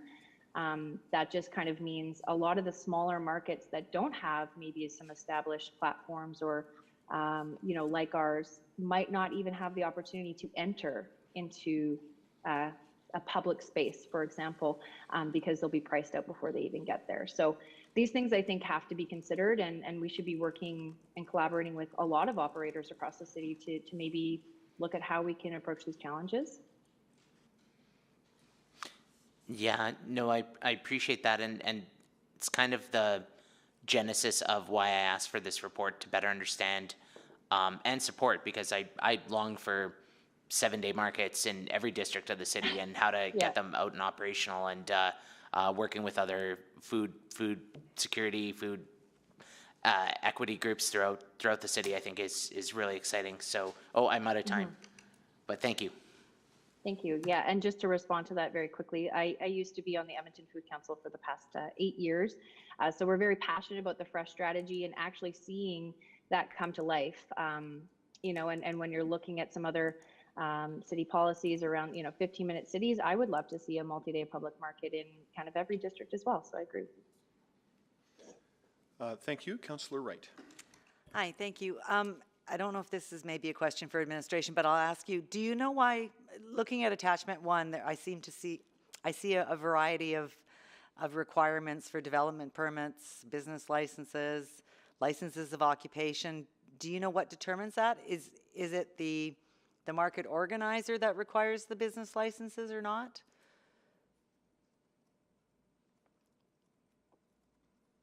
Ms. Frankie? That was to me or administration? Yeah, to you. If you can't answer, then I will. Sure. I'll ask them. It's the city, right? So it's a city business license. Okay. So I'll clarify why there is that discrepancy and varies. And then also to be clear, so we currently operate in a BIA zone, the 124th Street neighborhood, for all of our market activity, or 3 of our market activities right now. And, you know, we are paying a fair value to be there, basically renting the street for a certain amount of time and bringing foot traffic to the area. But we've never once been allowed, and we've asked a number of times, to participate in being a BIA member. And so that's another, you know, key point is we're paying for 4 business licenses a year to operate these markets, yet we aren't allowed to also have a voice as a business on the street. And would you be interested in year-round market at maybe a city facility? Come on out to the Meadows Rec Center. I grew up around there, so I've definitely, looked around there for sure. But yeah, I mean, I think again, there should maybe be, is there an inventory of city facilities like this that other operators like me or myself, sorry, I also have a 4-month-old right beside me, that other operators like myself could maybe look and feasibly see if that is something they'd like to activate. So definitely could open up a conversation there as well. Okay, I think, yeah, and yeah, other facility or other city-owned facilities like the libraries and that too, or yeah. Awesome, thank you very much. Thank you. Thank you, Councillor Tang. Thank you, and thank you, Krista, for coming out to speak. Just wanted to quickly follow up on the question from Councillor Jance's line there. Can you clarify, are you talking about doing an RFP on the old Strathcona Farmers Market or the TransAlta Arts Barn? Sorry, the bus barn. So the building itself, I mean, the Old Strathcona Farmers Market Group already has an established board of directors and, X, Y, and Z.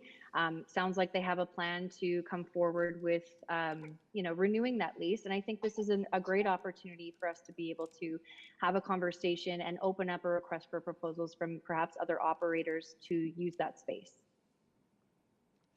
Does that clarify your question? Yeah, and to encourage competition for the same space. Yeah, it's a huge space that the city of Edmonton owns. It's a great destination for tourism and consumers. And I do think that it begs the question, if someone's going to be operating in there just 2 days a week, why can't someone operate in there 4 days a week, 5 days a week, 7 days a week? There's lots of days in the week. There's lots of days in the week, you bet. And we run right now, just to paint, we run Thursday, we run Saturday, 2 markets on a Saturday and Sundays right now. So I think if there, are other operators out there that would like to look at this, and I know that there are, because we have a great relationship with other operators in the city, I think that should be given a fair approach. Fair enough, thank you. And then I guess I just want to clarify, so you operate 124 Market as a nonprofit? No, so it's a public market. Okay, so the public operates. Got it. Yeah, and so you're for profit. So sorry, there's 2 distinct, when you're talking about it from an Alberta agriculture lens, I'll just put it that way, there's Alberta approved markets, which are run with nonprofit boards, and, have boards that are operating, for example, the Downtown Farmers Market and Old Strathcona are both not-for-profits or have societies that support them in their nonprofit efforts. And then public markets are essentially, there's a number of public markets throughout the city as well, which is on your list, I think, here that was prepared. They are operated as a business. However, if you want to do the math based on rising and increasing costs, for example, versus what we can actually rent a stall out for on the street, we're going to be operating at a loss moving forward if we keep operating on city streets. A huge loss. Yeah, no, thanks for clarifying that. And do you collaborate and communicate with other markets? And I'm just curious about what the farmers market community, and how do you find ways to support each other and partner, et cetera? Yeah, I mean, actually, Jesse Rades at Northlands brought together a really great group of folks this past spring, summer to kind of talk about markets in the city and how, perhaps an event like K-Days could get more market vendors and small businesses encouraged to vend and go to these larger spaces that we have in the city during festival season. So was able to come to the table with a lot of new operators and some older guard operators as well. I do think definitely within the city, the conversation of approved and public markets is not without its politics. However, I think this is why I'm coming to council, because I think this is an opportunity to increase that collaboration, have a really great discussion around the future for our city here. Because we can talk a lot about it in strategy, but it's really in practice once you're in the community and being able to execute that among the operators, whether they're for-profit or nonprofit. We're all supporting the same group of amazing vendors here that are coming to these markets, and without them, we'd be nothing. Yeah, and I guess back to the RFP question from earlier. Curious if you ran that by the Strathcona Farmers Market, recognizing one is approved, one is not. Okay. Yeah. And I mean, I think that's an interesting idea, and you know, potential council direction to provide the platform for partnership and collaboration. Do you see a role for Food Council in that? Having served on that, do you see a role for Food Council to help with the convening a little bit, or is that just not part of their role? Well, I mean, they are meant to, I guess I can speak on what my time was there then, but you know, the goal is to liaise and advise from the Food Council perspective, right? And fresh is a policy that, you know, in my opinion, it has a decade or more on it now, so there's definitely some room to freshen that up, so to speak. A special committee that has Food Council participants, for example, could be a really great place to start for that RFP process. But I think there's a lot of great stuff in Fresh already that would look to support what I'm saying here as well today at Council. Great, thank you so much for coming out. Thank you.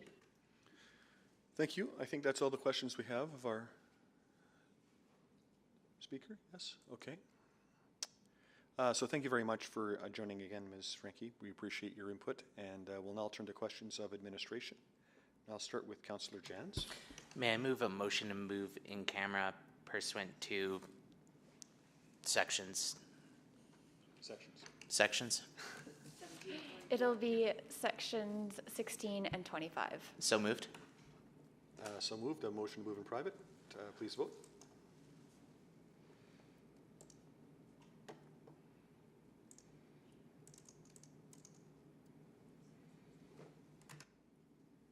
We have 4 votes. Please display the vote. That is carried. So we'll just take a moment while we close the doors.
We are in public. Thank you. I'll go to Councillor Jans. Thank you, Mr. Chair. I move that the September 26, 2022 Financial and Corporate Services Report,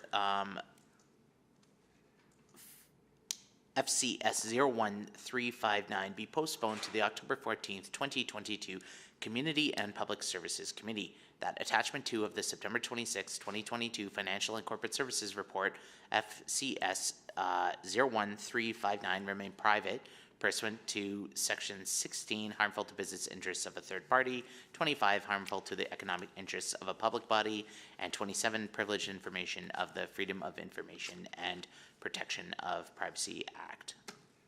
Thank you. Please vote.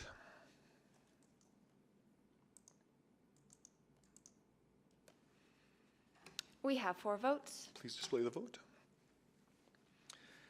And that is carried, so we'll return to this item on October 14th. Item 7.3 is time specific for 9:30 tomorrow morning. Are there any motions without customary notice or notices of motion today?